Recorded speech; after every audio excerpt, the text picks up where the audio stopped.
नेहा, मैंने लाइव कर दिया इसको, मैं तुम्हें होस्ट बना रहा हूँ वापस से। ठीक है। आप मेरे साथ लिंक भी शेयर कर देना। हाँ मैं कर रहा हूँ, ये लो मैंने इधर कर दिया है। All right.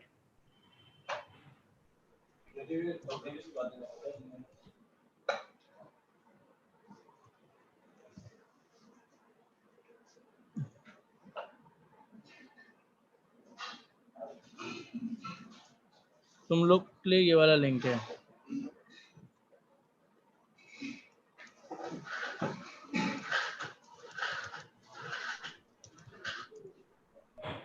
ये सेकंड वाला लिंक जो है ना, वो तुम यूज कर सकते हो लोगों को देने के लिए, ठीक है।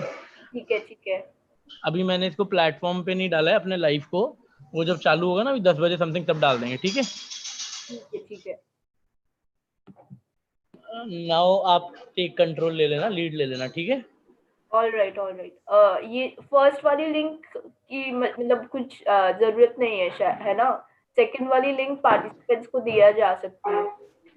हाँ, फर्स्ट वाला आपकी जरूरत नहीं है, सेकंड वाला पार्टिसिपेंट को दिया जाता है अगर प्लेटफॉर्म पे नहीं आ पाए, ठीक है। ओके। क्या हुआ क्या?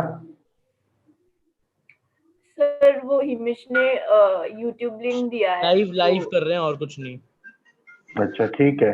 यूट्यूब, अच्छा हिमेश, यूट्यूब का कल वाला जो वीडियो था वो यूट्यूब पे लाइव है क्या अभी? हाँ, रिकॉर्डेड रहेगा। उसको हम लोग एडिट करके डलवाएं तो ज्यादा ठीक है, आज नहीं। हाँ वो तो रहेगा, वहां से डाउनलोड करना पड़ेगा, फिर एडिट करवाना पड़ेगा, फिर डलवाना पड़ेगा। जो पुराना रहेगा वो हट जाएगा ना? ना, जो पुराना रहेगा, जो पुराना रहेगा। हाँ मतलब मैं समझा नहीं जो आज। अनएडिटेड वर्जन जो है, क्या? जो मैं ये कह रहा हूँ, जो अनएडिटेड वर्जन है यूट्यूब के ऊपर कल के सेशन का। वो अपन हटाएंगे तो बटेगा। खैर अच्छा अभी उसको बाद में अपन डिस्कस कर लेंगे, अभी तो ये आज का करते हैं, ठीक है। ठीक है, ठीक है, ठीक है, चलो।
A very good morning, Mr. Raghav.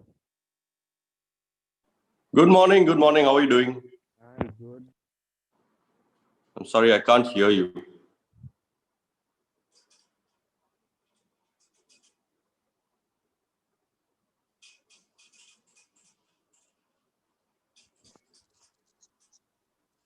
So how is everything at your end, Mr. Poddar?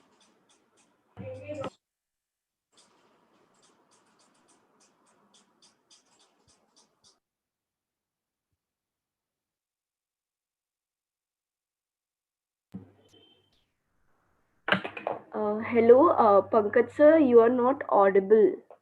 Am I audible now? Sir, your voice is a bit low. Okay, 1 second. Yeah, it's audible now. It's audible now? Yeah. Okay. Okay. Yes, good morning, Pankaj. How are Good you morning, doing? sir. I'm good, sir. How are you? Very well, and pleasure to be here. Thank you so much. It's a pleasure to have you on our platform. Thank you. Thank you. Thank you so much. As far as GSLC is concerned, Mr. Poddar, I just give you a brief regarding this. In fact, GSLC, as you know, it stands for Global School Leaders Consortium. And this is basically a platform for the school leaders for the knowledge sharing purpose. So we created this platform, and right now we have around 7,500 school leaders on our platform. Not only from India, but you can say from the entire Southeast Asia. Wonderful. So no, in the normal course of time, we conduct few of the leadership summits as well as the chapter summits. But during the COVID era, everything is virtual. Yeah, absolutely. So we have, we are doing as such a series of app sessions with few of the school leaders, and this is our first virtual conclave. And Okay. yesterday was day one. We had Dr. Ashok Pandey with us yesterday, as well as we had Major General G.T. Bakshi also. We had a few other eminent personalities from the education sector. And Right. today is the day when, it's the second day, and it's a sheer pleasure for all of us that we are starting the day with your presentation. No, it's my pleasure, and I'm happy to be addressing your audience. Your audience is primarily going to be made up of school leaders, you said, right? They are all the school leaders, sir. Okay. From And India what kind as of an well as audience size are we looking at right now, live? for the speakers, we have already shared the Zoom link. So speakers will be joining through the Zoom link, and our audience will be attending the entire program through one of our virtual platform by the Okay. name of Webinar Wall. It's basically a real-time virtual platform where everything is over there. You can say the auditorium is there. What do you say, that networking area is over there. The expo area is over there. So it's Oh, a wow. wonderful platform. So each and everyone is attending the program through that particular platform. Yesterday Mm-hmm. we got the strength of somewhere around 378 people, and today Wonderful. we are expecting at least 400 to 450 people. Wonderful. And I believe your award ceremony is also today. Yeah, it's also today. It's in the last 1 hour of the day. Okay, wonderful, lovely. Yeah. And let me know when you want me to start. It's 9:58, so I'm ready whenever you say. Right. Neha, Himesh, is everything is ready? So everything is ready. I'm just talking to Himish so that he can live the event on the platform. Right. All right. Himesh is there with us? Just a minute. I'll just catch him. Yeah.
Nimish, everything is okay? Are we live?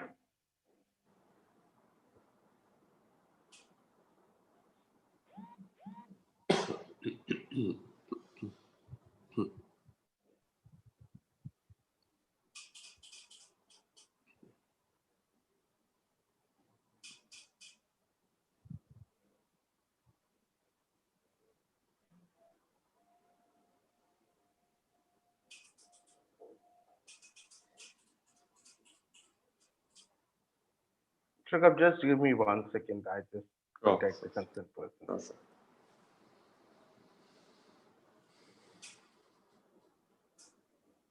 Yes, we are live.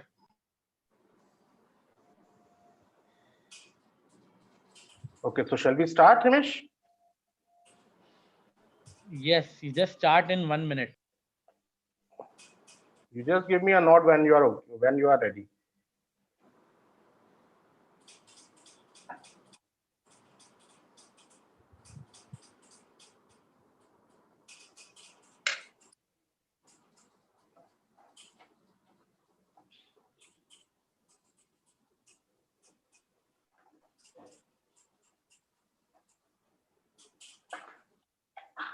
Yes, you can start. Okay, thank you so much. Thank you so much. So good morning, everyone. So we are again here for the second day of GSLC Inspire, that International Summit for Planning and Incubating Reforms in Education. I'll start the day with the quote from Benjamin Franklin. It is an investment in knowledge pays the best interest. So the investment we are making in these 2 days, hope that it will pay the best of the interest. So to start the day, we have Mr. Raghav Poddar with us. Mr. Raghav is the chairperson for Poddar Group of Schools and Poddar Education Network.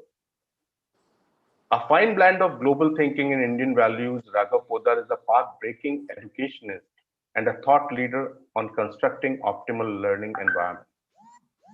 Having studied the education system of Finland, Singapore, UK, and Australia, he has been invested heavily into upgrading the quality of schooling in India. His trainings, presentations, and workshops on aligning digital transformation with 21st century skills are keenly sought across schools, conferences, and ministries in Australia, Spain, and UK. He makes the strong distinction between educationist-run schools and businessman-led schools, and also personally supports to the Beti Padhao Beti Bachao Yojana as well as Tata Memorial's Impact Foundation that focuses on children's cancer treatment for the poor. He has recently been at the forefront of relief efforts for the poorest of the poor affected by the COVID lockdown across India, providing thousands of kilograms of food grain, as well as started kitchens to supply over 1,200 meals per day to the needy. His contribution to the field of education and society is commendable, and he has been bestowed with many awards for his contribution in the field of education and nation building, including the Glory of India Award by the Deputy Prime Minister of Thailand in 2016. We welcome you, Mr. Poddar, and keen to listen to your views on new trends and modern approaches in education. Thank you so much, Pankaj, for first of all inviting me. It's my pleasure to be here along with your august audience It's a of the pleasure for GLC us. team and GLSC team. And I love the name of the conference, Inspire. And I hope that maybe some part of my presentation at least will be able to inspire your audience, because education is a lot about inspiration and about passion. I always say that it's passion and not pedigree that's going to take us forward in the field of education. I hope I can inspire some of your education leaders who are going to be watching today. Um, Now, there's been a big lockdown in the last 8-10 months, and we've all been locked inside our houses. Well, there's no lockdown on learning.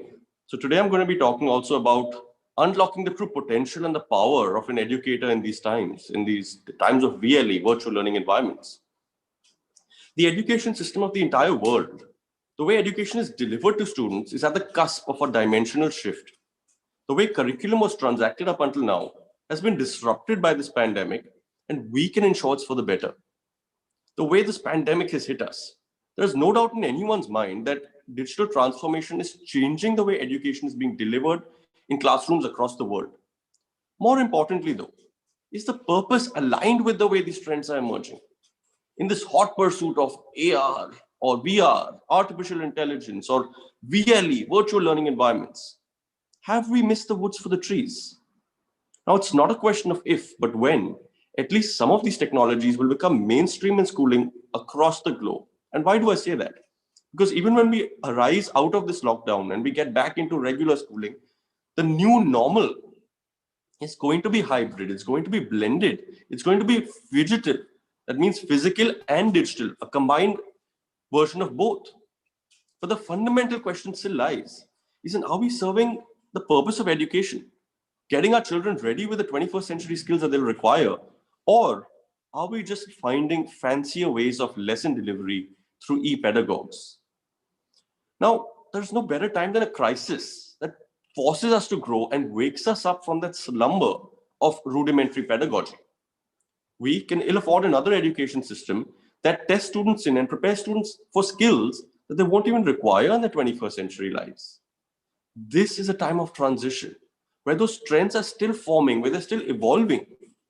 And it is incumbent upon us, especially the education thought leaders and influencers, who have to shoulder this responsibility to steer this evolution of education in the direction which will truly benefit our students the most. Our posterity is going to look back at this time as one of those defining moments that comes once in centuries. And they're going to either thank us for the direction in which we took this evolution of education, or they're going to curse us for not rising up to the occasion when we had the opportunity.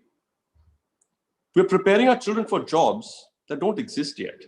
They are going to be solving problems that we don't even know are problems yet by using technologies that haven't even been invented yet. We're preparing our children for lives 20, 30, 40 years from now when we don't know what the next 5 months are going to look like. So my appeal to all educators, rather than trying to pin down life into these boxes of certainty, we have to learn to embrace uncertainty. That's where the beauty of life lies. Now, educators, we all had these great plans. I was speaking to this one educator, top educationist from India, and he said, you know, I can tell you in August 2022 what I've already planned for my children. Here's the calendar. Well, all those plans that we had have been washed away by this COVID crisis. This is the time to truly espouse, live, breathe, imbibe in our students those 21st century skills that we all once sagaciously foretold on the ramparts of the biggest education conclaves of the world. And what were those 21st century skills? Let's remind you. The ability to cope with limited resources, the ability to be agile, to be flexible, resilient, the skill of crisis management, to be self-reliant and independent, becoming a critical thinker, a problem solver. Which of these skills do our exams measure? Now, what are the latest buzzwords in education circles and education conferences across the world, the virtual conferences? Everyone's talking about Google Classroom or Zoom or Twiddler, iDrew, quizzes, and now coding is the new fad. Everyone's running behind coding like as if coding is going to make you the next Steve Jobs or Bill Gates or something like that. And there are so many schools and government bodies that are overzealously chasing this technology in education. But is that where the focus should lie, where the spotlight should lie? You know, in today's parlance, today's kids would say that, you know, schools are getting into this out of FOMO. What is FOMO? Fear of missing out. Don't get into technology because everyone else is doing it and you have fear of missing out. Finland, now known to be one of the top performing education systems of the world, I've sat and studied their system of education many, many years, attended their B.Ed colleges and spoken to people, attended their classrooms, sat inside their staff rooms, met with the National Ministry of Education. I was talking to this one principal in a city called Jyväskylä in central Finland. And I asked him, you know, why don't you guys have more edtech as compared to your European counterparts like UK and France and Germany and Spain? They use a lot more technology in education, yet y'all seem to do the best in PISA rankings, TIMSS rankings, and other reports. What's going on? How come you guys don't use so much of technology in education? And he told me quite frankly that, Raghav, why should I show my children the different kind of berries on a screen when I can just go outside and show them in real life? Now, while his point was limited, the message was loud and clear. Yet today we live in a world where we can't take our children outside and show them in real life because of the COVID crisis. In this day and age where more and more children are suffering from a condition called nomophobia. Do you know what nomophobia is? Do you have any idea? It's no mobile phobia. Do you know when you don't have your mobile around you and you feel tensed or anxiety or stressed or nervous, or when you wake, you put your phone to charge before sleeping and when you wake up, it didn't charge. Oh my God, it's only at 2%, 3%. You get that nervousness. Oh my God, how am I going to manage the rest of my day without my mobile being charged?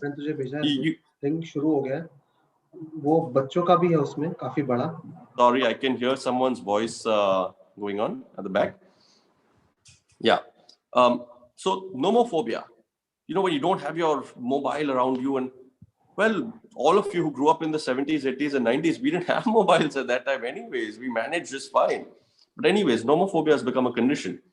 So in this day and age where children's virtual worlds are overshadowing the real worlds, we need to ensure that we don't lose the fundamental purpose of why we are going into the technology, not losing focus of its underlying purpose, that of adding value to the children. And you have to answer two most fundamental questions. What are those two questions? One, is the lesson delivery improving? Is the learning outcome being enhanced? If the answer is yes to both of them, then go ahead and invest in that technology in your education. I find so many schools, not only in India, all across the world, will go into this massive investments in technology and really, really expensive, lakhs and lakhs. I'll tell you about an example. I was visiting a school outside of London in the county of Essex, and they had this millennial classroom. It was the best classroom one can see infrastructurally speaking. And you go there and there are big panels and you press a button and this panel on the head opens and ceiling, next level. Apparently they spent like £1 million or some crazy amount on it and got a minister to come and cut the ribbon. Wonderful classroom. So I went and met the teachers and asked them, oh, you must be really proud of having such a great classroom. And they're like, yeah, well, we are. I'm like, how can you not be excited about it? How can you just be like, yeah, well, we are. And they're like, yeah, when we got the classroom, it was really exciting for us because everyone wanted to be in there. But after that, we realized it's become a white elephant. What does that mean? It means that we don't have the infrastructure support to be able to handle that. The training wasn't good enough. The professional development wasn't good enough. The internet bandwidth wasn't good enough. If there's any small issue with the repair and maintenance, you can't call a regular carpenter or an electrician. It's too advanced for that. So now it's just become a thing where we can't make the best use of it. And we don't even know how to make the best use of it. You find this in so many schools across the world that best technology is invested in the classroom. The first 6 months is a honeymoon period where everyone's excited. And then it's just, they become fancy. These fancy technologies as hardwares become fancy pieces of furniture gathering dust. The key is that you have to build heuristic learning. It's called heutagogy. What is heuristic learning? Self-directed, self-owned, self-led learning. Now, to the teachers, to the principals watching, on virtual learning environments, how do you do this? Yes, we have interactive classes. We allow the children to type in their answers on the chat box on the side. Oh, you don't, you allow them to even speak back. You allow them to answer back. That's great. But that's still not self-directed. That's teacher-led. I'm talking about heuristic, which has to be student-led. Allow the children to be the teacher in the class. Allow them to own the class. Let them be the architect of that lesson. And instill faith, belief, confidence in them and watch them bloom and watch them blossom. The highest form of learning that can happen is heuristic learning. Now, to all the educators watching here, most of you watching are going to be educators in some form or another. I'll ask you a very fundamental question. What is education? Or what is the purpose of education? In the most fundamental sense, in one word, if you have to answer, what is the purpose of schooling? The true purpose of education or schooling is simply in one word, learning. Why do parents send their children to schools? So that they can maximize the inherent potential, excel at what they are best in. So what's the role of the educator in the 21st century now, and especially now in the COVID time or the post-COVID time? Is it just to impart knowledge? No, not really. the role of the educator has moved from being that sage on the stage. You know, when we were in school, we would have a teacher who would stand on stage and blurt out these pearls of wisdom, and we would go and get these pearls of wisdom. The role of the educator today has moved from that sage on the stage to just a guide on the side, from that gatekeeper, security guard of knowledge, to a facilitator of learning. A teacher purely needs to be a coach, a mentor, and a facilitator of learning. That's all. With automation, technology, now the Industrial Revolution 4.0, we don't need our students to be second-class robots, but instead be first-class humans. What are the traits that are inherent to humans that no technology can replace or do a better job of? We all know that technology can easily deliver content, but it's only a human teacher that can inspire, encourage, and spark that imagination, inquiry, and curiosity inside a child's brain. To the educators watching here, I want to ask you, what are endorphins? Endorphins are the feel-good chemical. You know, when you feel really good about yourself, that hormone, the feel-good hormone. So if you could guess that right, I want to ask you this. Where in the human body are the highest concentration of endorphin receptors found? The feel-good chemical hormone receptors, where in the human body are they found? At the most? In the brain. Which part of the brain? No, it's not the prefrontal cortex, it's not the cerebellum, it's the hippocampus. The hippocampus, in simple words, is the learning centers of our brains. What can you deduce from that statement? The highest concentration of the feel-good chemical, that's endorphin receptors, are found in the hippocampus, which is the learning centers of our brain. Our brains are hardwired to find joy in learning and to want to learn more. Now, how many of you watching here are mothers? The mothers watching, did you ever teach your child how to grasp your finger? Or maybe how to crawl? Did you teach your child, okay, now put your left elbow in front, right knee in front, and move your hips ahead? You don't teach your child that. How do our children learn these things by themselves? Through self-directed exploration and play. The child's brain is learning these things by themselves. I'll tell you something off the topic a little bit. A child's brain, toddler's brain, is making 1 million synaptic connections, the connections between the neurons, so between the brain cells, 1 million synaptic connections per second. That's how fast the child's brain is learning, all through its self-directed exploration and play at that age. So our brains are hardwired to want to learn more and find joy in learning. I'll prove it to you with an example.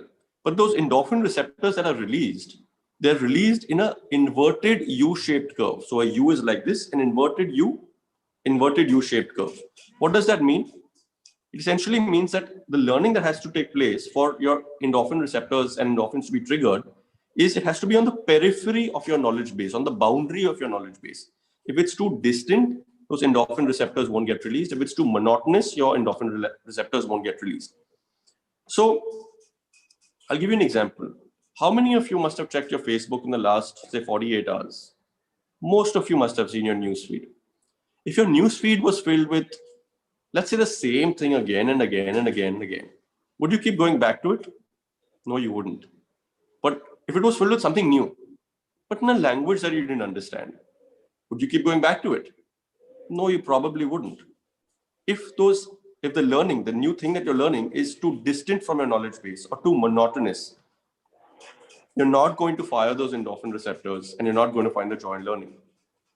If you had a choice to stare at a blank white wall, or instead of that, maybe go read a newspaper, look at your phone, maybe go watch a movie. Not now, of course, during COVID time, but after things are safe.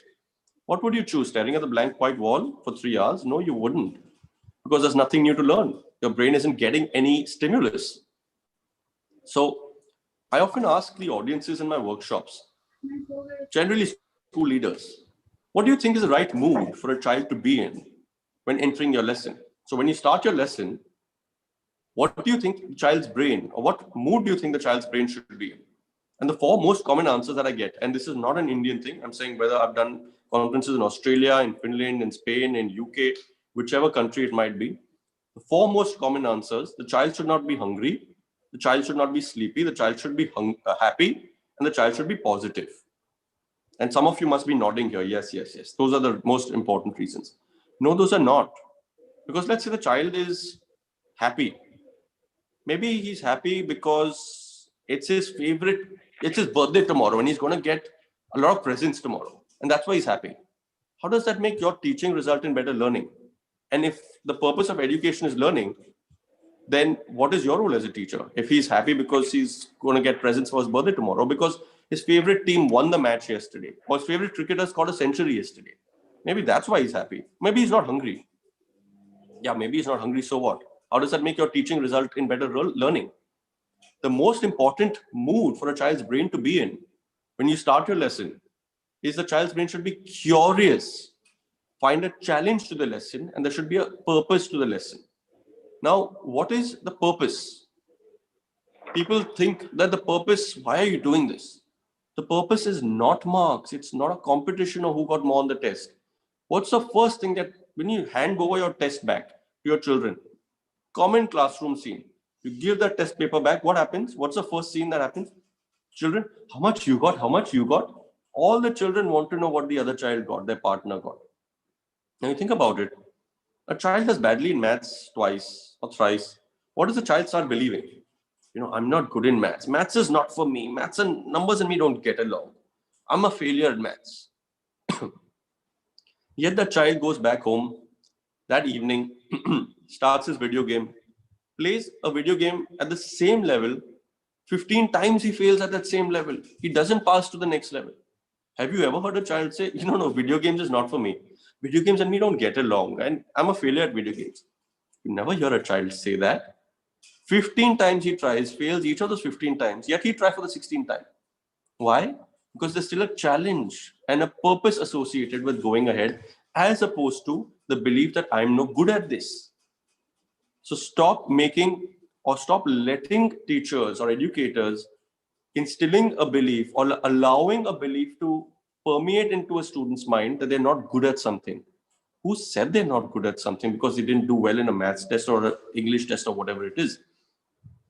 So you have to build purpose. To the English educators here, I've seen educators in many schools, and they come inside classrooms and they'll start, okay, children, take out your textbooks, take out your notebooks, stop playing with the pencil. You can sharpen your pencil later. Stop playing with the water bottle. You all too write. Okay, now today, children, I'm going to teach you how to write a 200-word essay. And for you, Pankaj, that is 3 pages long. And for you, Jaya, that is going to be 2 pages long because you write very small. Okay, children, open your books. Now, what purpose, what mood has that educator brought that child into that lesson? One of maybe anger, tension, fear, stress. Why is that child going to want to learn about your 200-word essay? That little child doesn't even know what essay means. Why not build purpose? Okay, children, how would you like to write a film script one day? What's your favorite movie? Tare Zameen Par. How lovely. Did you like the story of that movie? One day, would you like to write a movie script? A story for a movie or a book? Would you like to be an author like a Harry Potter, like J.K. Rowling? Wow, okay, I'll start with a simple 200-word story and teach you how to write that. Much more purpose. The child wants to learn, wants to listen to you, wants to learn what you have to say, rather than, today, children, I'm going to make you write a 200-word essay. And who is interested in learning that? Don't come as a dictator into that class. So your role as an educator is simply to spark that imagination, inquiry, curiosity in the child's brain. Because once you do that, the learning will take place organically, naturally from children themselves. That heuristic learning that I said will start happening because our brains are hardwired to learn more. We are the most curious species that has ever existed on this planet. So to the educators, who are you talking to in your class? Are you talking to the child's eyes, nose, ears? No, you're talking to the child's brain. It's a connection between your brain and the child's brain. So you have to ensure that the child's brain is in the right mood before you start your lesson. A survey was done and children were asked and measured as to what percentage of students consciously enter the right mood before entering a sporting activity, doing an exam, or homework at home. Now, 90 to 100% of children consciously enter the right mood before a sporting activity. For an exam, that falls to 10 to 20%. For homework at home, 0 to 10%. What's the purpose of homework? So that they can reinforce the concepts that they were taught in school, so that there's better brain absorption. And yet, how is homework made to be done? If you don't do your homework, I won't let you play. I will complain to your teacher if you don't do your homework. I'll complain to Papa, etc. Now, homework is not supposed to be a reward or a punishment. You're never going to achieve anything from that homework by making that the purpose of homework. Even if the child does it out of fear or respect for you, he's not going to gain much from it. It's going to be done in a perfunctory manner. So make sure your homework is actually useful to the student and they're doing it for the right reasons. Exam or test at school. What's the mood of a child before entering that exam hall? Miss, 2 minutes. I'm just finishing my last minute revision. I'm coming in. What is the child going to learn in those 2 minutes that he didn't learn in the last 2 weeks? Nothing new. But what the child has entered with is this massive dose of cortisol. Cortisol is the human body's reaction to stress, fear. That cortisol goes and floods the prefrontal cortex. Prefrontal cortex is basically what I call the CEO of your brain, because it controls all the decision-making, executive functioning of our bodies. The child entering the exam hall with that dose of cortisol has reduced its own ability to perform at its best. That's not the way a child should be entering an exam hall. Instead, with confidence, self-belief, self-assured that I'm going to do well. That's how it has to enter the child. Now, what's the most favorite thing of our Asian education system, including India? What are we all chasing?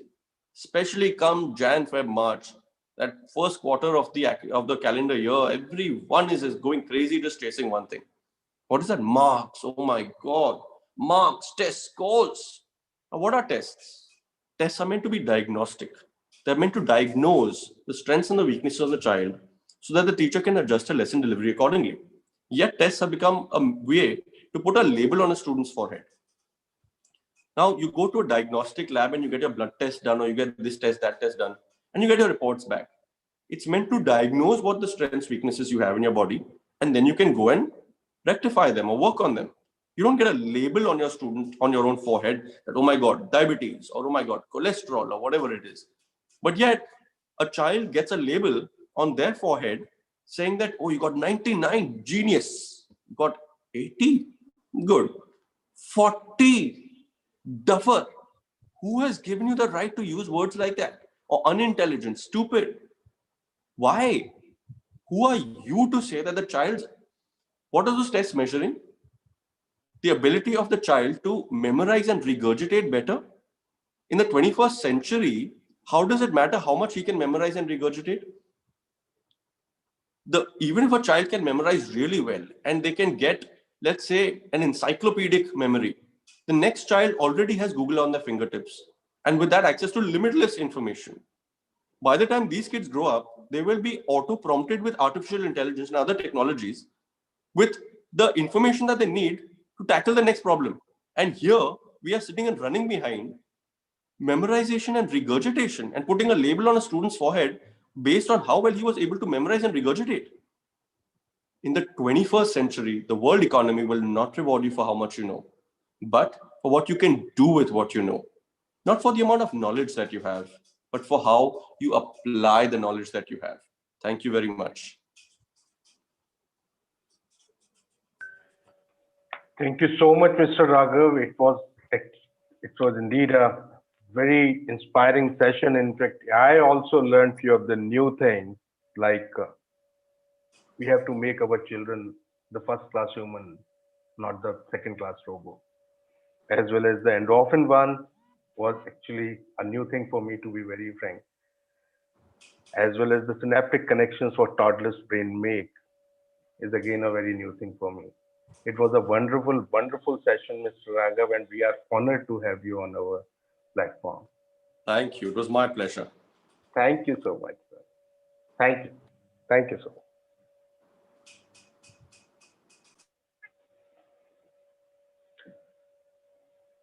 So now, audience, we will move to the second part of today's program. We have with us Dr. Lakshmi Kumar. Dr. Lakshmi Kumar is a well-known educationist and intercultural coach. Her expertise spans from establishing quality education, quality schools, building teams, developing educational processes, and initiating best practices for both schools and higher education. Dr. Kumar is the founder director of the Orchid School, Pune. As the founder director of Orchid School and the visionary for educational process that is meaningful and relevant, she strives to bring teaching practices, methods, curriculum in alignment with today's generation of learners. Dr. Kumar specializes in training culture workers, mainly from student teachers, social workers, lawyers, nurses, to work with multicultural communities. She has been a coordinator and academic supervisor for Sweden India project based in Örebro University for last 25 years. Dr. Kumar is a certified cross-cultural training consultant for CARTIS, Global Excellence, Global Bond, and Language Cultural worldwide. She has trained international assignee for USA, Australia, UK, Sweden, Canada, China, Japan, and elsewhere on cross-cultural competence and business processes. So we welcome you, Dr. Kumar. It's a pleasure for us to have you on the platform, and we request you to kindly enlighten us with the education industry corporation, which can make a change in our education sector.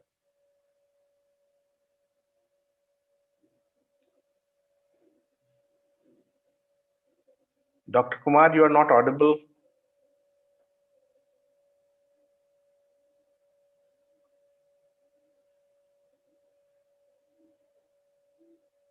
Dr. Kumar, you are not audible. I think you are on mute. Yes. Can you hear me now? Yeah, I can hear you now. Yeah, Loud and sorry. clear. No problem. Yeah, No 7 months into it, we still haven't really mastered the art of getting onto the classroom, something or the other is off and on. So thank you so much for this invitation and opportunity with the August audience to share some thought It's our processes. pleasure. Thank you. So I just want to kind of put on a presentation. Am I? Yeah, Neha, I can please. do. Yeah. Yeah. Can you see this slideshow? Yes, yes. Yeah.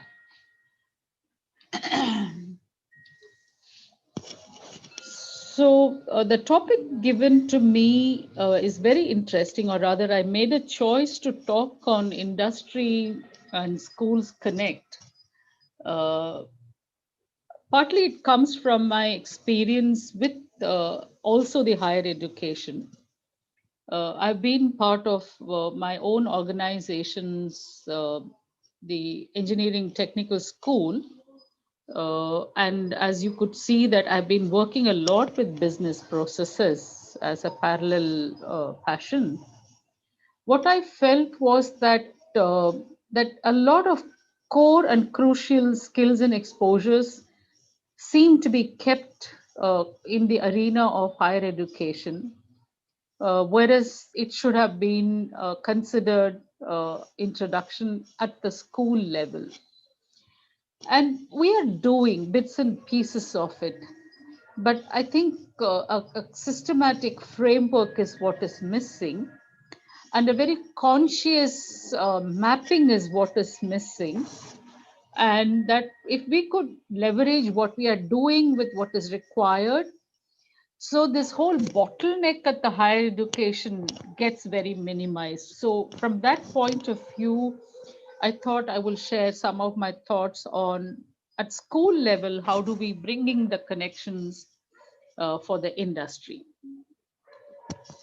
I thought the good starting point for me would be to look at the NEP and 3 highlights that NEP talks about, or the reforms in school education. We're all very familiar with it, but just to make a contextual connect to what we're going to talk about is, of course, we have, I think, ever since the 21st century, we've been talking about the 21st century skills in terms of integrating it in the classroom. The mathematical thinking, the computational thinking, and the scientific temper. The second point of focus that I want to make connection with is this not rigid separation between the art and science. And I'm so glad that NEP talks about it, because as you know, today in our workspaces, whether it is in our leadership positions, school context, or service industry, including school, can be considered as that, or in a manufacturing context, there is no separation between this is the science part of our work and this is the math part of our work and this is the aesthetics part of our work. You know, it is a culmination, it is a holistic ecosystem. And I think it's time that we blur the boundaries of the subjects. We've done it in a little bit of a tokenistic way with what we call the integrated project system or thematic project. But that again becomes a textual academic discourse. So I'm glad that the vocational element of inclusion is talked about in the reform. And of course, a third one is very important for my talk is the vocational integration from class 6 onwards.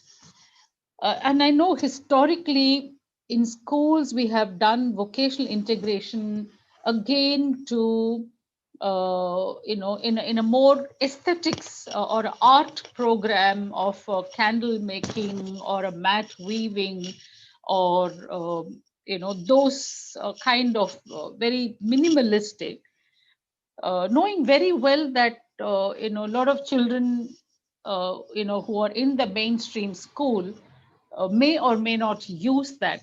But that also again gets treated as an art program rather than from the art point of view, what's the science element and what's the mathematical element and what's the language element, So I think I'm glad that there is a mention of that. Very important for us as teachers or educators to recognize that we have some students who are true scholars and love learning for learning's sake, or the content is very, inspiring and they just love it, But we must recognize that we do have a lot of students who are immensely practical, especially when the critical thinking and questioning and to some extent rebellious, phase of our students' life settles in, they don't want to waste time and energy learning something they don't see it as relevant to their lives. For example, just 2 days before, I saw a very interesting post by a parent of my school. The child is working in the garden with some vermicompost and making pots for new plant. And she wrote that, a special celebration after Hindi exam got over.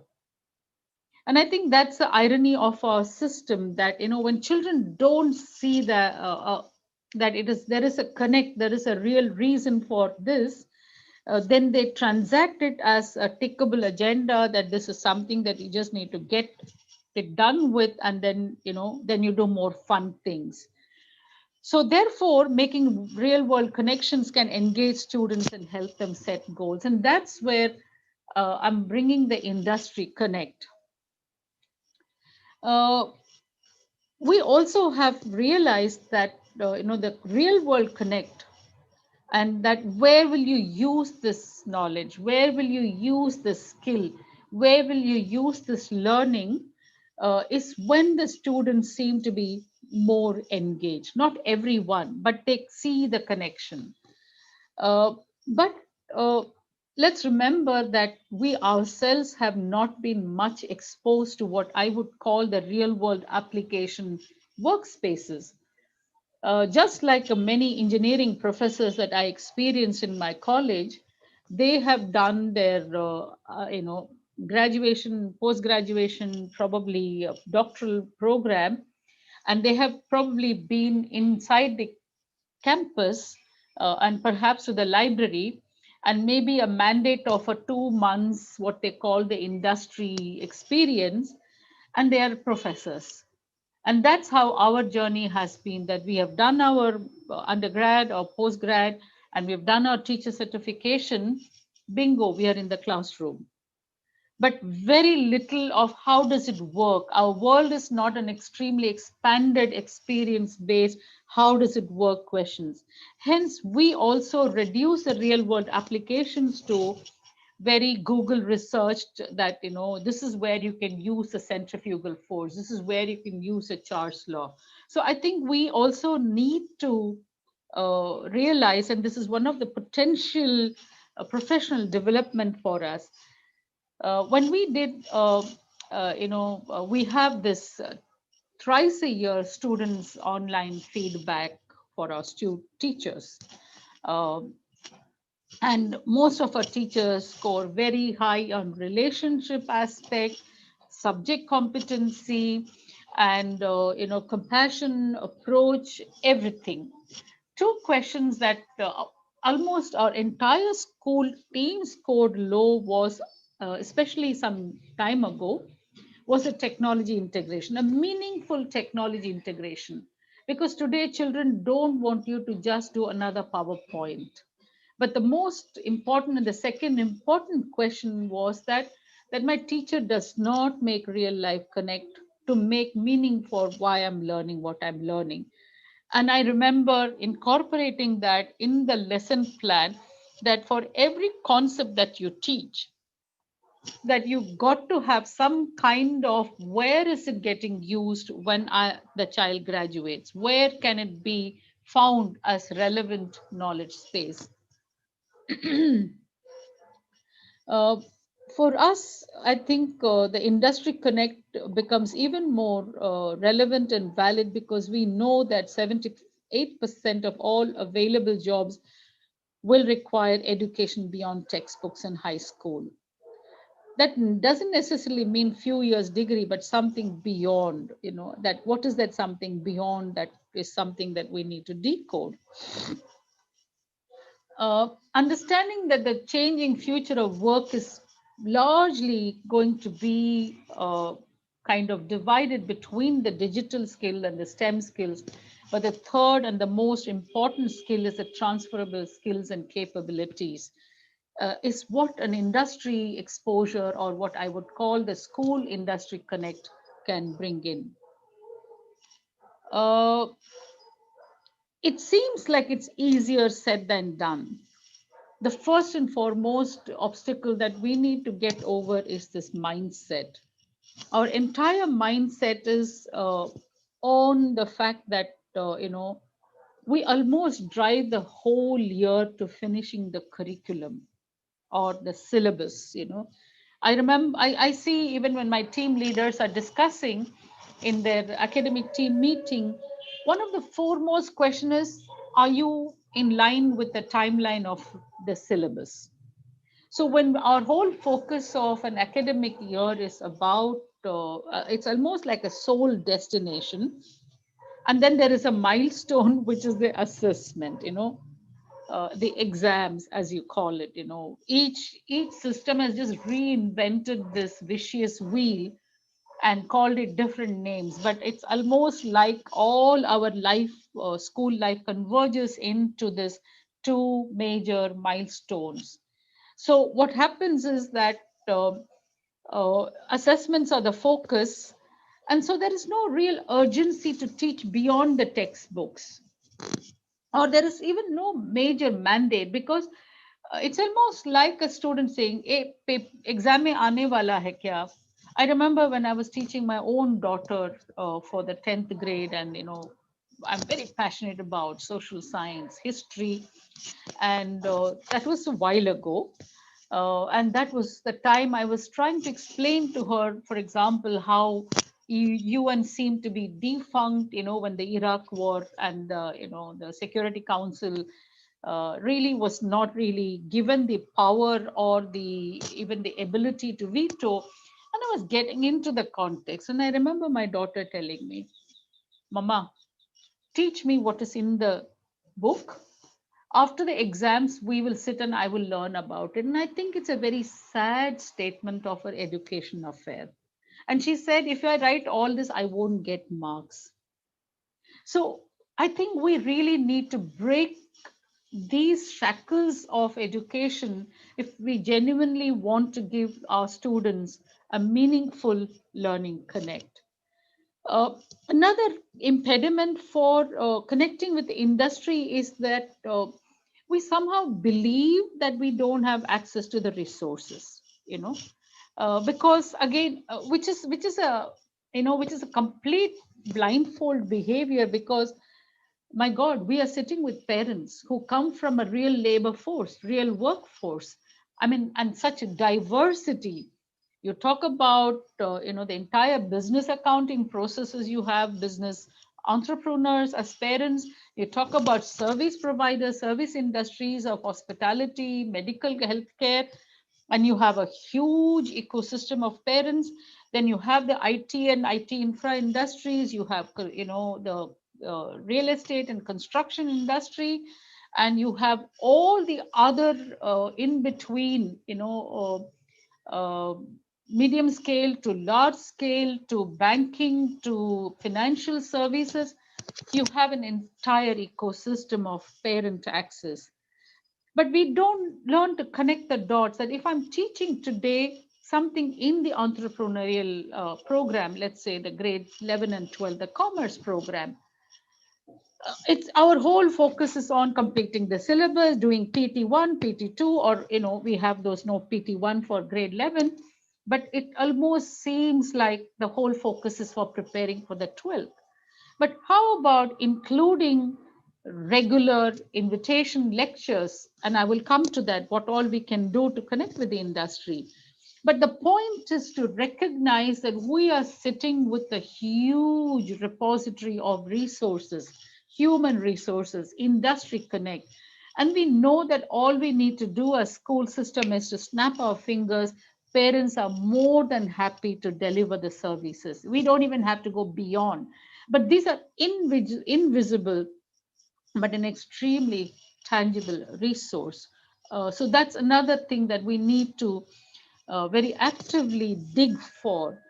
And of course, the rural schools and schools in the hinterland don't have similar access, but by God, they have other kind of probably natural resource access, or much more real life challenging questions to deal with and to problem solving methods. So it's about getting over the mindset block. Uh,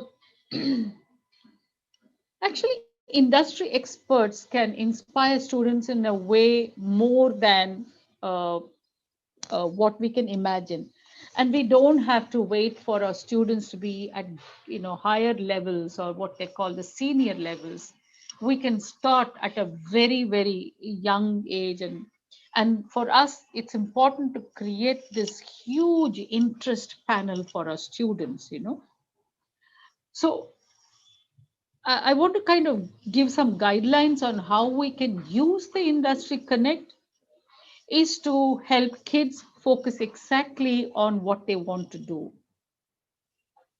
And it is our responsibility to provide as educators. Many times we organize field trip and we connect it to the content or the curriculum. But we rarely talk about the workforce and what skills do they need to have, what attitude they need to have, and what are the personal attributes you require if you're going to working with a farming industry, or if you're going to work with, let's say, a hospital, if you're going to work with people interface, if you're going to work with nearly no people interface, if you're going to work behind the digital world. So that's important for us to create this bridge between what they experience and how do we make meaning out of it.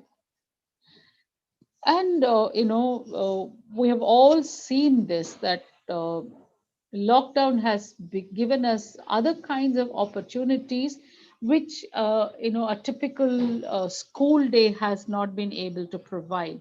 we suddenly have a possibility of field trips, expert talks, webinars, and name it.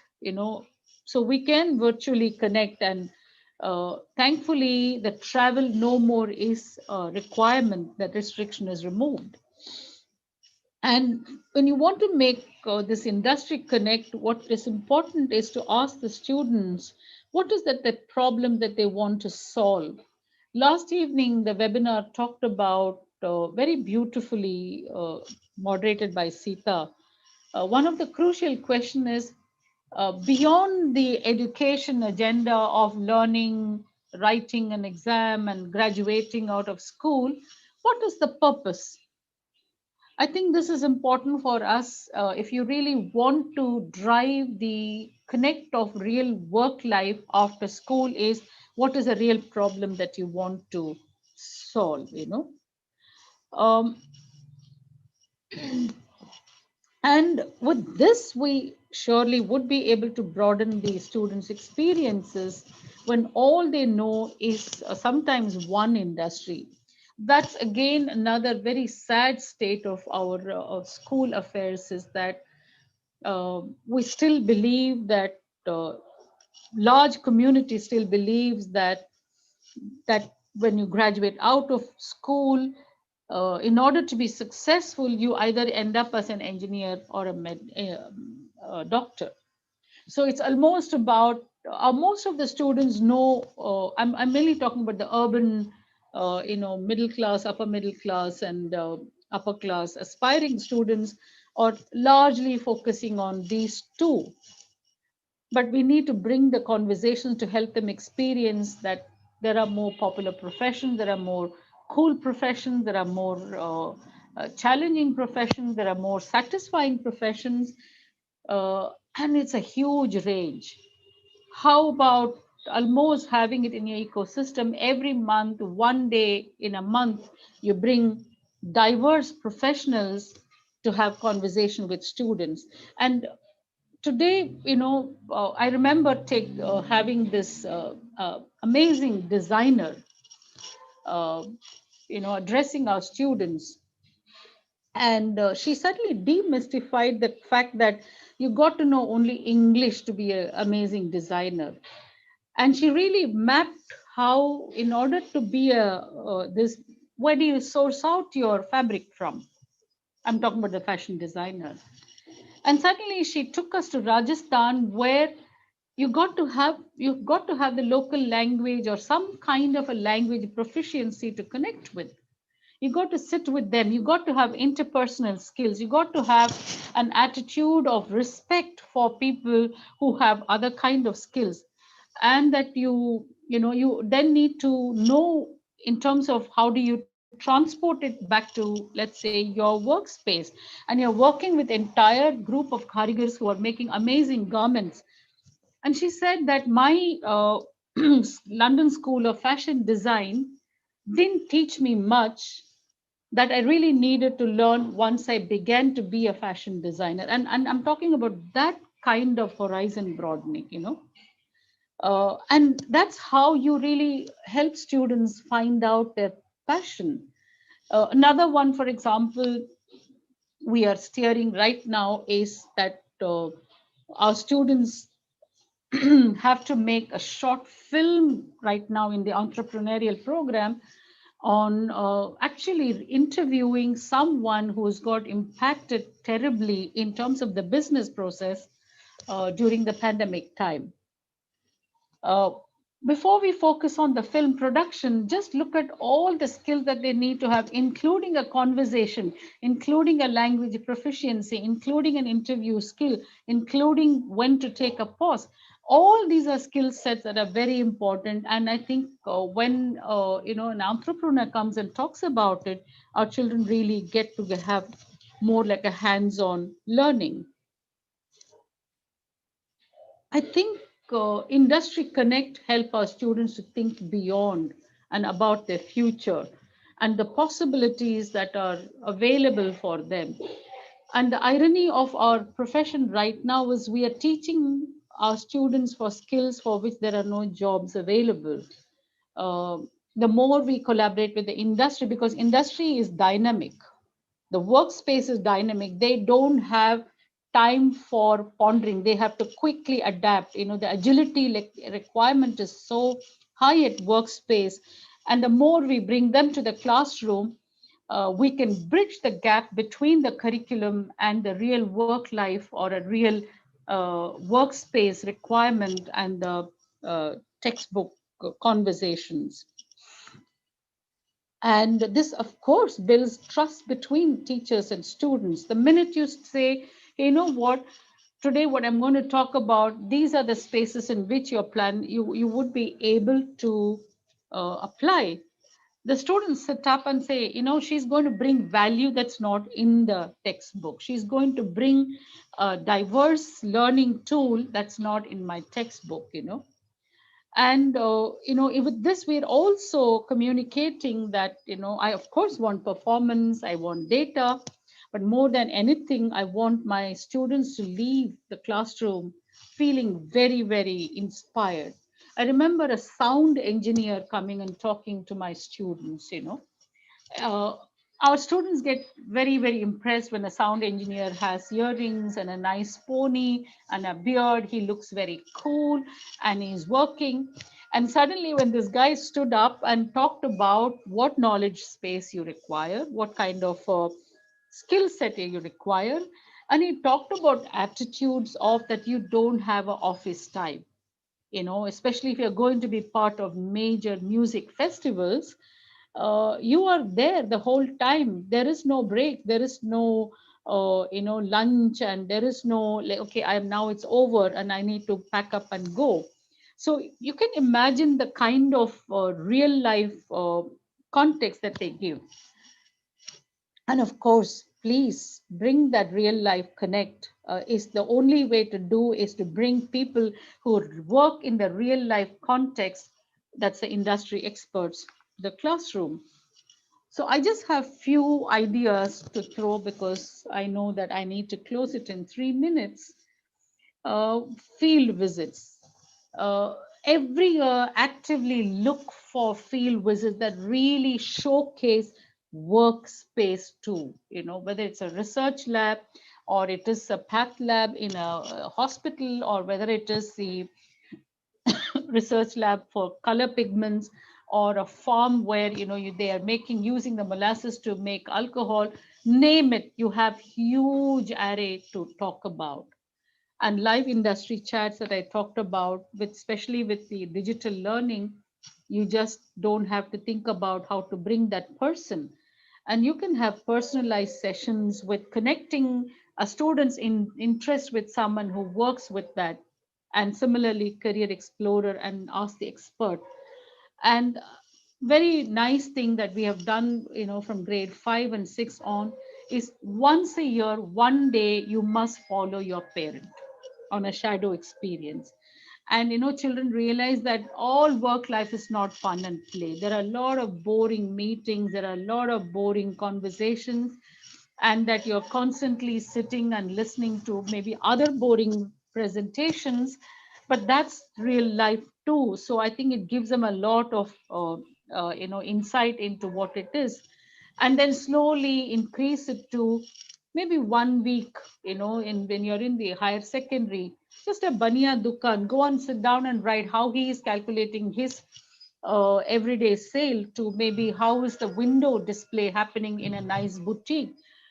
Find ways in which students really can have 1 week to 1 month to, you can expand the time frame. And if you as an educator has worked in other industry, other workspace, like I have been working a lot with cultural competence, and I know that our students are going to be part of a global workforce. And how cultures operate, while technology is the same, that if you bring it transported from Germany to India, but it is not just the technology, it is the human interface that finally defines the success of a story, of an entrepreneurial journey, or any kind of an industry. So bring in your own skills, or share your skills to expand the world of our students. So yeah, that's what I have. Thank you so much, ma'am. It is indeed a, very enlightened session.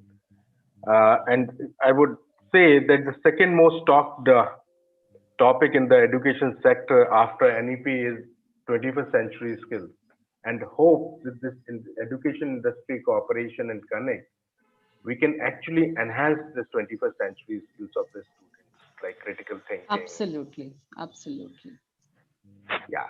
So thank you very much, ma'am, for sparing your valuable time and for this beautiful speech and presentation. It's a pleasure for all of us to have you in the forum.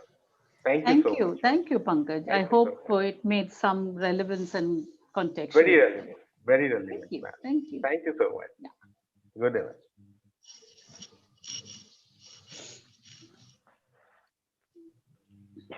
So with this, I'll move to our another speaker for the day.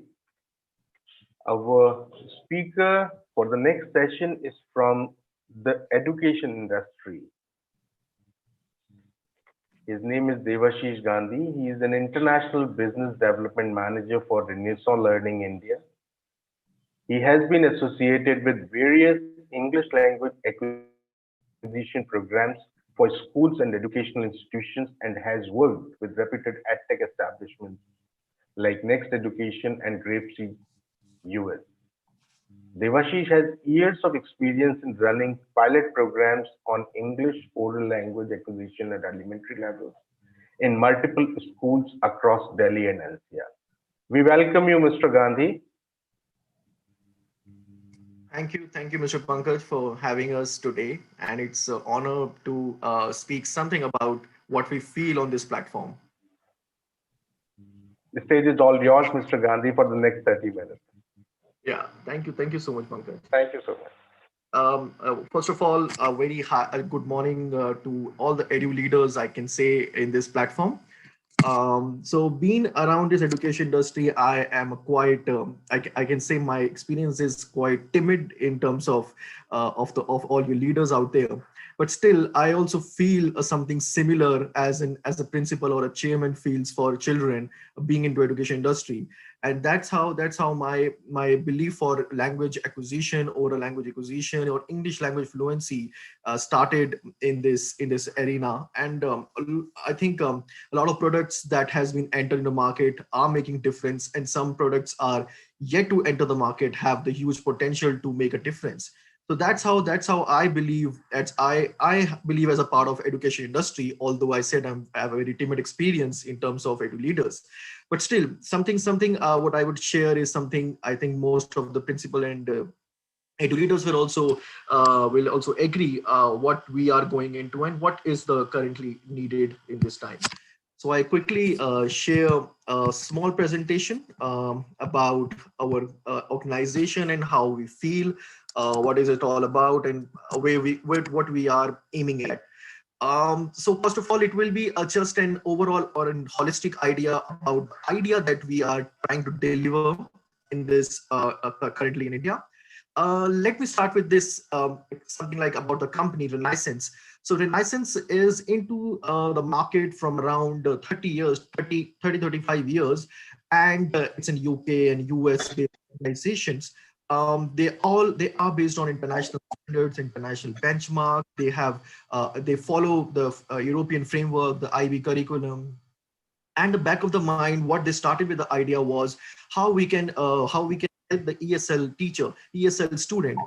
As in India, we have a lot of ESL students, English as secondary language. Same way in US and UK, there is a huge market, or there's a huge market and a whole group of students who lies in this category.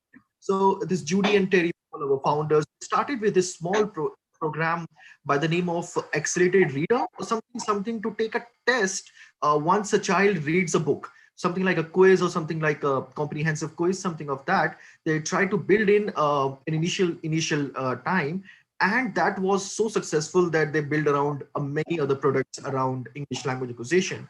So it just started with an idea, like her daughter was reading a book, and she wants to understand, has she read the book and has she got the real context out of it. So she designed a couple of questions out of the book, and that's how people liked the idea, and the whole company started with this quiz and something like that. Right now, it has expanded to 90 countries. Yes, 90 countries, and also we are trying to fit in our products in India, or solutions in India, or just to say what we are doing in India. So that's the idea. It's basically a literacy, a solution organization by the Renaissance. Our one of the most one of the most product that has been in the market and quite known is Mayon. And I guess some of the principals would not also know about it. Mayon, it's again a digital library. So I'll speak about it, what we do and what makes us difference. So our back of the mind, the basic idea that we follow and that we like to portray is creating a reading environment, creating a reading atmosphere, creating a reading culture in our country. And what we think is, like, in typical class there will be a 4 to 5 avid readers who have the motivation from inside, and rest of them are we can say avid readers, so don't have inclination towards reading. Although teachers and principal are doing very best, they have gone with the innovative ideas. And I know this, when this product comes in the market already, there are so many ideas that teachers do inside the classroom. What we can do is something part of this our session, like how we can create a reading environment, how we can make a matter difference in classroom, how we can create. It's very easy to say reading environment, but how we can do it is something a challenging task. So that's how we are being successful in UK and US, all over the countries around the world. And same way is ESL, English language, or creating environment. And so topic would be enhancing English language one step at a time.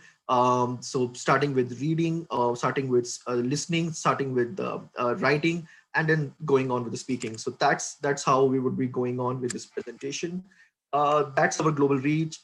We have, I think, been market successful in US and UK, and also now in India. And the latest market that we entered was China. And again, China has a huge potential for the market of English language. And same way we are portraying for Indian students also.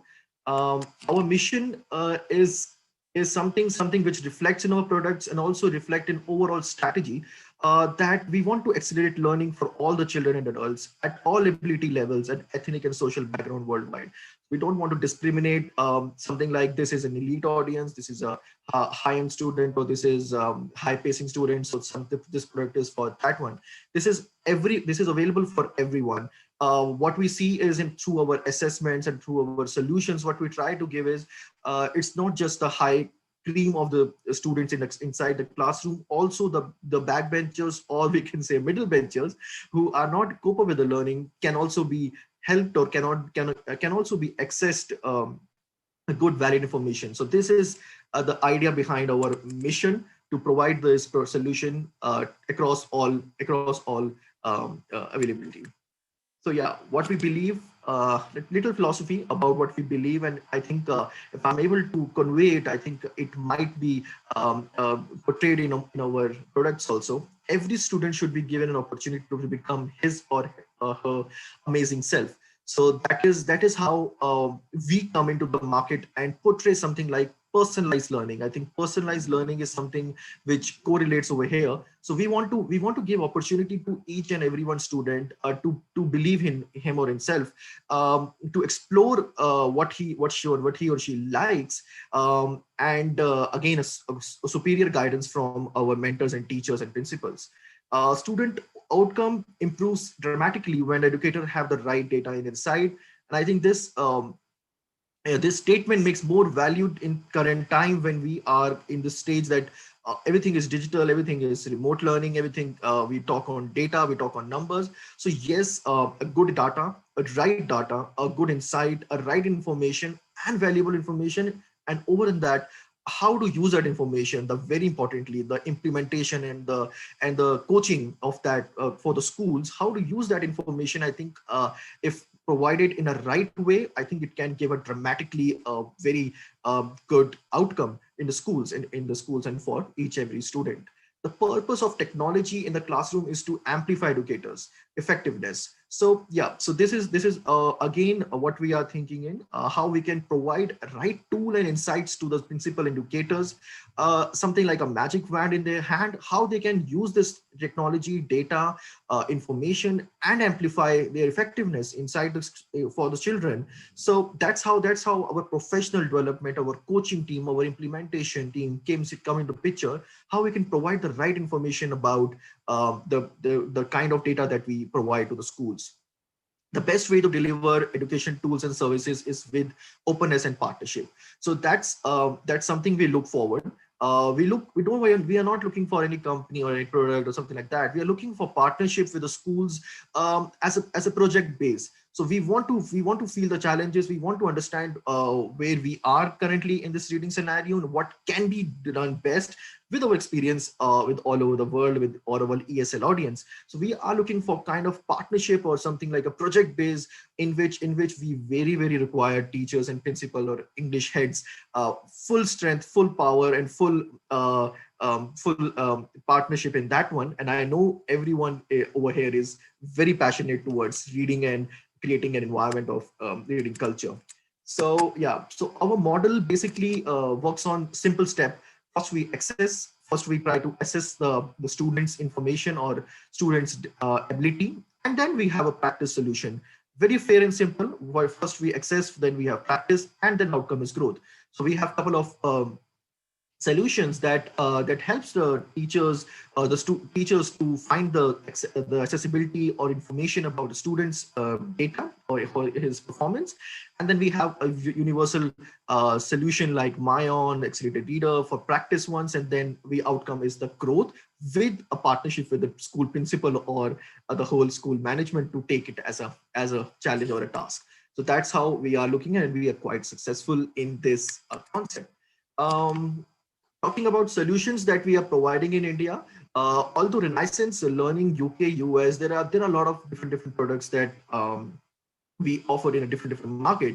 But we thought what makes this more appropriate and what makes this more acceptable would be this one: STAR assessment, Myon, and accelerated reader. So these three comes as a whole literacy solution, or like a whole, I can say, a package in which step by step we can go on the process, and finally we can find the result out of it.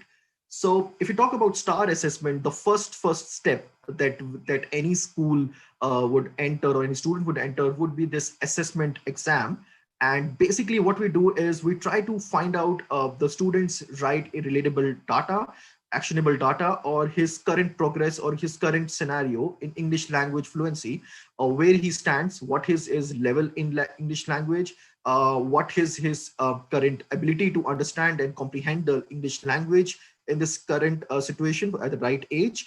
Also some actionable data or measurable outcome and actionable data for the teachers or for the mentors in terms of helping the student to get out of his goal or get onto his goal.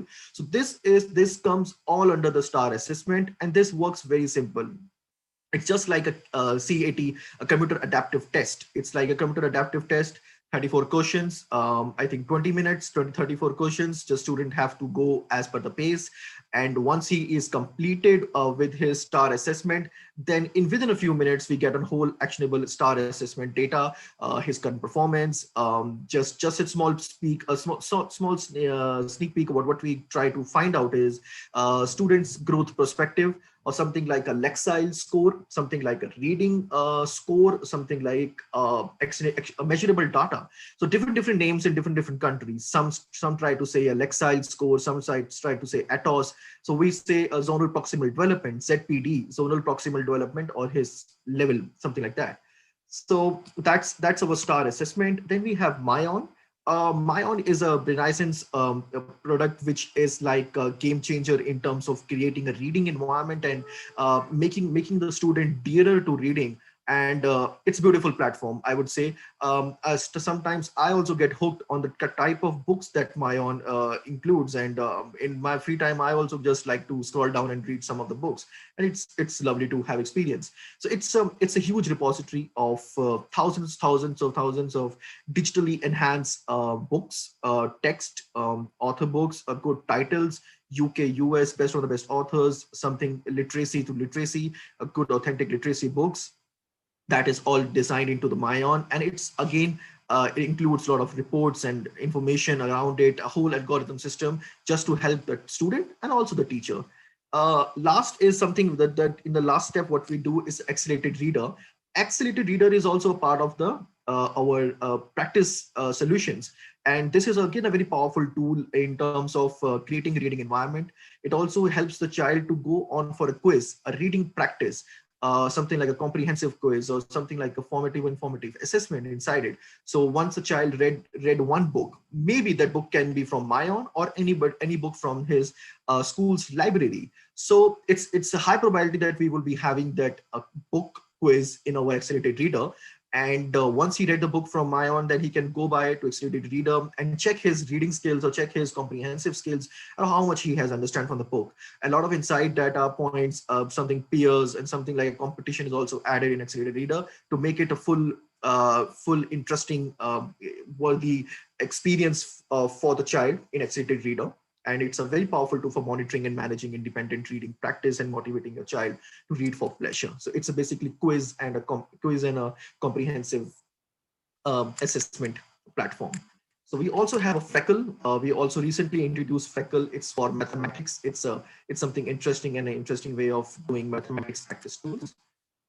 Yeah, over here in this picture, we can see is like the basic steps: STAR assessment, valid screening, and progress monitoring. First, we do that. Then we have a Mayon Renaissance, over 13,000 interactive digital books. The child goes into books section. He has his own variety, but personalized reading environment, learning at its own pace.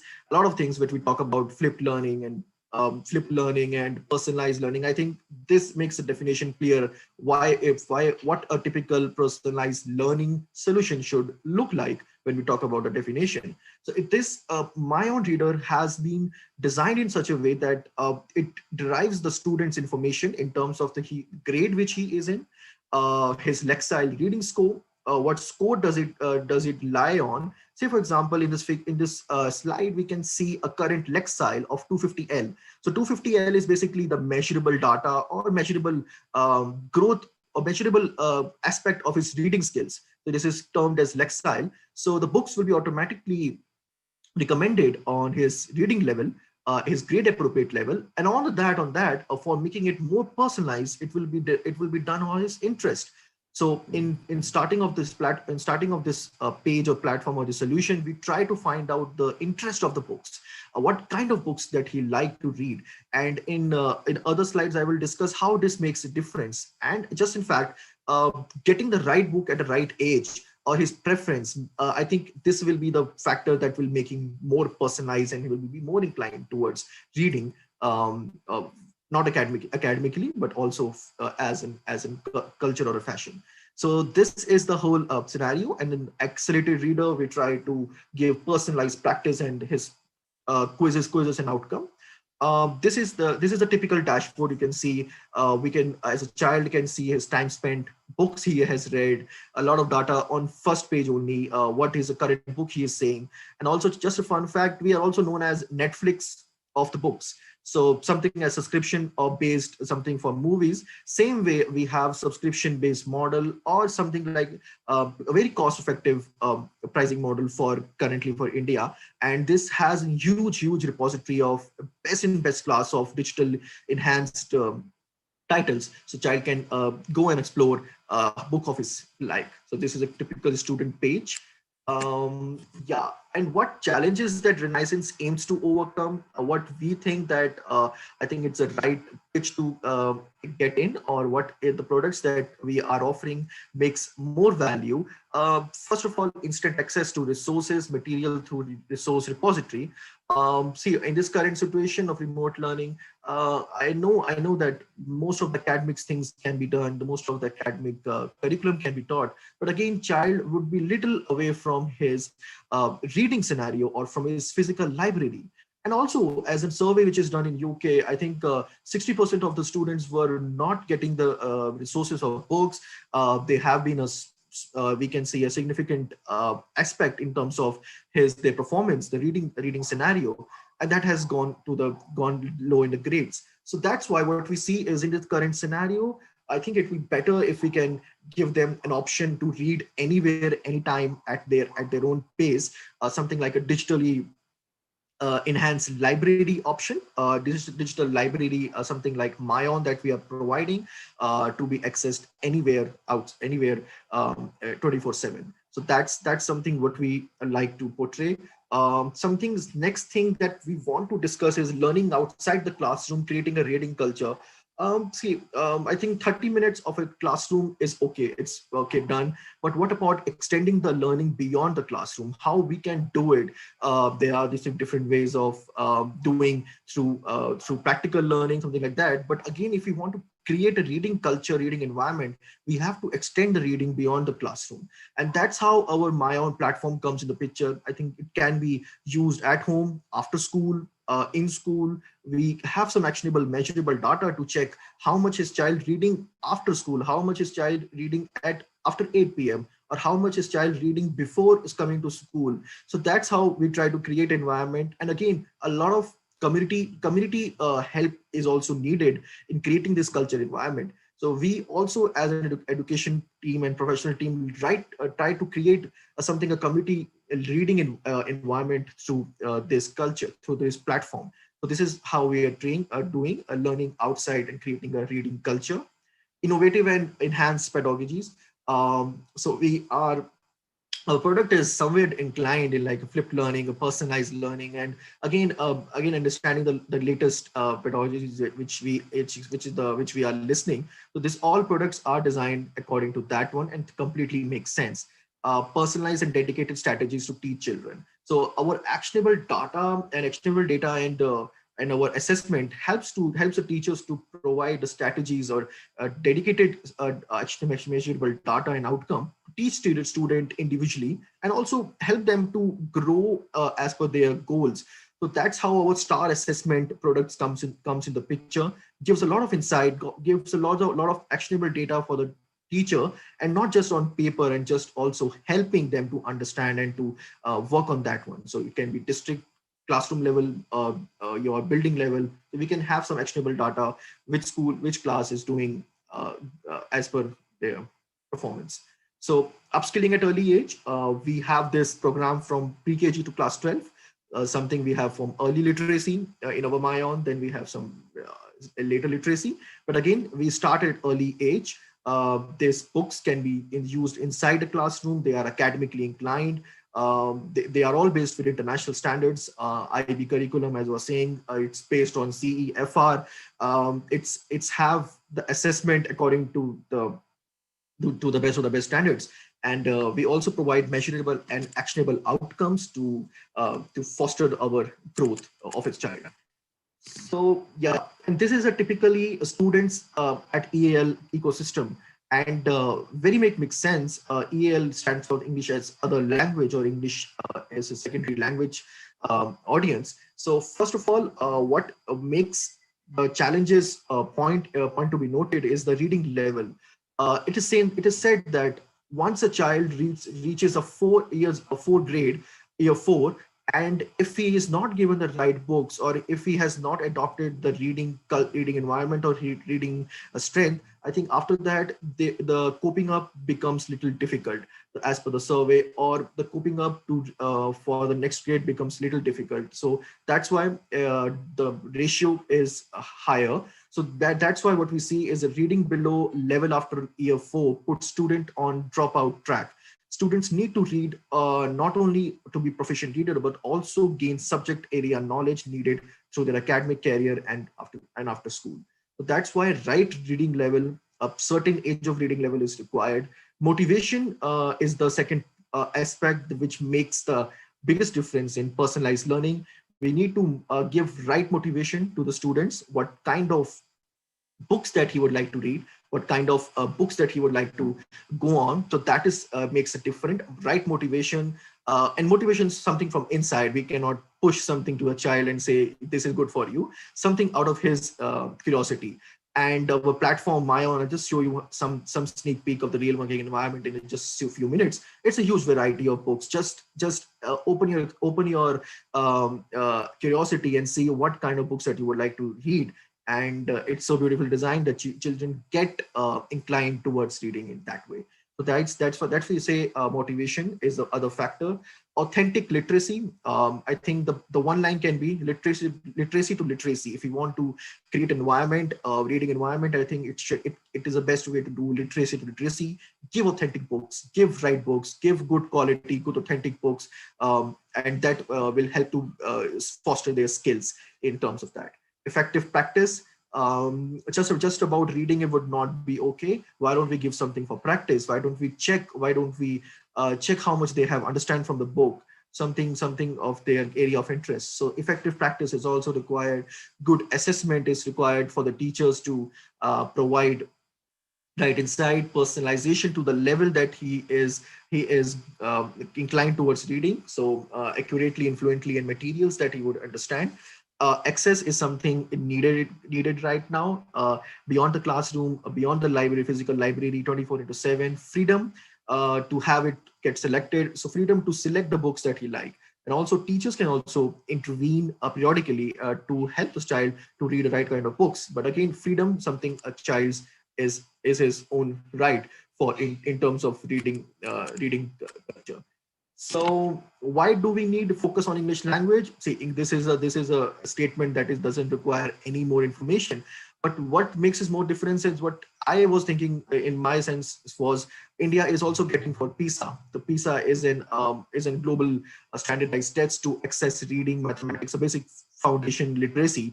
And currently India has not been done very well yet.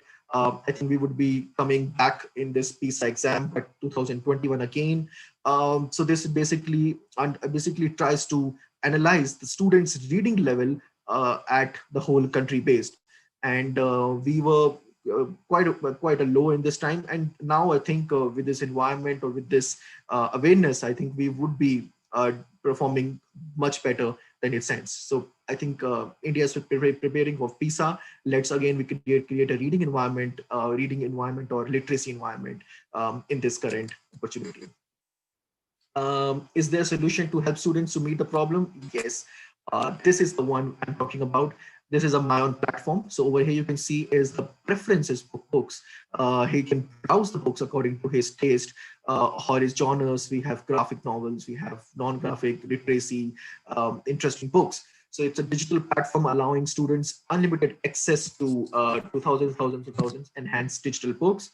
Students' ability to select book appropriate text, browse library, particular genre, offline and online reading options, classroom resources, reading and writing connections. So it's not just a reading literacy, reading e-reader. It's also again a whole solution by itself. So we give an option of reading and writing. We give an option of projects by the schools directly to the teacher to the students. So again, I'll discuss. So first of all, we authentic text. We have I think more than 7,000 enhanced digital books. We have primary and secondary books from different best authors. Just name a few: Capstone Press, the best UK titles in UK and US. So we generally give this whole list to the schools that we have this kind of best authors to give them international standards. We're also making them to go for competitive exam, for SAT, for international benchmarks, for competition around the world. If a child is aiming to study abroad, they need to be inclined. They need to be inclined to that international standards. They need to understand what is Lexile, what is reading, what is international benchmarks are required. So we try to give that kind of exposure through our literacy books and the titles that we provide in our books. And also, I think 23,000 repository of quizzes that we have in our Myon and Accelerated Reader. So any book in your library, the child can have a whole comprehensive quiz and accessibility option. Access, it's 24/7 and no limitations on platform. Can be run anywhere, iPad, any Android, Chrome, Kindle books, anywhere, or even on a small, simple phone. Just need internet connection. That's it. So we have made it so it's so simple, and a lot of actionable data you can see on the dashboard. A number of time spent, information for teachers. It's just on a click, and on one click you get a whole information in your dashboard. What is the current scenario and how school is performing in terms of reading, personalized to the level I was talking about, to reading appropriate age, appropriate his grade, and also his preference. So that's personalized it can be, and it generally helps the child. Homework feature. So we have built-in dictionary. So we have a lot of scaffolds options. Apart from the learning, apart from the digital solution, we have a lot of scaffolding tools that helps in a whole solution, and which comes in a picture when a school teacher gives a project or anything to create an assignment on reading. It also is used as academic lead. So anything which can design around the books to give to the students before coming to the classroom or coming to the environment. So it has a built-in dictionary, highlighting, sticking tools, literacy emojis, a lot of tools that is inside. So I'll just give you a sneak peek of that. Supports reading and writing tools. We have reading and writing tools, and all our voice which we give to the books, digitally enhanced books, are given by the best of the best voiceover artists from UK and US. So best of the best industry, best voiceover artists, to give that dramatic feel, to give that whole interesting dramatic feel to the books, to give them more life. So that is again recorded, and it's available across the books, all the books. Name any book, and in our platforms we have the professionally recorded accelerated reader books, professionally recorded books, essay writer, checklist, and peer review features. So we can also peer it between the client. We also teachers can give my own projects inside it. It's an add-on. It's an add-on feature. Teachers can do it. So that's again a giant leap for the literacy and meeting challenges with my own. Devashish, sorry to interrupt you. Please take care of time. Yeah. I think I have almost given the insight of it, so I'm good to go. So just a solution that we do is achieving reading readiness. We meet the challenges through our cultivating a culture of reader. We meet the challenges through the books, succeeding with standards, with giving right benchmarks through our My Own platform, and transitioning into digital classroom. We do through our platform. Just a small look inside.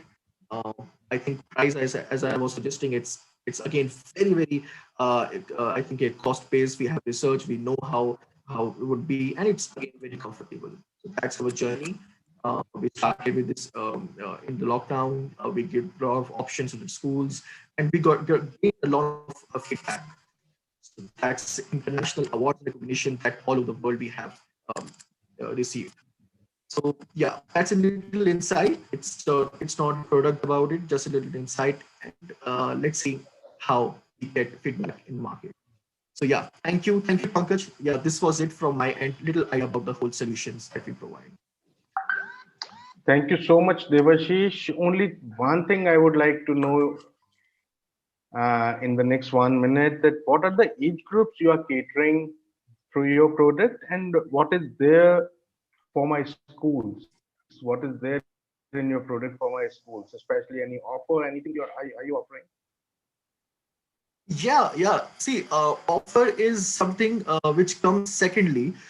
First, we look for a partnership or a synergy between the school and options costing, something innovative ideas to implement the schools is always open for the school.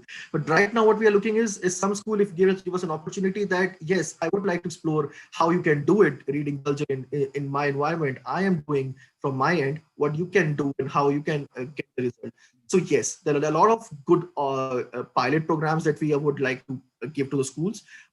Free trial is something very common, but again, we do a free pilot trial for the school, a whole real environment.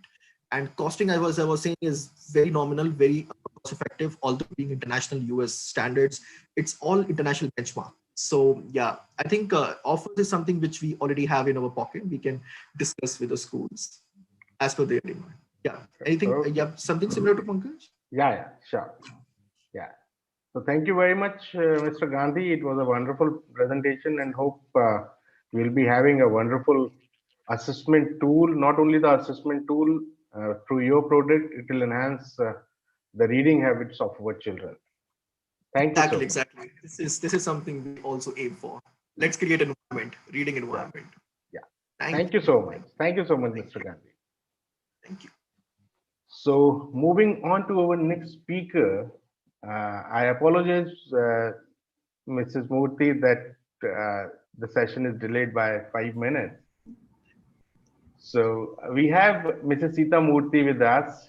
She is the Director Education of Silverworks International Schools, Hyderabad, Bangalore, and Visakhapatnam, as well as she is the President, Heads Association of IB World Schools India, and the Vice Chairperson, CBSE Schools Association, Hyderabad. The Gandhian mantra, you will be the change you wish to see in the world, drives Sita Murthy to create, develop, and sustain progressive and generative learning environments. As the Director of Education of Silver Oaks International Schools in Hyderabad, Bangalore, and Visakhapatnam, Mrs. Murthy assumes responsibility for the learning years of 4,500 students in her school.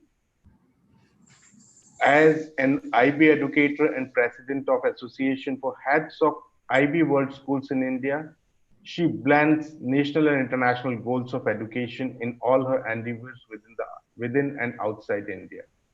Inspired by another Gandhian mantra, Sarvodaya, she drives a civic and social responsibility also.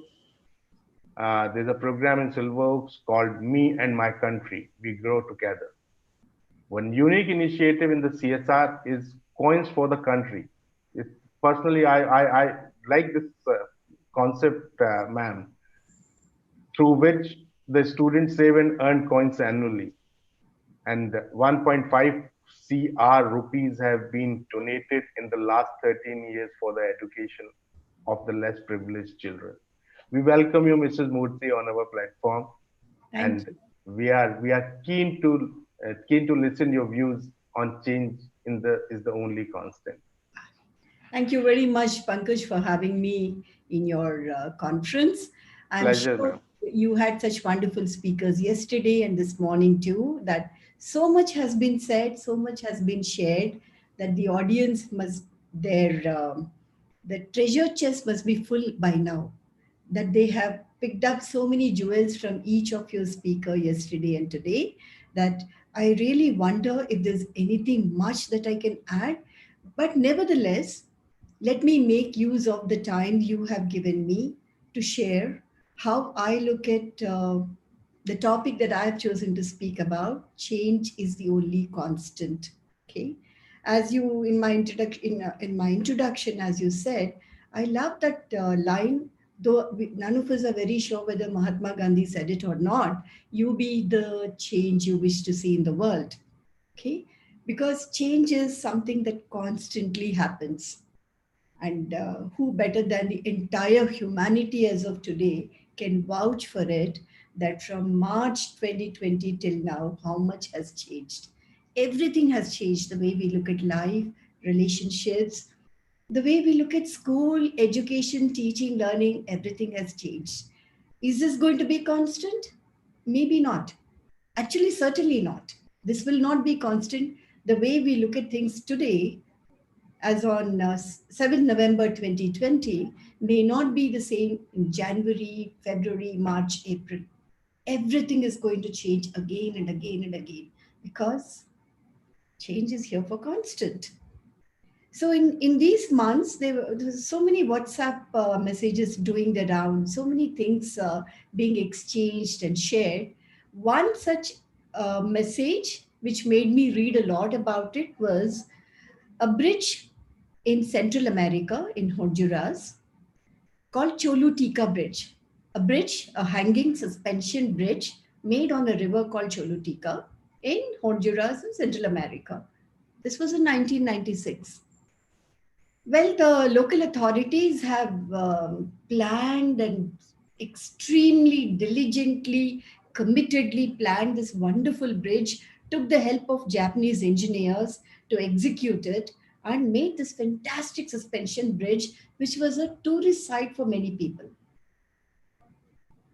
The bridge is such a solid, such a strong structure that nothing could have damaged it. Well, nothing did damage it even today. But 2 years later, in 1998, there was a hurricane. Well, all of us know that Central America is prone to hurricanes.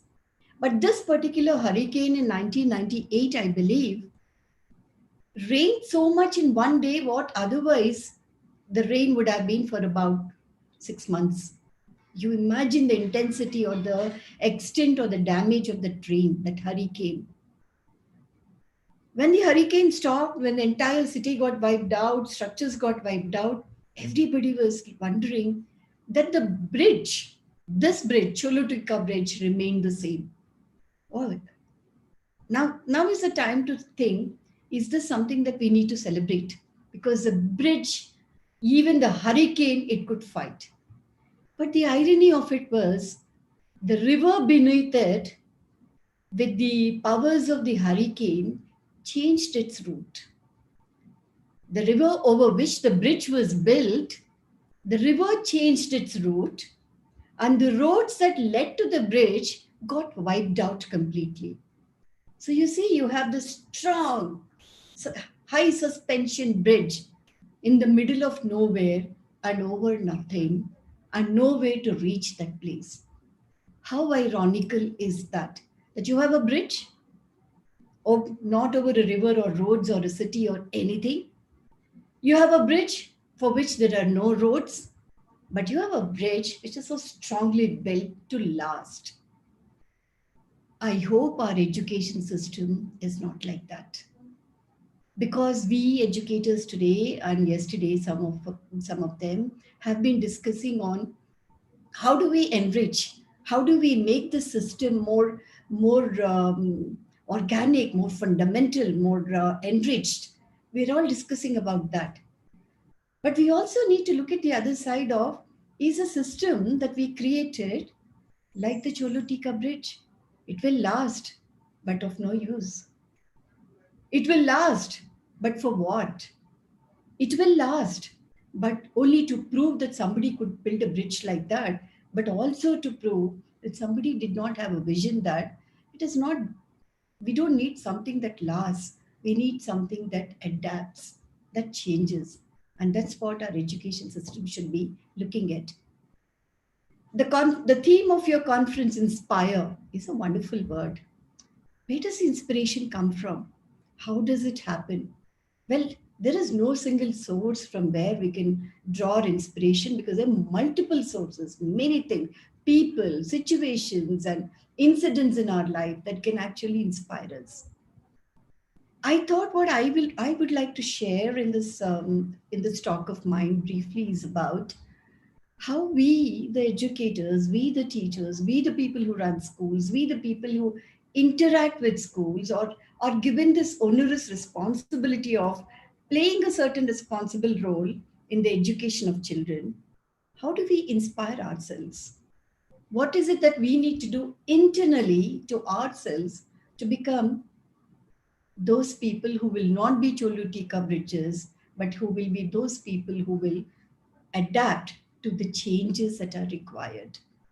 So for me, I think I would rather share from my experiences than say anything else, because I will be able to talk from my heart then. I'll be able to talk my mind out then. So 15 years back, when I moved back to Hyderabad after my husband has taken voluntary retirement from the Air Force, by which time I had lived in different airport stations, different towns and cities of India, understood the geographical, cultural, social, economic context of the country. Thankfully, I worked in different contexts of the country, in different schools, interacted with many people. I worked in the northeastern part before moving to Hyderabad, where I had the greatest learning experience of my life, that the cultural, educational, cultural, and social capital of Northeast lies in Shillong. It's called as the cultural hub, the educational hub, where you have students from the Nagaland, Manipur, Tripura, Sikkim, Mizoram, Arunachal, everybody gathered there to seek education because NEHU, the Northeastern Hill University, is there.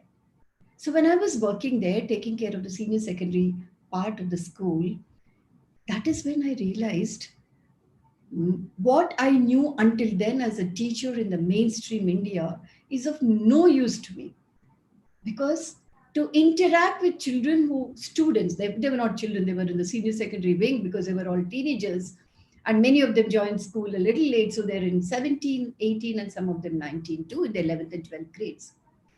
With their diverse mindsets, and with, particularly in Meghalaya, with matrilineal system, I was told by the school head at that time that, the way you interact with students in the mainstream India is not the same here.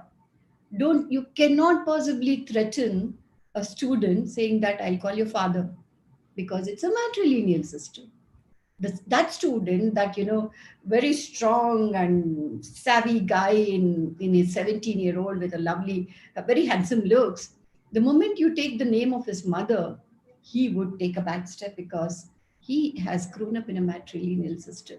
I learned to look at things differently. I learned to look at things differently also because the school head said, Madam, in this part of the country, the way friendships are, because in a regular school in the mainstream India, if you see, people say that the moment a teenager girl and a teenager boy are sitting closely together in a class, you need to be watchful about it. Please look at things differently over here, because they seek friendship and they seek moral strength from one another. This is not about boyfriend, girlfriend. This is more about seeking strength from one another. So you need to look at them differently. My lessons of changing the way I learn started in Shillong. Because as an educator, if my outlook and my interactions with my students are limited by my belief system and my values, I am of no use in the classroom at all. I'm of no use in that school at all, because I need to understand the socio-cultural system out there. And that is where I want to pitch my talk, that you be the change you wish to see in the world. And you make sure that your beliefs are not rooted in your own conventional world that you may have lived in. Please make sure that you begin to look outside, because what is good for you is not the same for somebody else. So my first lesson was started in Shillong, that what I knew until then was different from what I have to see from now. Well, then when I moved to Hyderabad and I had taken over as a principal of a school in 2005, Silver Oaks, I saw how everybody was racing for competition, for marks, for exams, and the only thing about school is how well the school can prepare a student for that competitive exam. I have seen how parents, even when they come to join children in grade 1, ask, do you have coaching for IIT? So for me, suddenly it was like, what happened to these people? Why are they only talking about exams and ranks and scores and things like that? Why are they not talking about what will the child learn? How does learning happen? How meaningful is the learning? Such questions didn't come at all. Now, when you go into a classroom, typical classrooms would be like very didactic, because in our Indian context, generally also, we adults think that we know it all, that we are here in the classroom to pour that knowledge that we presumably have, and all children are supposed to quench their thirst from that. So we adults are used to the idea of dictating and directing everything, but not making the students a great part of our learning environment. I visited Rishi Valley School and I came back and I started reading about Jittu Krishnamurti's works. I also had the privilege of understanding what is IB education and how do we make inquiry based learning. So me as an educator, I did my own inquiry. How can education be different? That is when I'll talk about Sir Ken Robinson. He's like a god in the field of education. Unfortunately, we lost him a few months ago. Many of his books, particularly this book that I thought I'll share, it talks about creative schools. He is the one who made many educators like me start to see the bear in the room and helped us pull out the elephant from the room and start looking at the room as full of students. The same gentleman had written a book called The Element. Okay.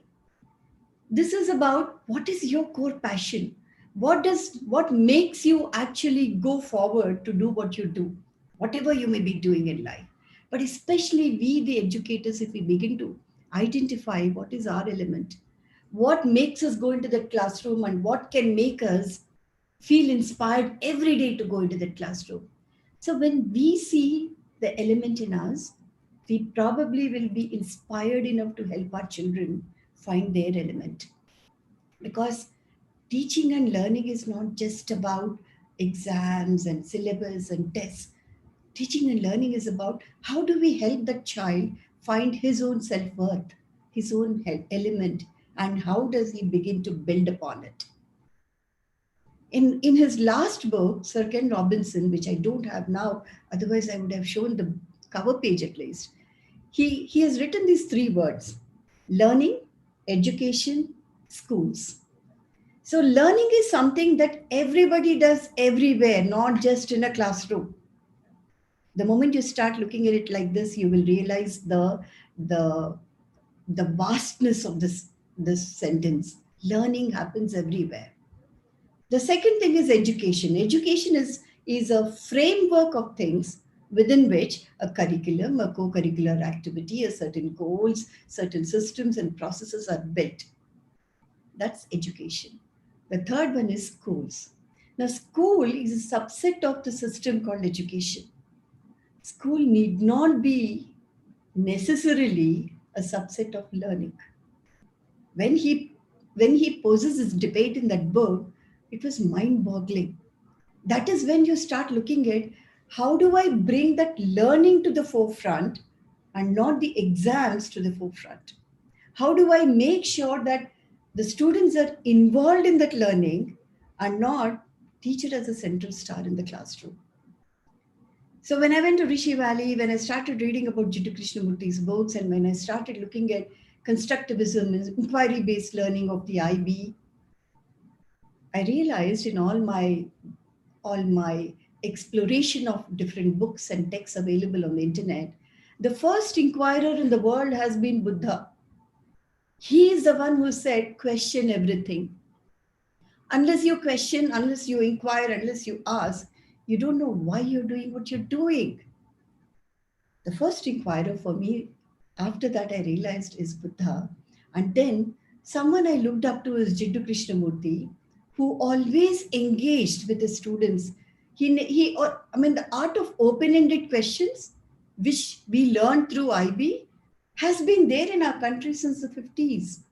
Jittu Krishnamurti brought that culture of posing questions to the students to help them reflect so that they know what they're doing, why they're learning, how does that get personally relevant to them. So this book, Think on These Things, might be helpful for educators to begin to look at what are my beliefs about running a school? What are my approaches to run a school or create a learning environment? So I thought I should show this book also, because this man may have been heard in different contexts, but in the context of education particularly, you should understand that he promoted inquiry-based learning. You go to Rishi Valley School, you will begin to find how children and teachers sit under the trees and discuss about everything under the sky. So for me, these kind of experiences and educationists or people help me recognize how can I change my own belief system. Because I'm an Indian, I'm a product of the same education system that we have. And I cannot suddenly start looking at things differently unless I expose myself to different perspectives and different thoughts. So that's how we slowly started looking at, yes, let's make an education system where students are the chief actors, not the teacher, where the lesson plan is not the chief process, but learning engagements are the primary processes. So from there, we also started looking at, I still remember attended a conference and I had this gentleman, a Britisher, sitting next to me who was, back then, this was 2008, he was working in a school in Japan. He shared a document with us on the table. He shared it and he said, this is the document of the National Education Policy of Japan, which talks about any system, any school, any college, any university, any kind of education that we have in our country, by the end of it, the student should evolve, should graduate with this idea or with this feeling that I have harmony with myself, I have harmony with the people around me, I have harmony with the society, environment, and nature. You see, if you keep repeating these lines to yourself, you have people, the children in your school have graduated with this feeling that I'm very comfortable with myself. I'm very comfortable with the people around me, very comfortable with the way the society is, and very comfortable with nature. I have that fine relationship with everyone. You have a very peace-loving, very balanced, very emotionally calm student. And imagine the potential of that student making the citizenship of this society or this country or any country for that matter. An education which does not produce that kind of harmony, but if it only produces negative competition and negative racing for scores and all, you are producing more unhappy people. So we, the educators, have to begin to change the way we look at what are we doing in our schools. Are we every day looking at checklist of, how many classes did we have, how many teachers came, how many of them came late, how many tests have been done, or how is it like Google view? That is what I'm talking about as a change. And that's also what I'm talking about, how I inspired myself. So then I remember meeting Dr. Abdul Kalam in one of the conferences. It is one of my very, very close privilege that I had there. I had a close interaction also with him at that time. So though this book does not exactly convey that, but I like the title of this book, Spirit of India. Dr. Abdul Kalam certainly brought out the spirit of India through his interactions with the youth of this country. So when I asked Dr. Abdul Kalam that, sir, I heard from a Britisher working in Japan that their national education policy has this as their goal. After that, in fact, I searched many times on the internet, what is the national education policy of our country defining as its major goal? I certainly did not find exactly anything like that, though there were some lofty ideals, but no defined goals like that, no clarity like that. I remember asking many students who came from even, this regional education institutes. After graduation, they come for jobs, and when I interviewed them and I asked them, many of them don't even know that we have a national education policy. So when I asked Dr. Abdul Kalam that, sir, this is how it is, what do you think? Then he was asking, why do you need a policy to tell you what should be the goal of your education? You can define your goal. You have been given the privilege of running a school. You are given the privilege of being a teacher, and look at the influence you have, if not on many, at least on some children. And you define the goal of the role that you play in your class. I trust me, that's exactly, I was looking probably for that kind of reinforcement from somebody like him, that what we are doing in our school, I know when we said character first, competence next. For me, it's okay if the child doesn't do math, but it's not okay if the child is dishonest. Not okay if he's is not principled and he's not reflective enough, and if he doesn't know why he's not doing something. So character is all about how you define. So when Dr. Abdul Kalam said, you define your goals, I, as an educator, along with my team of people, we started digging into how can we involve children into learning? How can we make learning, education, school as a kind of transformative experience than what we minimized it into currently? And that's how some kind of inspiration came when I and my team, we started exploring and building our own perspectives. A few years ago, I came across this book, Factfulness.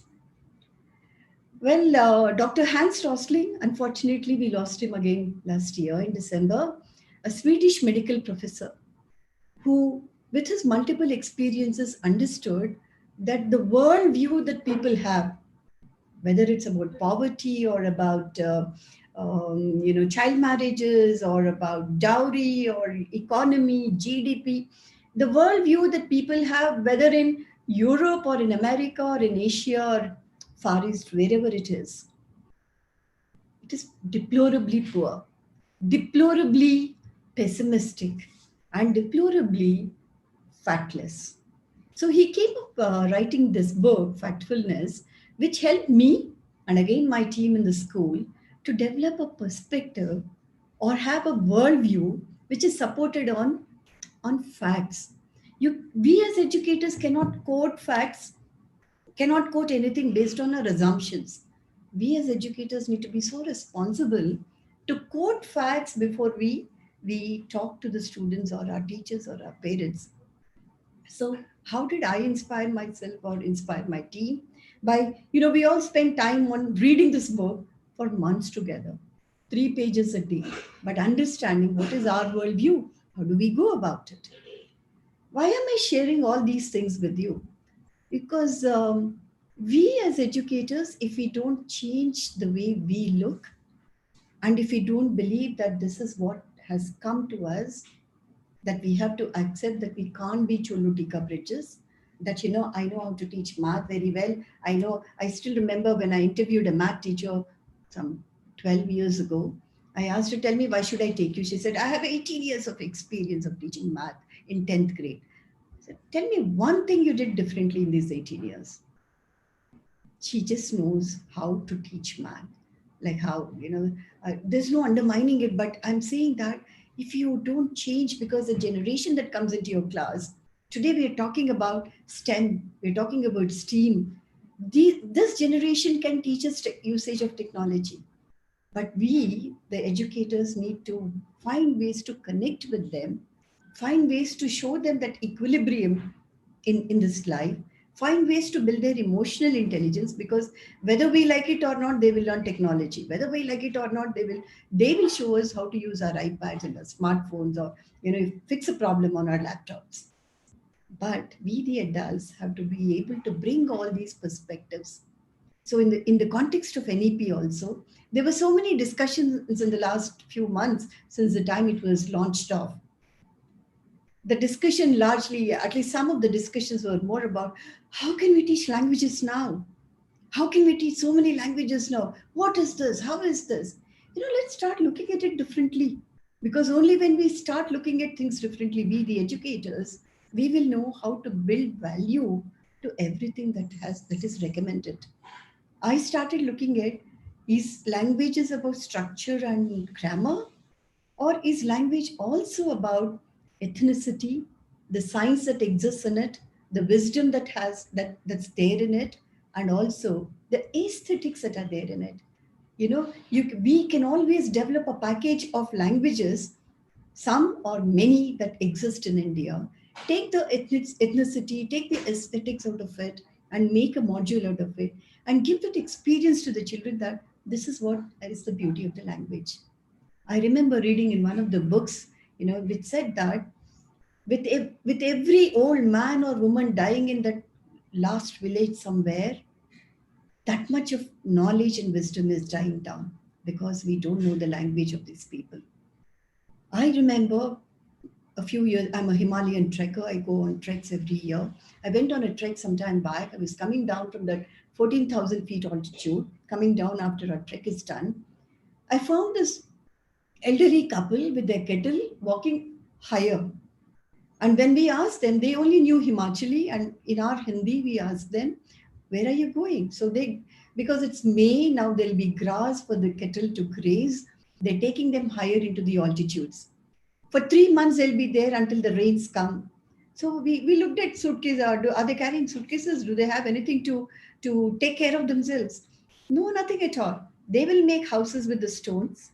They will make houses with the tree trunks, just the two of them, but live there for 3 months. So our question was, if you fall sick, can you come down all the way to the village again? So they've shown us a shrub that can cure their cold, another shrub that can cure their fever.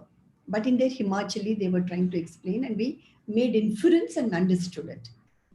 That's when it hit upon me that how many of us actually know the science they know, the medicine they know, the wisdom they know. The importance of languages is not teaching structure and grammar, but the importance of language is knowing the science and wisdom that exists in them. So we, the educators, have to relook at or change the way we look at languages. While we have one or two or three languages that we need to teach through structure and grammar, we have so many other languages that we can use to show the value, the wisdom, the science, ethnicity, the aesthetics in them. That's how the discussions need to go forward, because if we don't change the way we look, we will be Cholutika bridges. And I certainly don't want to be one of them.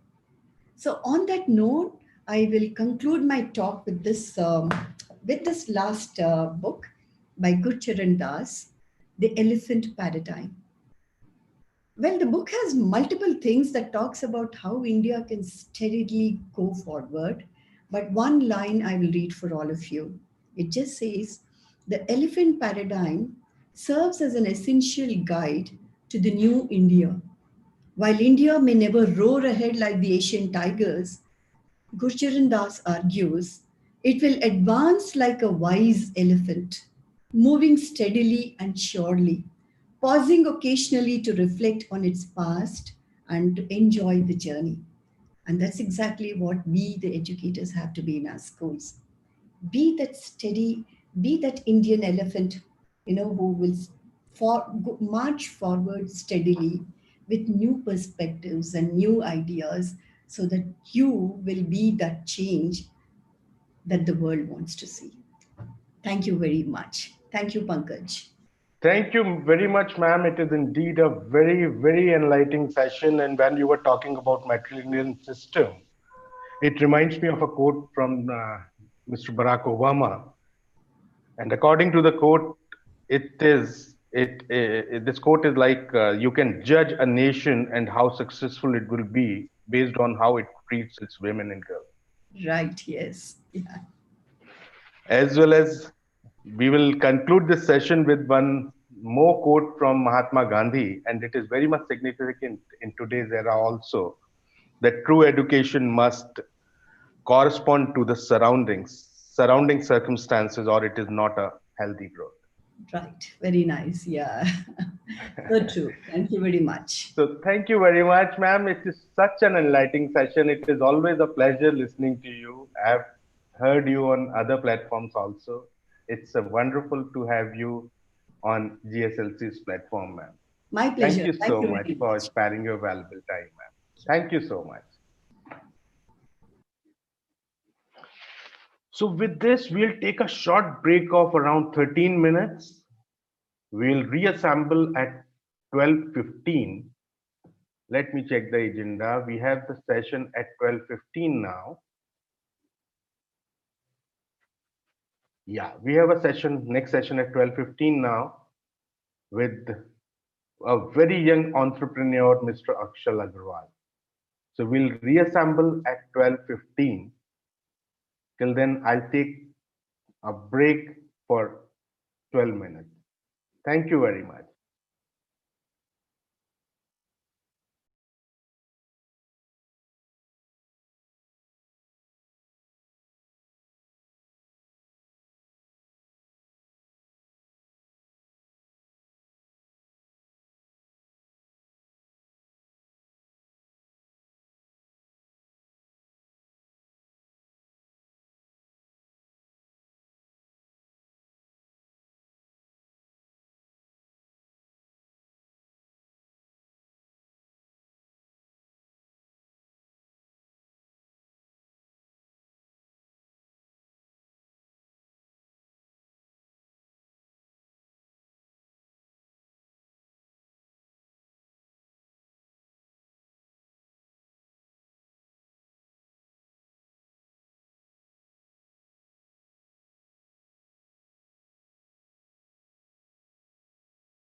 So once again, a very good morning, or rather I would say good afternoon. It's 12:15 now. I welcome you again in GSLC's Inspire, that is International Summit for Planning and Incubating Reforms in Education.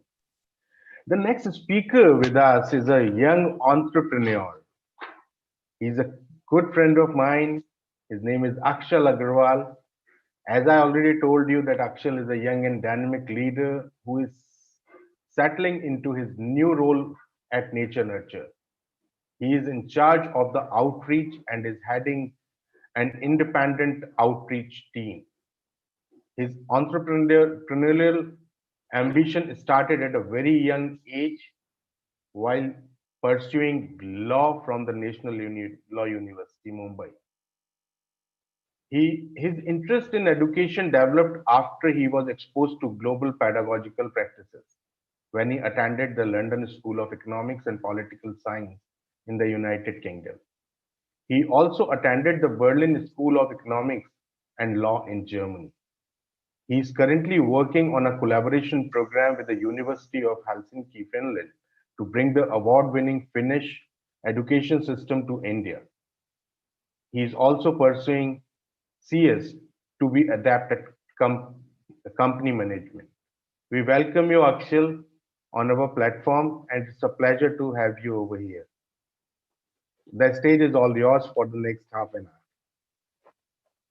hour. Akshal, you have to unmute yourself. I think you are on mute.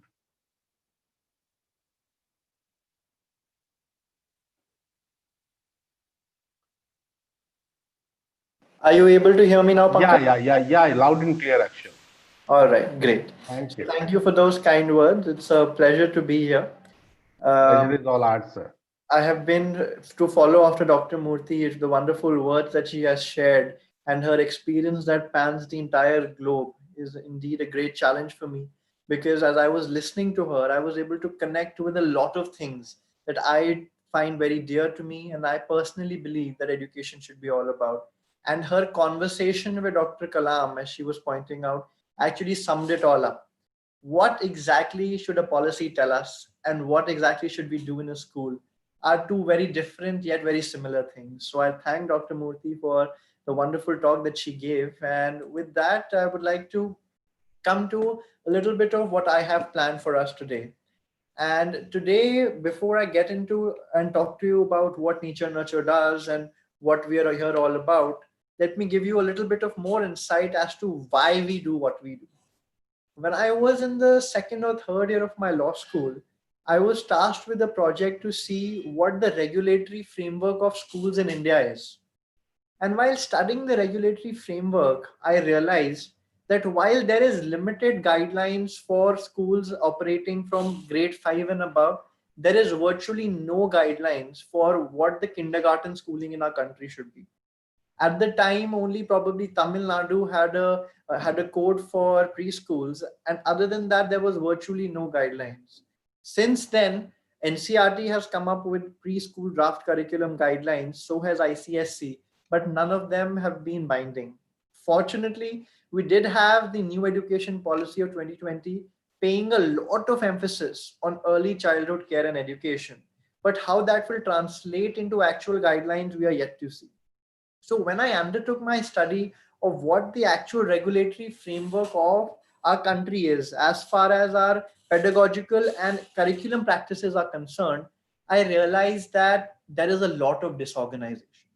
And the problem, as also identified in the NEP, is that by the time our children are going into classes 7th and 8th and 9th, by the time we are having our boards tightly regulate the schools, the damage is already fundamentally done. Policy very rightly notices that the gaps in our system are in the foundational literacy and numeracy of the children for the large part, which means that in kindergarten, which coincidentally, according to neurosciences, is the time for maximum brain development, our curriculum sometimes they lose the essence of what we have to do with our children. Now, that may be a flaw by overall design. Sometimes that may be a flaw because of poor planning or lack of general overall focus on what the curriculum should be. While there are 2 to 3 or let's say 5% of the schools are doing a brilliant job of it, But my research, and I focused on a lot of sources from Ernst & Young, a lot of government publications, and not just the public school sector, by the way, also in the private sector, we realized that our learning outcomes are something that the schools are essentially ignoring, or better yet, in many cases, the schools aren't even aware of what those learning outcomes are. So I thought that, instead of going on a spree of setting up schools, instead of going on spree on creating content endlessly without a goal in mind, I thought that I want to create an organization that can help existing schools align this process.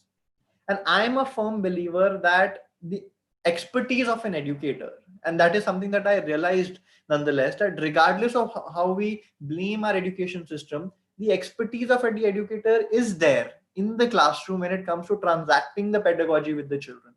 However, the process of curriculum planning is something that, therefore, when we made a decision to venture into education, to actually venture into this field and contribute meaningfully to learning outcomes, to this entire process, I made a decision that we have to first align the plan. Before we get into it, we need to work from the very top of the planning process, which is learning outcomes. Therefore, when we talk about a complete curriculum solution, I encourage all my fellow educationists to first ask themselves, what is it that our child will achieve at the end of their schooling? And building in from Dr. Seema's wonderful words that she was pointing out earlier, that first we have to ask this question. And sometimes if we struggle with the answer, we have the National Curriculum Framework to help us with. So the NCF of 2005 says that the purpose of education is for the children to find the meaning of life. These are beautiful words. We sometimes tend to ignore them as being too vague. But if we try to actually read through the framework, we see that the broad outcomes that our framework sets in mind is actually in tandem, sometimes far more progressive than even the best curriculums in the world. So once we have identified the need and the objective of what the school should do, this is in a pre-planning stage. What the board should do, what the board is, what the guidelines are, these are secondary. In the first instance, we have identified very clearly as a school leader, as an educator, as a parent, that why am I sending my child to school and what the school will do for us. And that with the National Curriculum Framework, once that is identified, we then step into the curriculum planning process. So all those wonderful educators who may get an opportunity to see this video, and I'm sure that you must have already read the NCF, but I urge you to read it again. And in fact, in the stressful times that will come years from now, the psychological stresses that this situation would pose on children, our NCF would be more meaningful than ever. Therefore, when we talk about the complete curriculum and nature nurture, we start with the first step of designing your learning outcomes. Now, the learning outcomes that we design for your school will borrow a lot from what you've already been doing in this school, in case you're a pre-existing school. So first, we do a baseline assessment of your school and understand that over the last, maybe you've been running the school for a long time. With what vision are you running the school? And what are the learning outcomes that your school is good at? What is the sort of outcomes that your parents want in their children, which is why the school poses a lot of focus on those outcomes. So once we have identified and conducted a baseline assessment of your school, then we say, all right, that this is the outcomes of your school that we have identified. Let us now see what the best practices globally are. Let us now see what the best practices of our Indian policy are, and let us now see what the board expects us to do. So when we design the learning outcomes for your school, there is a simple 80-10-10 formula. And this is something that I picked up from a conference that I attended in Dubai. The 80-10-10 formula is that the curriculum, when we are planning for the school, this is the ballpark formula, of course. When we are planning the curriculum from the school, 80% of the curriculum, especially in kindergarten, will remain the same throughout the world. That is as per international frameworks, international benchmarks, and of course, as per the natural milestones of children. For example, if a child learns to sit at 6 months, that will be the same in India as well as the United States. So especially in kindergarten, when we talk about the planning process of the curriculum, 80% has to be same. 10% is based on what the national expectations are of maybe of policy, maybe of the board, and also of general societal expectations, which may talk about a little bit more about your social development, your events and celebrations. Those are the 10% of your curriculum. And the last 10%, which happens to be the most crucial and often overlooked, is something which is completely customized based on your demographic, your school's need, and your past experiences. So this last 10% that schools often do not customize end up happening the entire, balance 90% of the learning outcomes. So where we work very closely with the schools, that even before we decide that we want to have a long-term association with the school, we work very closely in organizing these learning outcomes. So as you can see in your screen, I've just given you a snapshot just to give an idea that the learning outcomes that we are talking about are not just restricted to numeracy, literacy, they are also extending beyond. And some things, as we to commonly termed as co-curricular, I don't feel that the need to make the distinction between curricular and co-curricular is even relevant, because when we are planning the learning outcomes, whatever is required by the child to graduate at the end of the 365th day of that particular year, that is important in our curriculum. So be it cognitive development, language and numeracy, physical development, creative aesthetic development, leadership, social emotional development, these are all parts of learning outcomes that we need to focus on. And virtually, if we work very closely with schools, and in fact with all the wonderful inputs that we get from schools, the learning outcomes document that we make, it gives us a concrete plan as to what we have to do by the end of the year. When we are talking about education as an industry, we sort of say that we are extremely disorganized. And that disorganization often stems from the fact that we do not have a plan as to what to do before we get going. So I think that all schools, regardless of what curriculum you're following, what books you're following, spend time in aligning your learning outcomes. And the learning outcomes are not to be sort of restricted to just the syllabus or the syllabi as we call it. For the parent or for your average person who does not know about terminologies, sure, this can be looked at as the syllabus. But from a planning point of view, from a curriculum perspective, we have to understand that this is the bedrock of what our school does. So whatever learning outcomes that we finalize for the school, we then move on to step 2 based upon these customized learning outcomes, which represent your demographics, which represent your parent expectations, as the same time represent the best practices in the world. We move on to step 2, which is organization of your calendar and preparation of lesson plans. So when we are talking about organization of your calendar, when we are planning the learning outcomes, we are keeping in mind what we can realistically achieve in any particular academic year.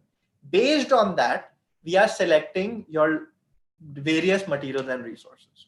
This, incidentally, is the real step where schools tend to start their entire planning process. The average school that I've interacted with over the last 5 years, and I've had the good fortune of visiting schools all the way from Jammu and Kashmir to Kerala. Those were better, simpler times where airfare was not fatal probably to your health. So the fortune that I had and the experience that I had was that schools begin their planning process with their materials and resources.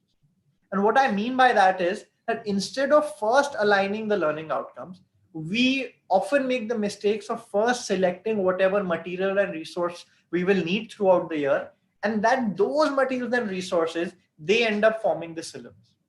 So now the best schools out there, or maybe the most progressive schools out there, they might have overcome this practice over the years, but the inherent nature of the way content flows or the way practice flows, I have observed this to be the case, that typically we have seen that schools select an assortment of different books. They are wonderful books written by all sorts of brilliant authors.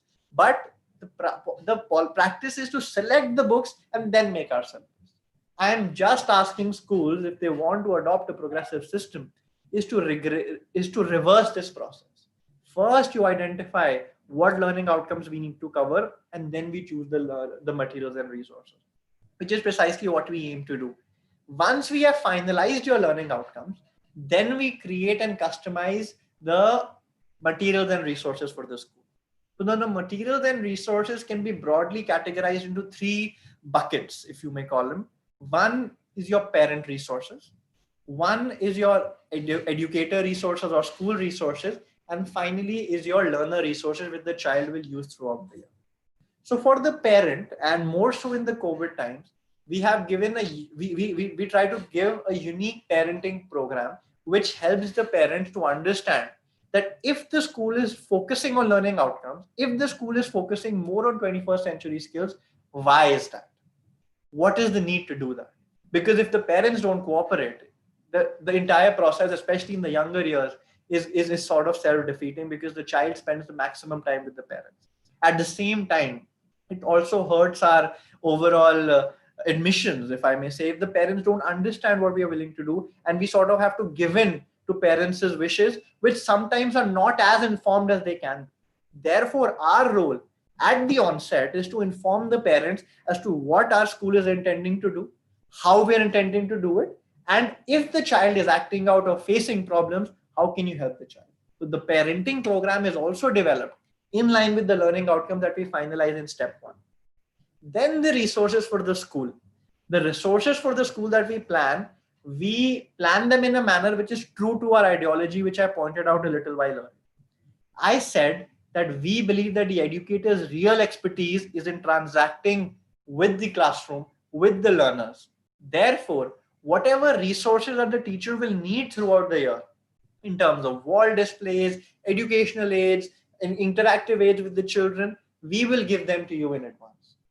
Whatever the way the entire calendar has to be planned by dividing it into weeks, weeks into days, days into slot, the entire plan is given by us to you so that the teacher's real expertise is in reading those plans and transacting with the child.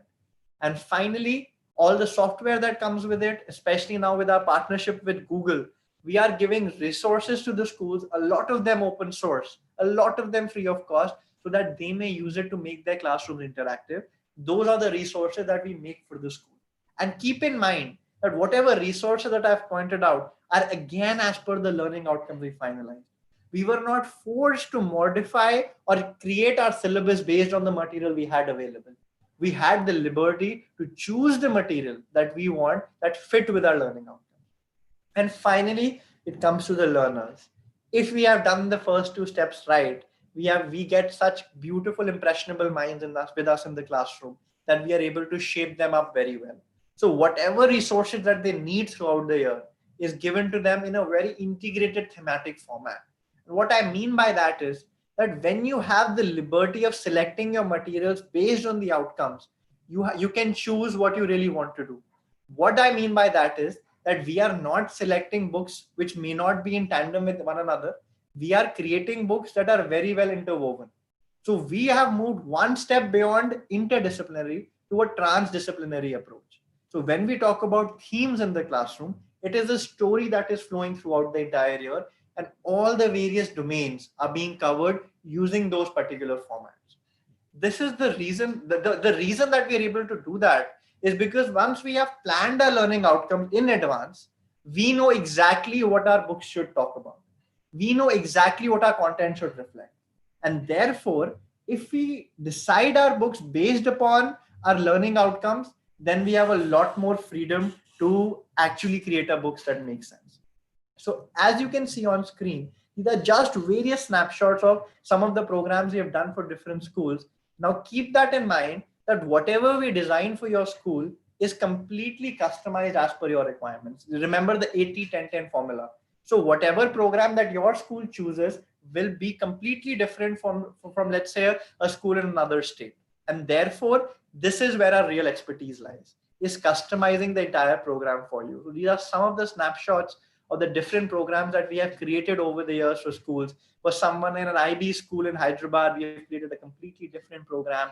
Let's say a school which is limited by violence in Jammu and Kashmir, we try to create a different program where the school year is very disrupted. So we have tried to create these programs which are all different.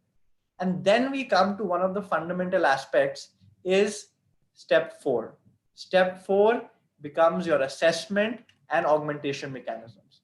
Once we have selected the first 3, once we have done the first 3 steps right, which are namely your curriculum framework, learning outcomes, and materials and resources, we come to step 4. which is the most critical of all, augmentation.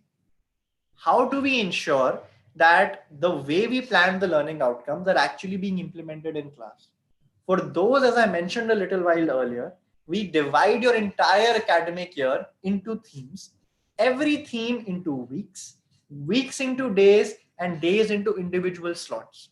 For every slot, we give you an educator reference activity or an ERA, which is a lesson plan that corresponds to what the educator has to do that on that particular day. The reason our educator or lesson plans tend to be a little more effective than average is because the learning outcomes that they refer to are created for your children. The materials that they use are created for your children, and the resources that they have physically with them are also created for their children. The plan, whatever the plan that we give to the educators, whatever material that you need in that is already with you, and the objective with which it was created is something which is customized as per the needs of your school. Therefore, in our sessions, when we visit your school, interact with the management, interact with the educators, and conduct the training sessions, it is no less than an immersive experience for them to understand and be part of the planning process itself. Because when we are selecting books which may not come from, which may not follow the right sequences of the curriculum planning process, we have little control over what is in them. But when we are visiting school, it is sort of making the educators part of the planning process. They get to interact with the very people who have made their books and in fact planned their curriculum along with their senior school academic team. And they are able to understand deeply and better the rationale of what they are doing and how to do it. When we give the educators the confidence that you have the liberty to question what we are doing in class and then execute it with the confidence that I am confident in the theory of why we are doing this, and I'm also confident through our augmentation plans why we have to do it, we have typically seen that what the educators can achieve with the children can be wonderful. And this is something that we do not sort of limit by geographies. I have seen some of the schools in comparatively remote areas, and not very remote, but comparatively your tier 3 cities, the children are actually flourishing very well. And in fact, in the 6 hours that we used to have with the children before the COVID time, even after the teacher completed all the lesson plans, if we do it with efficiency, there was always time left where the educator could use their own creativity, their own innovation with the children and engage them. Because once we are doing the planning in a meticulous manner, the entire process flows beautifully. And I do know that most schools follow lesson plans, and many of them do them exceptionally well, even better than what our program can do for them. But what I have realized in my experience is that whatever we are doing in the lesson plan, if the material, if the learning outcomes correspond to that, if the material corresponds to that, and then the pedagogy corresponds to that, it is all the more beneficial. I often see schools referring to different pedagogies which they say is their curriculum. I've often heard the term that ours is a Montessori school, or ours is a Reggio Emilia school, or ours is a Howard Gardner school. While those are excellent pedagogies and excellent educationists, I encourage my school owners to look at it from a broader perspective. Why do we want to limit what we are doing in the class to a particular pedagogy? If Montessori says play-based learning, if Erickson is talking about self-help, aren't these all important for children? So in our lesson plans, while we do mention the pedagogies at the bottom, we say that do not limit ourselves to a particular style of teaching or a particular pedagogy. Whatever is more appropriate to the learning outcome, most appropriate to the learning outcome, we use that pedagogy. And why do we restrict to one? We use a mixture of different pedagogies. We have a bunch of 30, 35 odd learners in the class. They may all learn, some of them may be visual learners, some of them may be kinesthetic learners. So we use all sorts of different pedagogies to engage with them. That essentially was step 4 of 6 of what the curriculum entails. Then after our training is complete, we move to step 5. Often, it's extremely debated, extremely contested. Everyone has a lot of things to say about it. It is assessment. That once we have done the curriculum framework, right? Once we have focused on our learning outcomes, once we have created materials and resources, once we have done our training, now it is time to assess whether all of the hard work, is it yielding results? So when we talk about assessment, we ask you to take a much broader picture of what assessment entails. Instead of directly jumping into an assessment of the learner, take a step back and first assess your own management system, that whether your system was as effective as it could be to empower your educators, who could then in turn empower your children. Step two is then to assess whether the educators were very meaningful, were making the classrooms engaging, whether the educators did their part, that all the plans that we made for them, all the resources that we gave to them, did they actually implement it in the school, for which we have audit and observations of your classrooms. Third instance, we then see through parenting programs with the parents that did you give the right stimulus to the child at home? Were you an active member of the school ecosystem to support the learning process? And then finally, we come to the learner. More often than not, if we try to hit the bullseye on the first three parameters, our young impressionable mind is likely to follow the path of learning, because we are following many, many different pedagogies. Any pedagogy which is relevant to the child, we are following to it. And when we are assessing the child, then we follow the typical formative plus summative approach, which is a mixture of your hands-on learning plus pen and paper exam, where here again, we take a step back, and the assessment papers that we make again directly correspond to our learning outcomes. So we are not making our assessment paper based upon our materials and resources or our books. We are going back to our learning outcomes to make the question papers to decide what we are going to do for our children, how we are going to assess our children. And in fact, we are giving you adequate time to understand that these learning outcomes really need to be completed by the end of the year. So take an entire year, and we structure it in a manner that whatever outcomes that we set for the first day, we try to achieve by the end of the 365th day. Throughout these 365 days, through a mixture of summative and hands-on, formative and summative approaches, we try to see whether we have actually achieved those or not. And what we end up seeing is that if we are following those steps right to the dot, we see that the children are able to do it well. And then we come finally to step 5, which is our audit and intervention. That after we have done our assessment, there may be some gaps in the system. There may be some things that we need to do better as management. There may be some things that we better to do, that nature nurture needs to do better as your education partner, or that educators need to do better. Then we create intervention methods and detailed rubrics and letters for each educator as to how we can improve. And we also create a complete audit report for the entire for each classroom that you can refer to and improve your system. So the way I see the entire process is that I believe that the school has the real expertise in transacting with the children. However, the planning process, selecting the materials and resources, if it is done in a little more planned manner, we have seen in the past that the type of learning outcomes that we achieve are actually quite substantial. In the initial days, we used to be a little skeptical in making bold claims, but God has been kind to give us the kind of outcomes that we have wanted with our learners. And whether it is, schools that we have had all over the country now, whether it is a CBSE school, an ICSE school, we've even begun doing some IGCSE schools. While I do see a lot of differences in the way schools respond to our program in somewhere like a Bangalore or a Hyderabad compared to a Moga or a Amritsar in Punjab, but overall, I have seen that the entire process flows smoothly once we are doing these 6 steps right. And ultimately coming to the economics of it, that I know that the entire system can work well, but my role as initially a law student, now as a business entrepreneur, has also been how to make it cost effective, how to make it something that the schools can afford, because the way that the schools are regulated in our country, the entity structures, our society is trust. We have a tight leash to balance our balance sheets. The way we have tried to price our program is that with all the planning, our program typically does not cost more than 20 or 25% than what the children are already spending on their books. While the children may be spending on an average 3,000, 3,500 on their books, materials, we try to provide all the material right from the learning outcomes, customization, branding, creation, and training in sort of the same ballpark figure. And we work very hard so that the economics make sense for schools. This is our initiative that we have started. It is not the only line of work we do. It is one of the things that we do. We come from a little industrial background.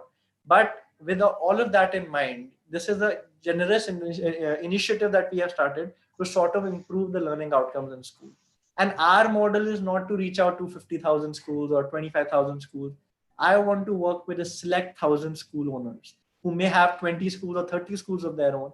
But our model is to identify and work with only the 1,000 schools in our country, which may or may not be of a certain standing, so to speak. But if we are able to see eye to eye with the management's vision, if we are able to see that, yes, that the management wants the sort of changes in education and the sort of changes in learning outcomes that we can really provide, then we join hands with them and try to give them an experience that their children can enjoy. Try to create an experience that is in fact valuable for all the stakeholders and in a manner that does not strain their finances. So we are a relatively young organization out there, and the fact that we don't have to capture the market or be the front runners in the entire industry gives us an inherent edge. It gives us the liberty to be selective as to whom we have to work with, and that is not dependent upon your size or your fees. That is solely dependent on our inclination to actually see that, yes, the other school's management does mean and wants to see the changes. They just need some partner to do it for them. So through initiatives like these, I thank Pankaj for organizing events like these. I get an opportunity to meet some of the wonderful educationists out there and see all of the wonderful work that they are doing to get a little more comfortable that, yes, maybe we are on the right track, and sometimes also receive thoughts and feedback that may point that we are not in the right direction.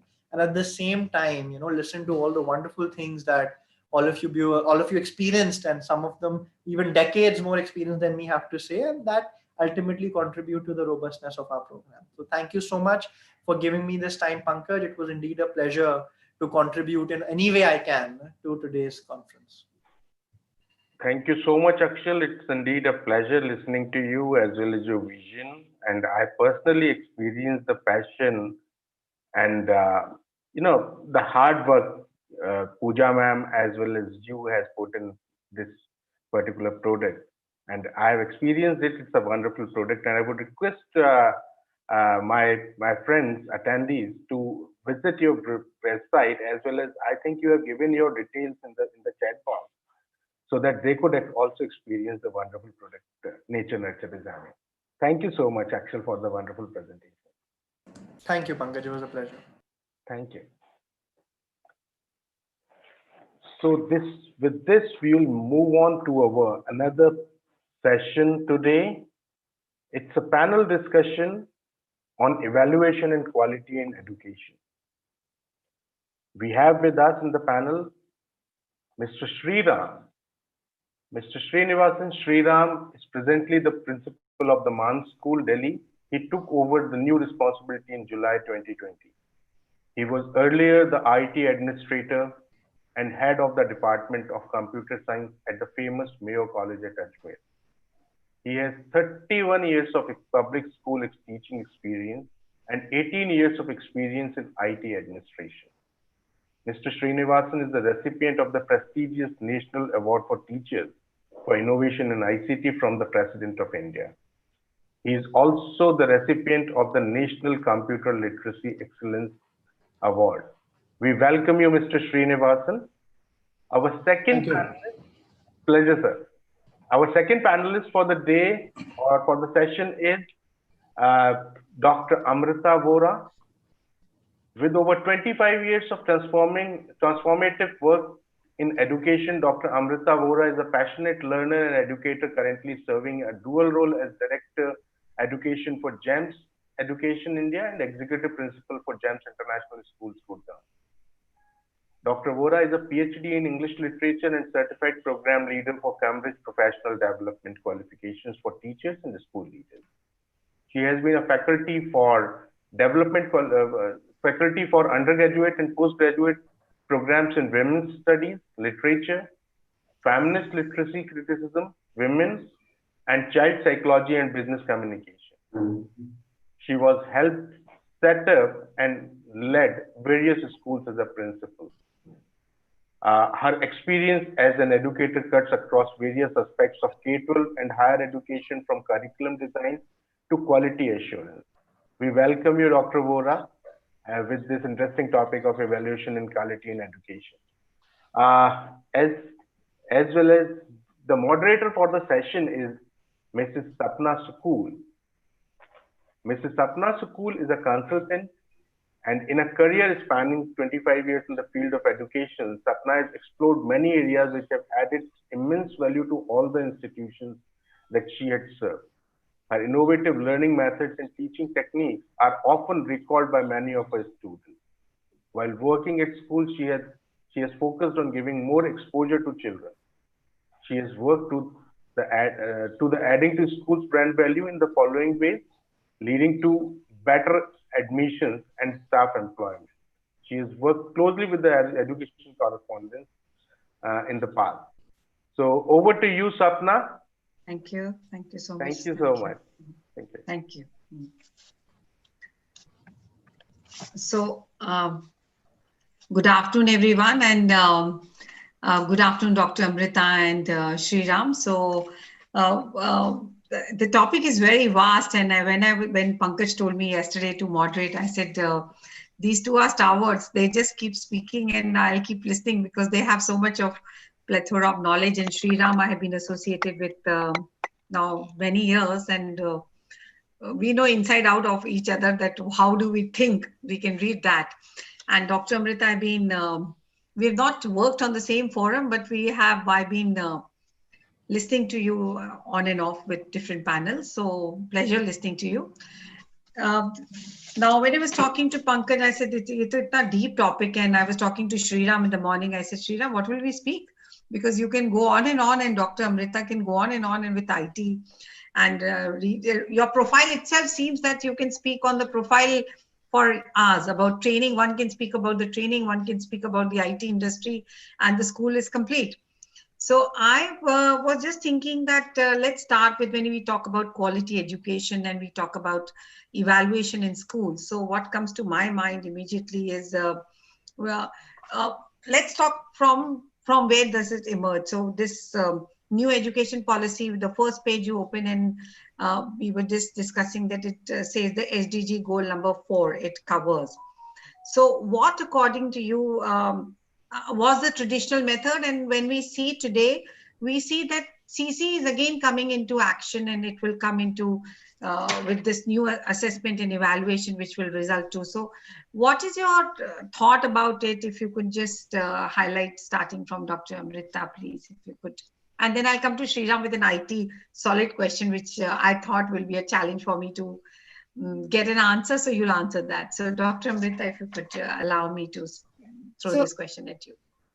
So when we talk about education quality, and we talk in terms of, as you said, the national education policy, well, the policy by itself is good.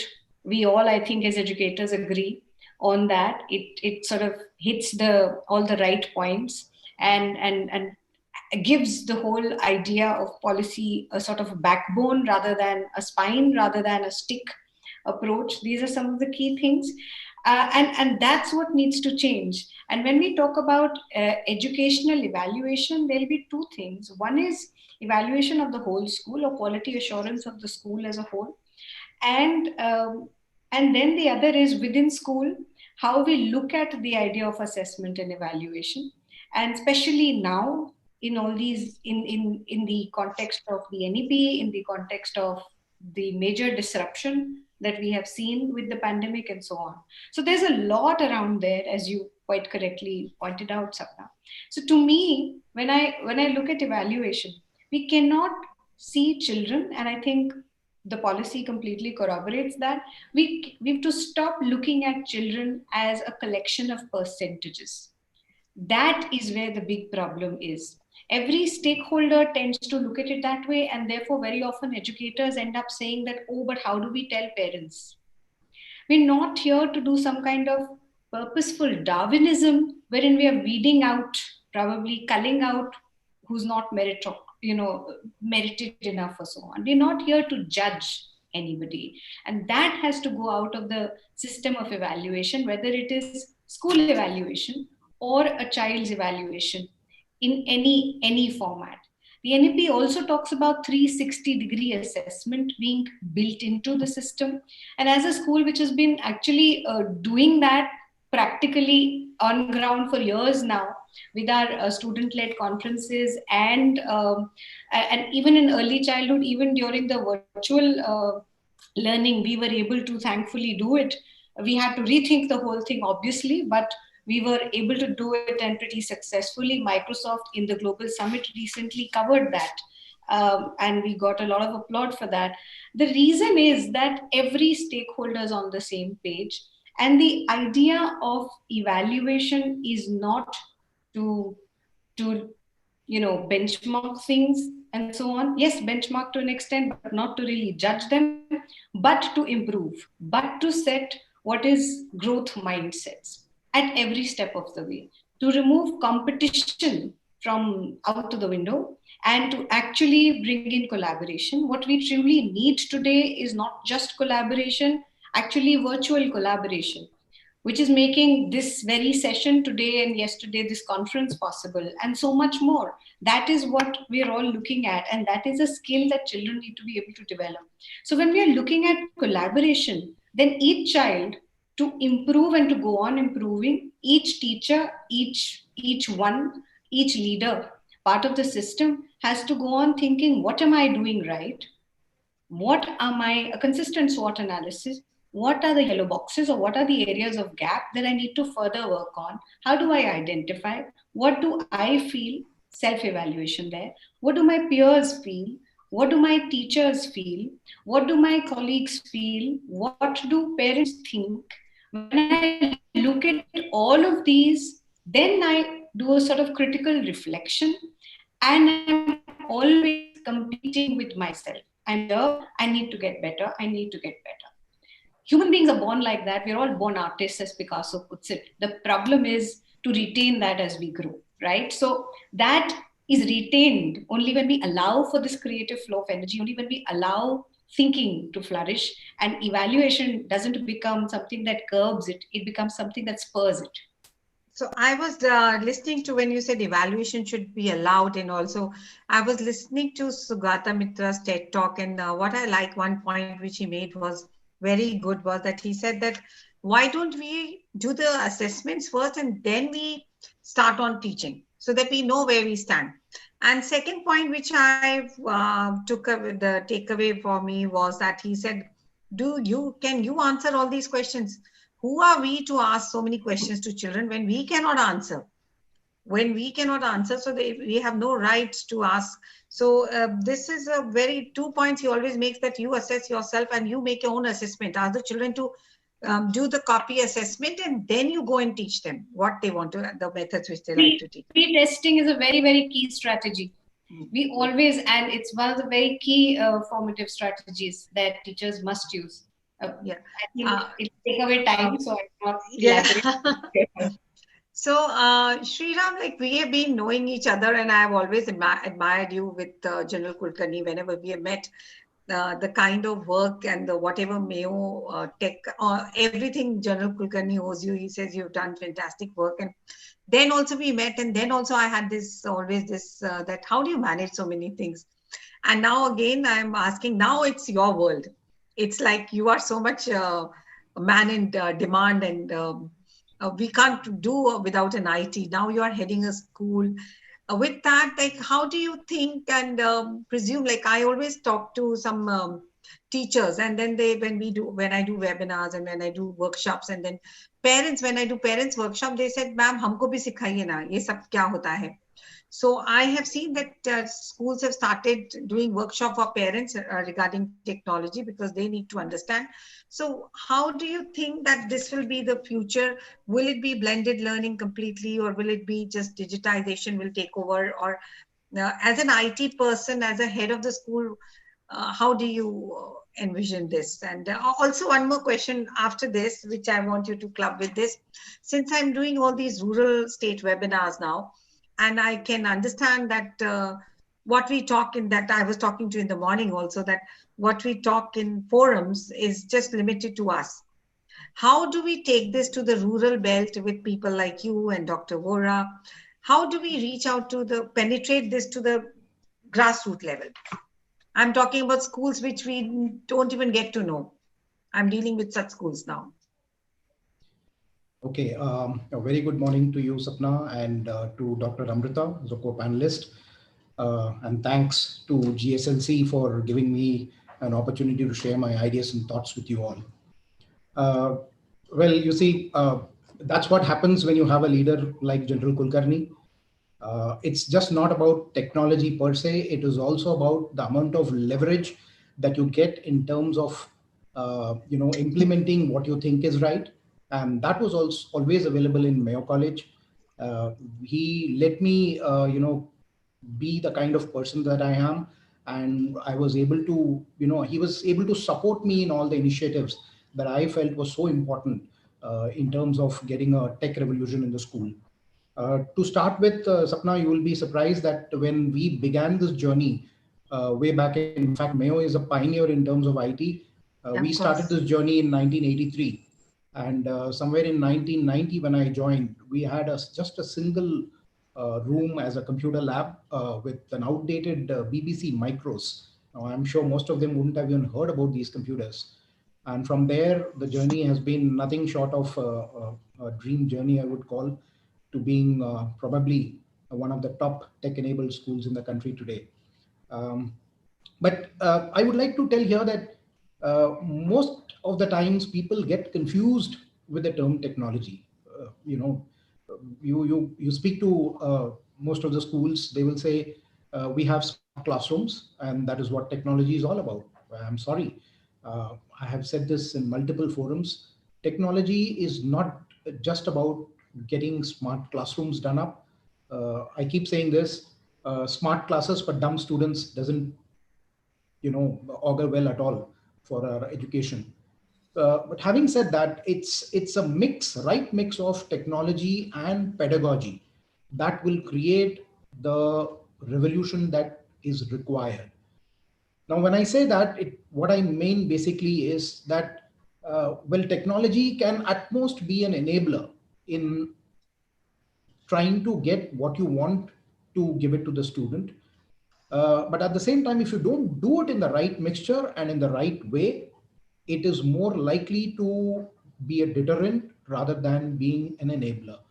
The favorite quote General Kulkarni keeps saying is that the technology has to be an enabler and we should not be enslaved to technology. And Enslaved that's to very technology. right, because the moment you open the world of giving gadgets to students and with the available bandwidth, it is more likely to be misused than to be used constructively. So therefore, the role of the teacher is very important in making them understand, showing them the right path in which it can be used.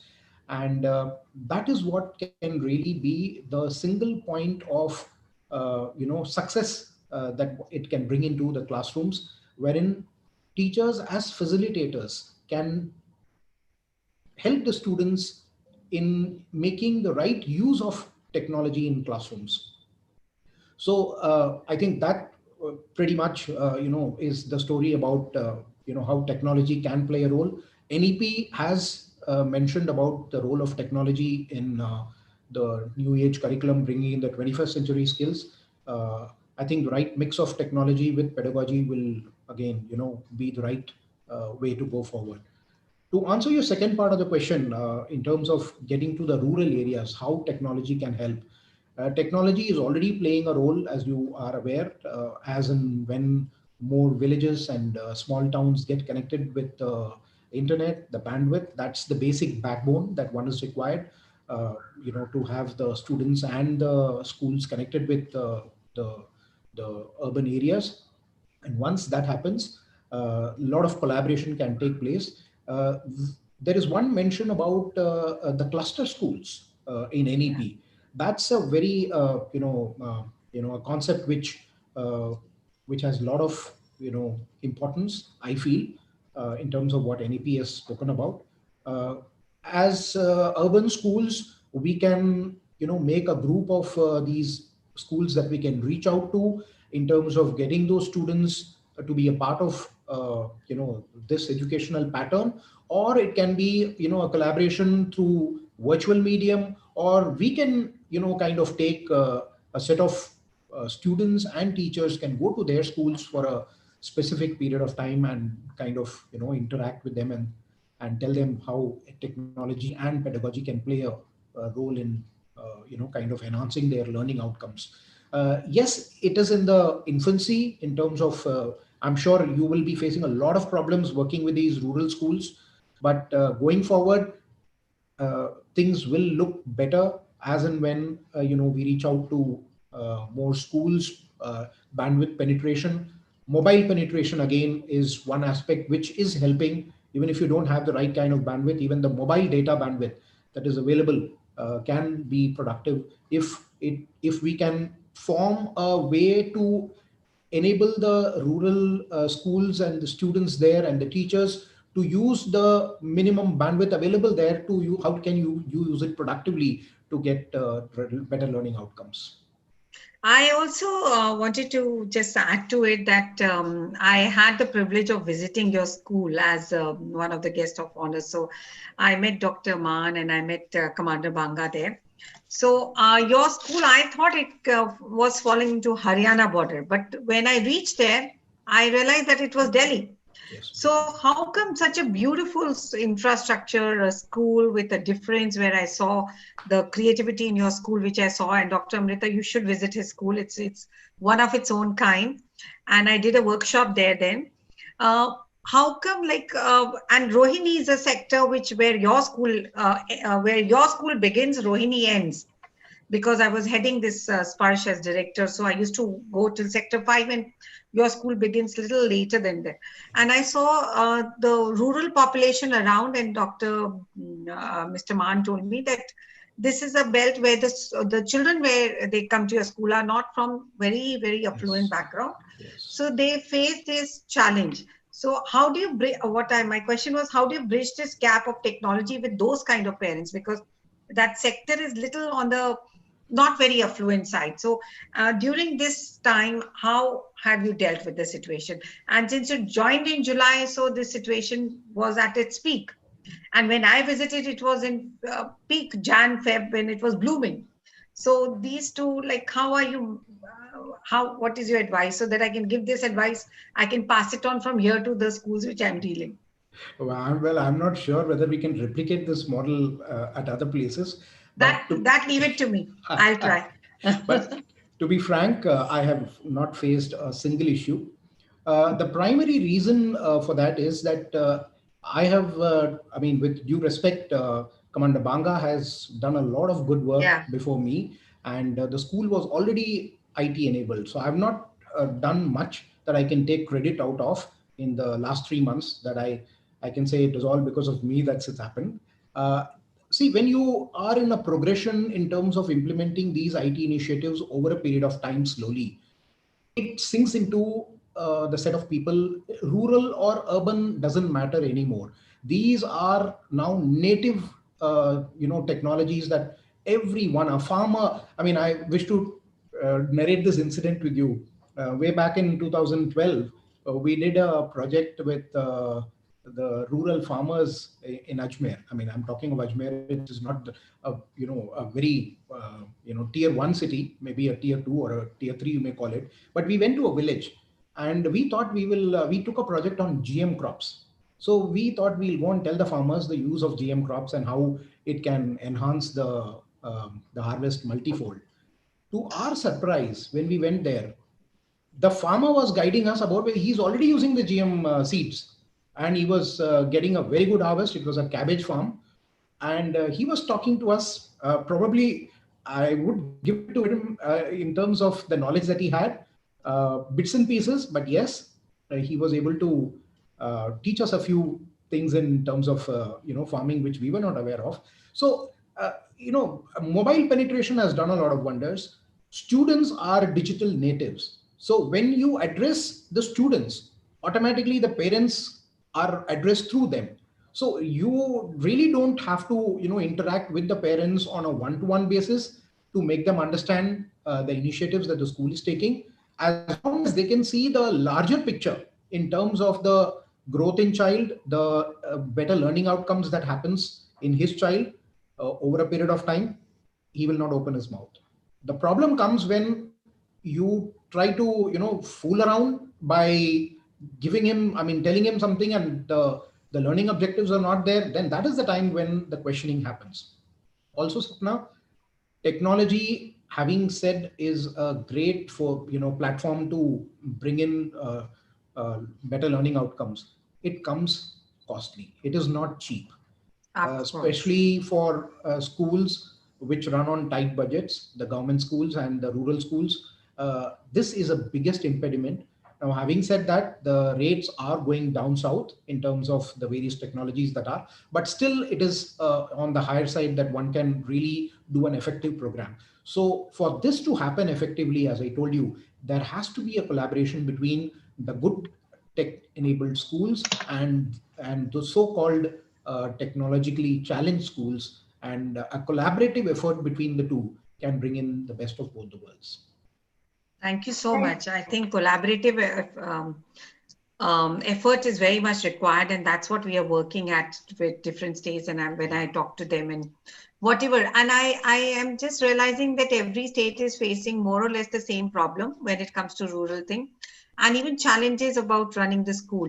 So, Dr. Amrita, I was reading about your profile and I watched, since I've not dealt with you directly, Sriram, though I have been dealing with him. So you were into teachers training, and I saw one of your talks at, I think it was last year, with the preschool teachers or leaders, where you spoke about how technology will take over. So that time you were talking about how technology will take over and how training is important. And this time when we both were in different webinars, but more or less we are following each other. I'm following you on FB and you're following me on FB. So I saw that we both have more or less similar vision, but it's not that. So I had the privilege of visiting GEMS school earlier, and I met Mr.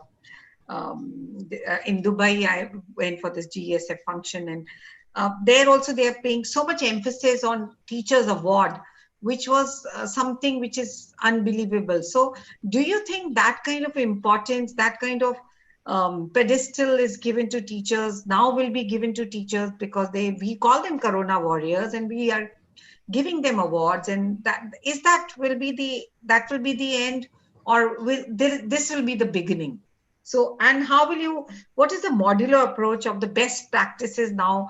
Would you like to tell all of us? Because is it going to be, what do you think that teachers should know from today onwards, or from after, once the school reopens, I'm sorry. Yeah. So there are various facets or parts to your question. Yeah. And, GEMS has been running the Global Teacher Prize since years and years. It's not something new. And yes, it's almost, the idea behind it has been that there needs to be like a Nobel Prize for this profession as well. And I think our NEP also talks about giving back that respect to the teacher. Just now, Mr. Srinivas also said that technology is fine, technology is an enabler, but smart classrooms and dull students do not really augur well. So technology is there. It can become too large. It can become a pandemic by itself. We are today living in an age of misinformation, with social media creating echo chambers that we have to somehow survive in and try to deal with the world which has reduced polarization instead of what's going on. So we need children and people or young people who are critical thinkers and who are at the same time really, really compassionate.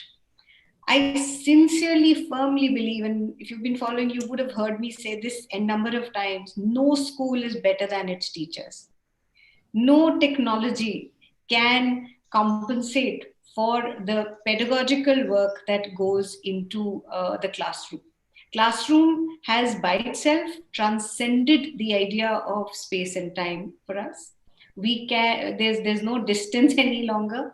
And I'll just add to the whole concept of, you were mentioning earlier, the challenge with rural and what to do. And Sir said collaboration helps, and the cluster. So we've been actually, as a school also, we've been collaborating as a cluster with a lot of schools who are more or less adopted. So, and technology or the access, digital access is a challenge, has been a challenge through the pandemic. Lots of initiatives were needed and have been ongoing. One of the things that has helped is mobile phone is pretty much available, and sometimes there may be data issues. They don't have it, but at least they can talk. So teachers have actually been conducting sessions over phone calls where even a WhatsApp wasn't possible to share resources, right? And I know of schools, I've been interacting with some schools in different parts of our country where they have, even in our own schools for early childhood, they have compiled resources and there has been door-to-door delivery done. And this is comparatively easier in the rural belt. It's about finding a way and making it happen. See, school is a place of passionate engagement. It's just passionate engagement with learning, and each one matters. Quality begins and ends in my head with the culture that is created. If we create that right culture where everybody feels respected for what they do, from the guard who opens the school gate for you and makes that noting, to the person who's cleaning, and most important and central in the school is certainly the teacher. Everybody argues the child, yes, but we're here as a service provider. The school industry is pretty much a service provider, and our key service provider is the teacher. So yes, training. I don't like the word training though. I prefer the word professional development. Nobody is here to be. We're all professionals, and teachers first and foremost need to be seen as professionals. And everyday professional development integrated in the system, what we call joint practice development. If you would like to read more on Professor David Hargreaves' ideas around this, is inbuilt into the system. So when this pandemic actually happened, the lockdown happened, thankfully, our teachers were very well equipped for remote learning. All the required things, code of conduct, the learner contracts, and workshops for parents, everything was already done and in place. Change takes time. Acceptance for any change takes more time for adults and less for the younger generation. But then we have to prepare it and we have to keep scaffolding it slowly. So teachers training in for us on these things started back in January. They were all set and ready, and we launched everything, the remote learning program, back around February. And everything was all set, and some phenomenal work has happened. It's been such an opportunity. Every day, practically, my children are interacting with children across the globe in climate action projects, in Microsoft Global Connections, under so many other things. They're not building just virtual collaboration with each other. They're building what we now started calling an empathy, a cross-cultural empathy, which is very key to this generation. They're building a perspective which is both local. It's embedded. Every idea is connected with the sustainable development, no matter which subject. And also cross-curricular linking is very key. But then no matter which subject we're dealing with, in the lesson plan, it's always connected with one local at least and one global idea and at least one SDG. And different months of different theme countries, and we integrate all of that in the way teaching and learning happens. Now, who does this? Teachers. Technology, tools are there, Google Meet is there, Zoom is there, but so much is possible within this. What we are right now doing is a discussion. This is not always possible. There's so many resources. There is Padlet, there is Kahoot, there is Quizzes, there is gaming platforms. There is so much if teachers only start exploring. So if I thought of some external entity maybe doing a training workshop, we would have been helped in some ways. We would have achieved something. But what we instead did was that in different groups, teachers themselves every week had CPT sessions, and each one of them trained everyone else, and each one of them came up with ideas. So all of them are more, as Vygotsky puts it, more knowledgeable others for everybody else. So each one sort of, and we also had children actually imparting workshops to teachers. it works both ways. Teachers are no longer, see, teachers moved from being sage on stage to, we've all been saying, facilitators, and now actually co-learners. The times have changed and we are no longer just facilitators, right? We are learning every day, and the minute we stop learning, we'll not be teachers anymore. So that is important to build into the system. And when children trained, that was phenomenal, because children wanted to be taught in a certain way, and through this opportunity they were essentially sharing with teachers, ma'am, I found this tool and I found that tool and I want to help you this way. So it's not just about sharing, it's also about, again, that culture of being there for everybody else, being there for each other, providing that listening ear to each other, and then working as a community. We had parents sharing, and in the whole process, as you mentioned a while ago, parents had to get a lot of training. So early childhood in particular, now we depend a lot on the learning environment created. So we could have learning centers and things earlier in the school. Now when they're at home, we need all that created in each household practically. So we've got to train them. What do you create? How do you do it? Where all do you put what all? And so this is, the entire community has to work in tandem, not just the parent, not just the student and the teacher, but also the community around. There is so much that everybody's going through, including schools actually, with all the fee circulars and whatnot. But everybody is going through so much. If we just start being that space of passionate engagement with learning, which is very, very positive, and spread that positivity around, I think that's very urgently needed. That sense of well-being. Technology is going to take over so much. Anything that will be an algorithm will not be a job for humans.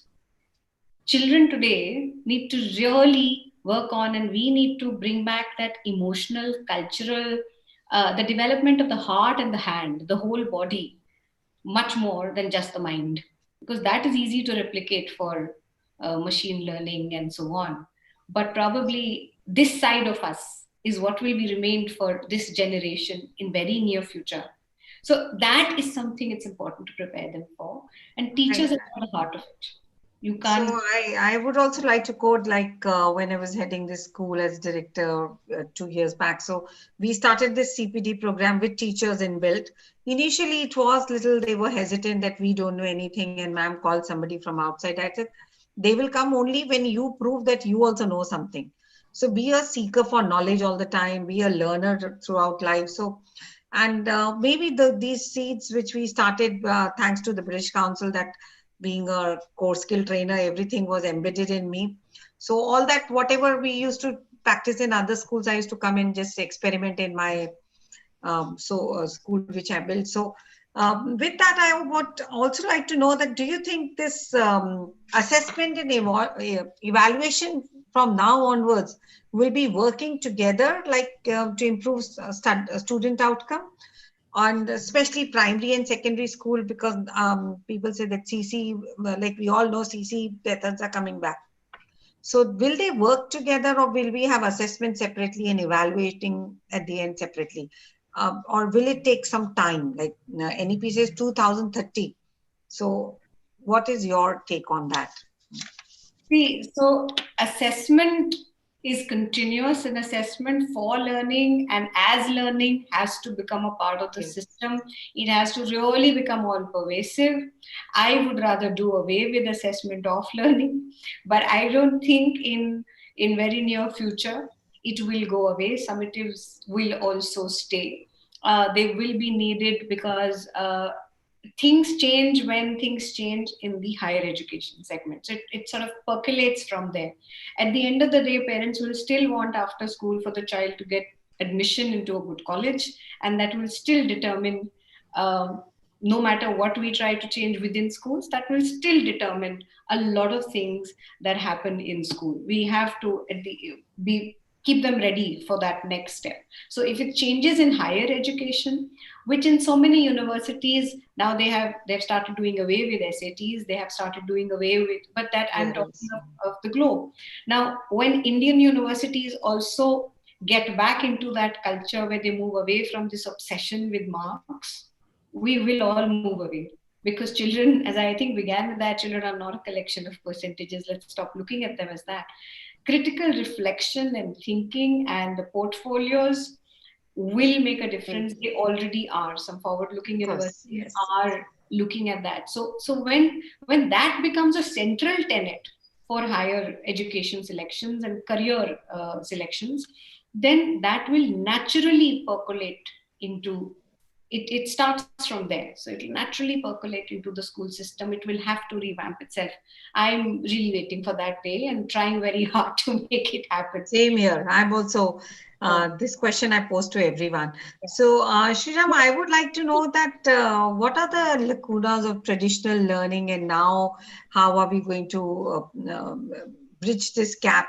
So how will you just suddenly the school will reopen, and how will we suddenly go away with all those, whatever we have been doing, that marks to hona hi chahiye, test to hona hi chahiye, nahi hoga, because that fear factor in parents is also always there. बच्चे के marks नहीं आए तो पढ़ाई नहीं हुआ है. Otherwise, because as I'm not talking again about Delhi and Bombay and metro cities, I deal with schools all across pan India, and I'm talking about, because this is a in different states, everybody, it comes down to it, as Dr. Amrita said, that it does come down to mark game. So how will you deal with that, with this kind of traditional lacuna and the new age learning? You see, I think COVID has done a lot of damage, but I think it's done one good thing, and that is to, create a kind of a situation for all of us to look at other options. And now that we have made maybe close to, I'm talking of the major percentages of schools in urban and semi-urban areas where the classes are being held through a digital medium. That includes some of the initiatives taken by the Swayamprabha channel, wherein most of the lectures are delivered through a television channel. So including that, I think there are a large amount of population are covered. Now, going forward, we have a technical pool of teachers who are digitally enabled. And this can be productively used going forward in having a system which is an amalgamation of the so-called traditional system that we have been in for such a long time and the new age digital, transaction of information. So therefore, a blended model, of teaching is something which we are looking at, which I think will be the new normal as the schools reopen. So it will not be only the classroom sessions. I think it will be followed by a digital, kind of a sessions that the students can take sitting at home. It can be done in two ways. One is the normal learning can happen there, and also as an enhancement to their regular learning as a remedial, it can be, those digital sessions can be used.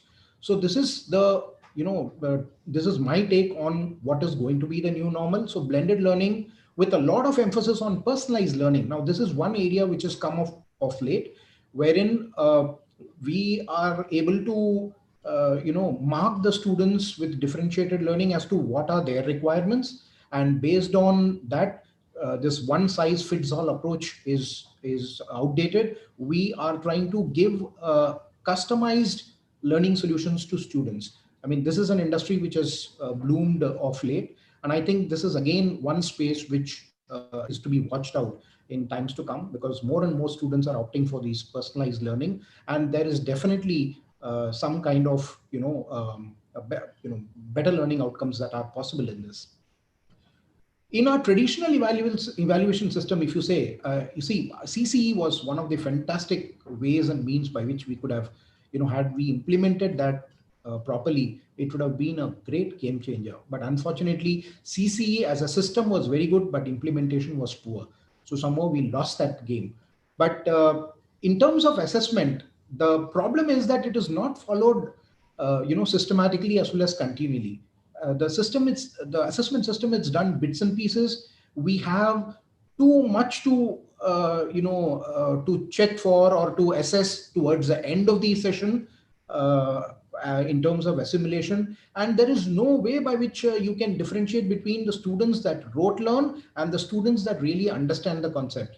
In fact, in many cases, I have seen the rote learners perform better than the guys who understand better, because it's just a matter of giving those notes and they cram it and they reproduce it without understanding most of the concepts. So therefore, that is a big problem in the traditional evaluation system. Yeah. Also, the actual competencies that are assessed through the traditional system of evaluation are never, it is not the actual competencies that are assessed. We only assess what has been taught and how much can he reproduce. So, unless and until you find what is the real learning outcome out of it, and then try and have a mechanism to address the pitfalls and the loopholes, it's not complete education. Okay, so there is a problem there as well. Again, assessment is done too often, not knowing the realistic picture of what students have actually mastered. You just, go through the syllabus is the most important thing what a teacher can talk about. So there are 5 chapters. You just, go there in the classroom, make notes, prepare lesson plans, go about the entire, aspect of delivering the lectures, and just ask the students to, take an assessment. That is not what education is all about. Again, one more aspect is after evaluation, the students are unable to apply what they have learned through different concepts. Complete disconnect. You give them so much to learn, yet when they, that is the real problem today. We have so many engineers coming out, and yet our industry is not willing to take them. Precisely, there is a disconnect between what they learn and where they can apply. Again, the traditional system does not have the feedback, as Dr. Amrita rightly said, that you have to have the system of having a feedback to measure learning outcomes and see where all course corrections are required. Learning difficulties in students are not identified in the traditional system. Right now, slowly schools are understanding the need for special education needs of the children, and we are in the process. It's becoming more and more clearer by the day, in terms that this particular aspect has been something which has been ignored all the while. So schools are taking initiatives here, but initially in the traditional system, nobody knew what is ADHD or LD or dysgraphia, dyscalculia. All these are Greek and Latin. Also, one other aspect which Dr. Amrita said was, the traditional system emphasized too much on academics and leave out on the social, the emotional, and Yes. the life skills, which are so very important in today's times. So these are some of the aspects which the traditional system lacked, and NEP has addressed most of them. We look forward that if it is implemented in the right way, I think we have good times Thank you. anvil. So here I would beg to differ a little bit, because when we talk about life skills, so being from convent, so I'll say my life skills were very well embedded when I was in school, because all these Christian missionary schools, it was the thing there why our parents used to send us. And even your school, like my husband is from there, and the life skills which he has learned then are coming back now. So I think it was the mid generation which that 10-year, 20 years back, that is where everything has started happening, because life skills were very much part of our system.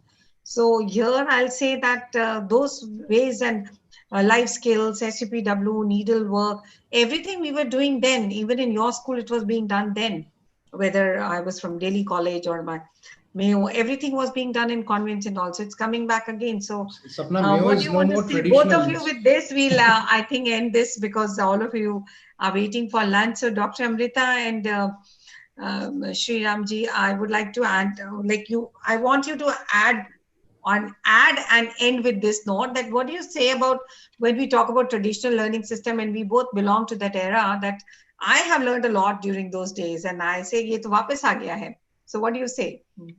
You just add.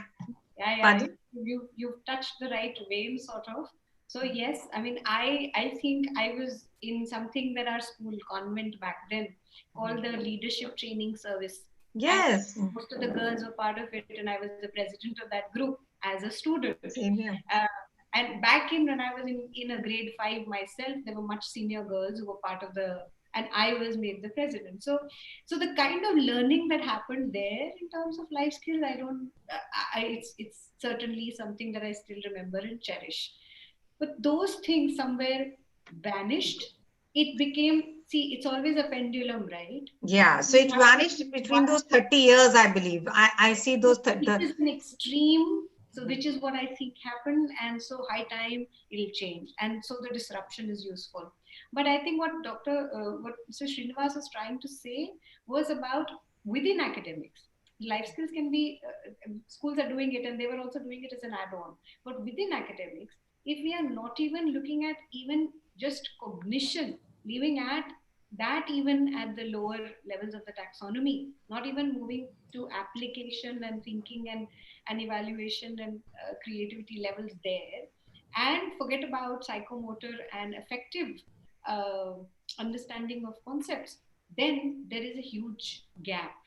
I think Yes. what needs to change is the way we question, the kind The- of question papers. So the mindset has to come back to what we were used to do. And I think we'll have to weave that with today's generation, the lingo which they use all the time. And then everything is digital lingo, which I keep correcting them. Read a little about our own Gurukul system. See, this system is Yes. better. So I'll also add here that when I last year visited Orville, so I learned a lot from there. I spent few days there and I learned from there, the schools, how they are functioning. I say, oh God, this is so innovative. So I will say, when you say Gurukul system, I'll say right now, just go to Auroville. Anyone who wants to do a CPD program, go to Auroville, stay there and you learn a lot. Within 3 days, you learn a lot. Do And you'll check come out back and refreshed. read about the 6 levels of teachers that our very own Gurukul system had. The lowest level was Adhyapak, who was only imparting knowledge or information. And Yes. then Upadhyaya, and then the top level was Guru. So there is so much in it, and when you look at it and you look at the taxonomy, you look at all the new all the pedagogical ideas by so many thinkers all around, and evolving systems, you do realize where it all went wrong. So 19th century industrial revolution behind us, we now obviously are in a different. So Sriram, we are heading towards fourth industrial revolution is going on, and people have already started talking about fifth industrial revolution. I still don't know what it means, but with that, if you want to just give a closing statement, and over to Pankaj then. Yeah, let me clarify, Sapna. I think my statement has been taken out of context. I myself belong to a Christian missionary school. I studied there, and my value system So is very much. All three of us are from a Christian missionary school. So we strongly believe that it was then. But what I referred was basically to those umpteen number of schools that have mushroomed over the years, where they do nothing but academics, nothing else. I'm with you. It was on a lighter sense. Yeah, okay, fine, clarified. And the other clarification is, you mentioned Mayo. Mayo is a progressive school. It's no more traditional, though it may look traditional. No, it is. It is indeed. I visited, you know that I keep visiting, and it is. Yeah. Undoubtedly. See, you see, the way to go forward in terms of providing quality education, a few points that comes to my mind is, the first one is that we need to build relevant skills for holistic growth. When I say that, academic, emotional, social, the financial success included. And we should eliminate discrimination in education. We should have an inclusive, all types of people into it. The GER has to go up. We need to have more and more children as a part of it. No one should be illiterate. I mean, everyone should get education.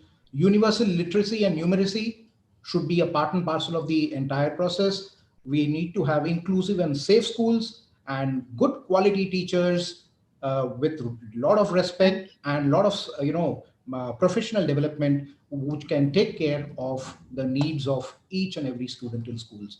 This is the way to look forward. And I'm so happy that you mentioned dyslexia in such a vast term, because when I also joined Sparsh, I was not aware of so many ADHD and Down syndrome.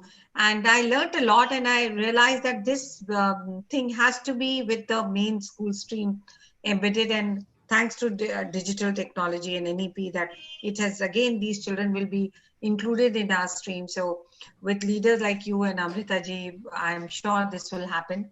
So thank you so much, and over to you, Pankaj. Thank you. Thank you. Thank you so much, Sapna. Sapna ji, and what a wonderful session we had to, just immediate before the break.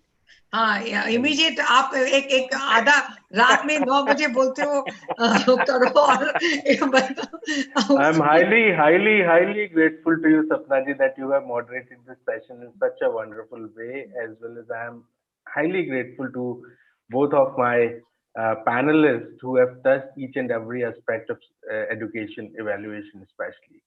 Thank you so much, Thank you so Dr. much. Vora. Thank you so much, Mr. Sriram, for being the part of this wonderful session. Thank you so much. Thank you. Thank you you, for having me. Pankaj ji, Thank you for so the much, ma'am. opportunity. Thank you. Bye-bye. And Sapna, genuinely loved the way you moderated. And I didn't. Oh, thank you. Thank you. Thank you, Amrita. Thank We'll you. be in touch and we'll catch up soon. So I keep talking to Srinivasan, but I'll catch up with you. Definitely.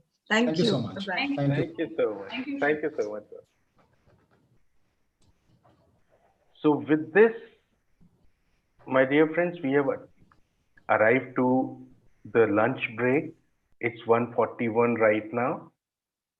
We have few wonderful speakers on the other side of the break, including Dr. Neeta Bali. So I would request you to, though the session will start at 2:45 now with Dr. Neeta Bali's presentation, but I would request you to be in the forum by around 1:40. So let's break for the lunch break, and we'll reassemble at 1:40 again. Pankaj, Thank it's you so already much. 1:40. Yeah, it's 1:40. Oh, so I'm sorry. At 2:40 we'll reassemble. At 2:40 we will reassemble. Thank you so much. Thank you so much.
Good afternoon, ma'am.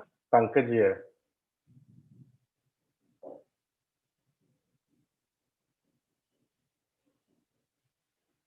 Hi, are you talking to me? It's Vidushi.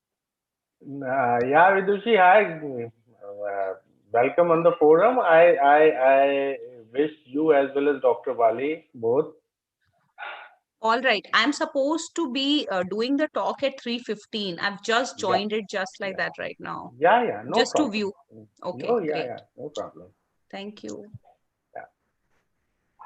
Dr. Wali, a very good afternoon to you. Good afternoon to you. Good afternoon to you. A very good afternoon to you. Am I visible and audible both? You are audible. Let me check. Yeah, you are visible also. All right. So we'll start the session within the next 3 minutes. Sure. Sure. So, ma'am, how was your day? You were in some inaugural function today? Unfortunately, Pankaj, the number of registrations that I was expecting, I hope nobody else can hear this conversation. It's only between you and me. No. Ma'am, in fact, what happens, no, is we have a separate platform for the attendees, and the number on that particular platform, I just tell you, is this Zoom is only for the speakers because we don't want any intervention to happen. Yeah. So it is only for the speakers, and the number of the attendees are visiting from a different platform that is basically a real-time virtual platform by the name of Webinar Wall. And the number of attendees right now we have is, I just tell you, it's 408, ma'am. 408. Yeah. So, unfortunately, we had to postpone it because the no universities problem. that we had invited, it looked like the children were not very keen on those universities, which was again very unfortunate. So registrations were not as I expected. So I've postponed it to after Diwali because maybe I think everyone's busy with whatever little celebration, and Saturday is a time you want to be with your families. Yeah, exactly. Exactly. So that is why we postponed. Yeah. So we have around 400 and eight attendees as of now. Right. And it is all, they are all school leaders. And as I already told you that this platform is only for the speakers, because what happens But so you when, managed to put together some very, very eminent people, Pankaj, which is a good thing, because thank I you think, so much. with a lot of such eminent educators coming together, I think it should be mutually beneficial for most people. Yeah. It should be good. It's all because of the support people like you have given me in this particular conference, ma'am. It's a real pleasure for me to have you, and the people's like you are the people's like or your people. So shall we start, ma'am, formally? Please, yes. Yeah. Please. Okay. So I welcome you again in the post-lunch session. I welcome all the attendees as well as all the speakers, those who are available.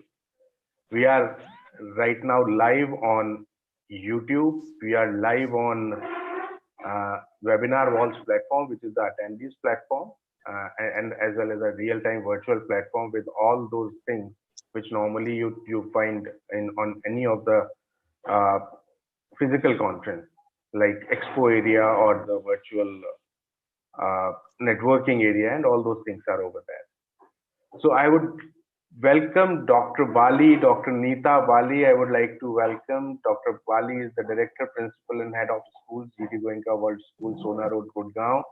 This time I've corrected my mistake, ma'am. Yes, thank you so much. Because you repeatedly kept saying Noida. Do I have a close connection with Noida? I have a home in Noida. Nevertheless. So Dr. Bali has the skill and passion to turn around any institution as a head, and her track record as a head clearly reflects that. She's a seasoned speaker, having been invited to various conferences as an educational expert. She is an author, having written for leading publishers and the teacher trainer. Dr. Bali is well versed with modern pedagogy and educational practices. So, Dr. Bali, it's over to you. The next half an hour is reserved for you. We would love to listen to you, and we would love to hear your views on pedagogical methods and innovations. Over Certainly, to you. thank you. Thank you so much, Pankaj, for having invited me.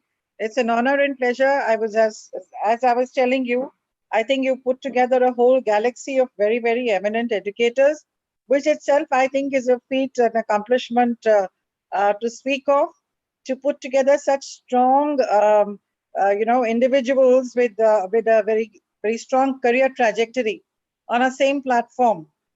This is one of the things that I heard somebody say, that if you're able to put together people of such strong career trajectories on the same platform, I think that itself is a huge accomplishment. So my congratulations to you. I think your Thank you so much, ma'am. your PR skills must be excellent. So let me now get on to the job that you have allocated to me for today. The topic that you have asked me to speak on are the different pedagogical methods and innovations. As an educator, if I were to talk about the different pedagogical methods, basically there are 5 kinds of pedagogies or pedagogical methods that one generally knows of. Most educators are familiar with this, but however, I would like to reiterate some of these major pedagogical methods. The first one that I'd like to speak about is the constructivist approach. Now, what is a constructivist approach? An approach which allows the learners to actively construct their own knowledge and their own reality. That is what a constructivist approach is. I am not going to delve deep into each approach, but very broadly gloss over what are the different kinds of pedagogies, and then speak about some of the innovations that we can bring into the classrooms to make teaching learning a joy for both the learner and the teacher. So as I said, the first one, of course, is the constructivist approach, where, as I said, the environment is supposed to be very, very democratic. Now, when I say it's a democratic environment, what I'm trying to say is the environment is not teacher-centered. The environment is essentially focused on the learners are allowed the liberty to create their own experiences, to construct their own experiences. And it is an environment which is very interactive. Because it is learner-centered, it's interactive, allows the learners to interact both with the teacher and amongst themselves. The most important thing about a constructivist approach is that the learner is encouraged to take responsibility for his or her own learning. And this is what we call a constructivist approach. And most curricula, at least the modern curricula, the international curricula particularly, and now with the NEP, I'm sure even the national curricula will integrate into teaching learning the constructivist approach.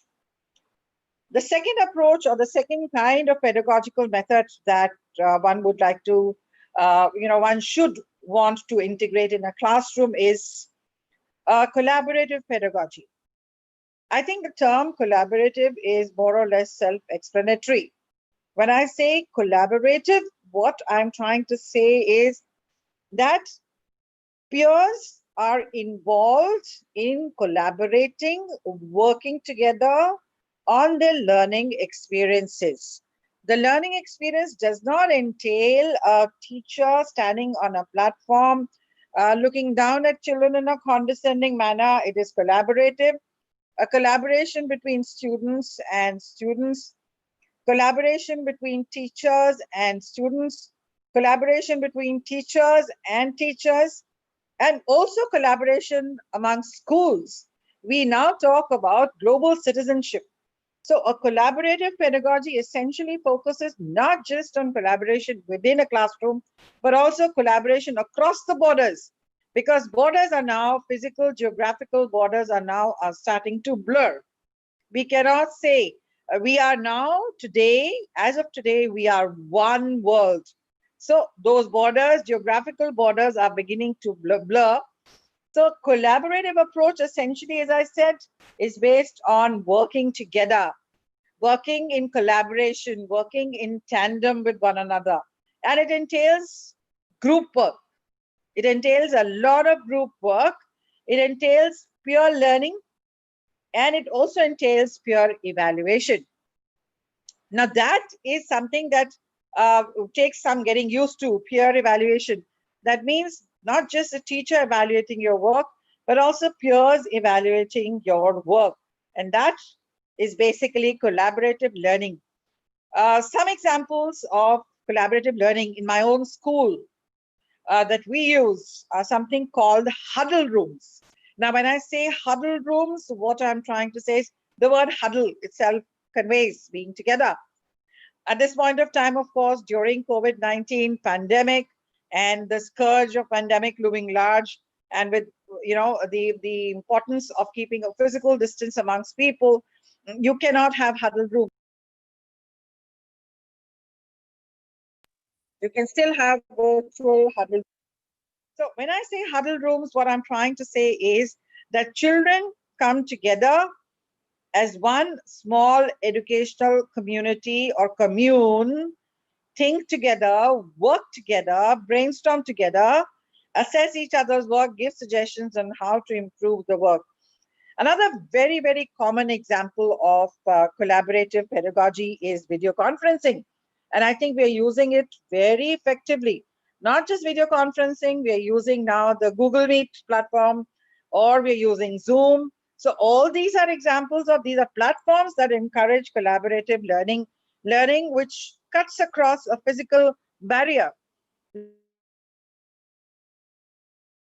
physical barrier and allows effectively communicate with the others beyond a physical barrier.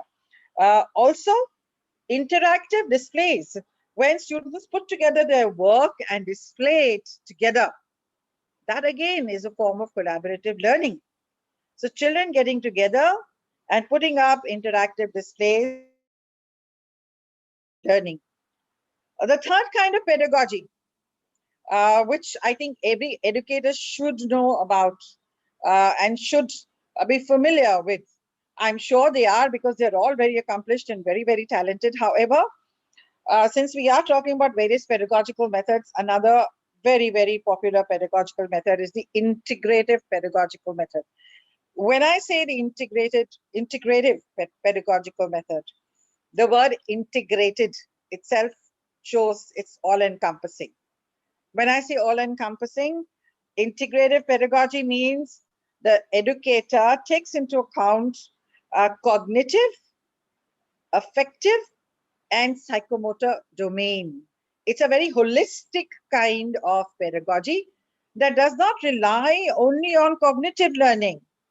It doesn't only rely on teaching content from a book or working on a student's intellect, because we all know that our intellect and our emotions, our affective and cognitive domains, and our psychomotor domains are all very closely linked. So when we talk about integrative pedagogy, I am essentially talking about a very, very holistic approach where the educator looks at all the 3 domains or 4 domains and then tries to build on that to evolve.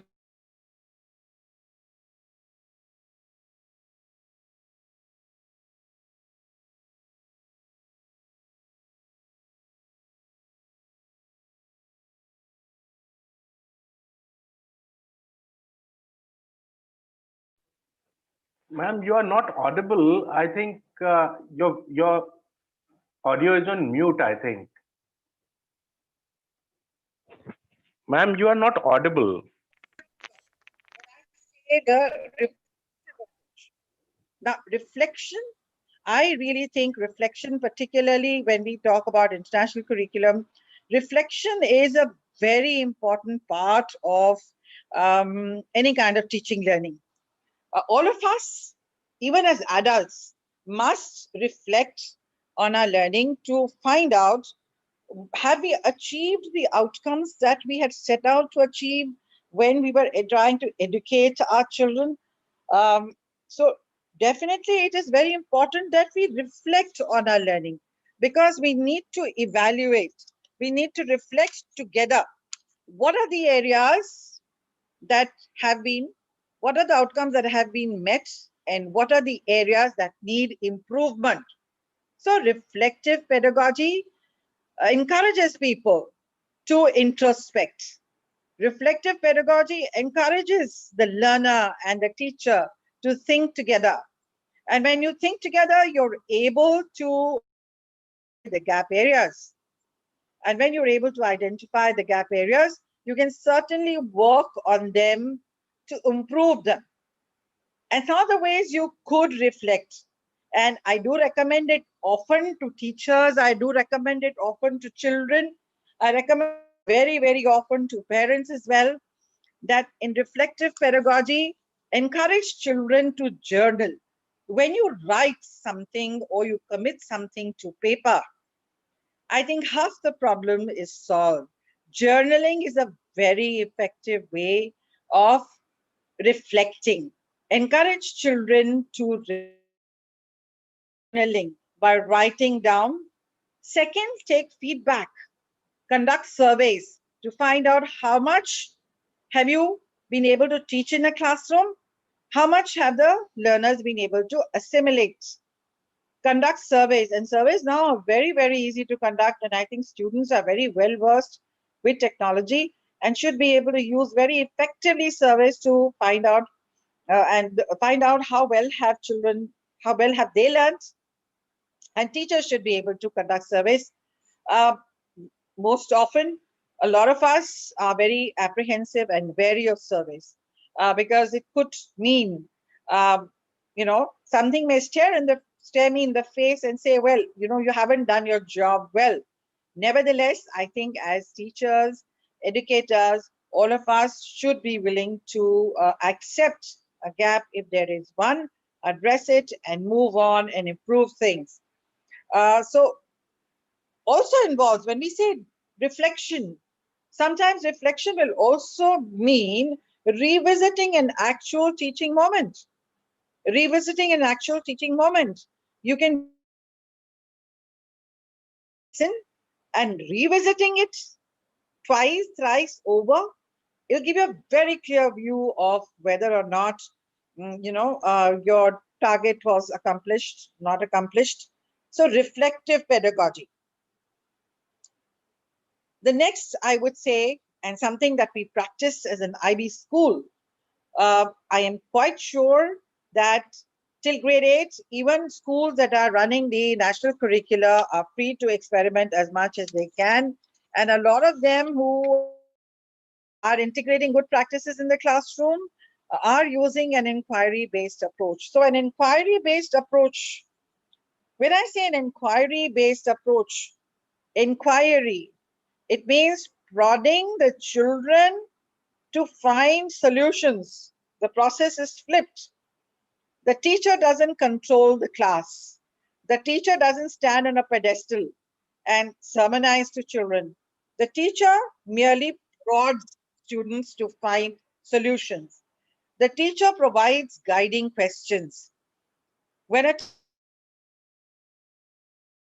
teacher takes a back seat, provides the guiding question, prods the children to research, look for answers, ferret out information which is relevant.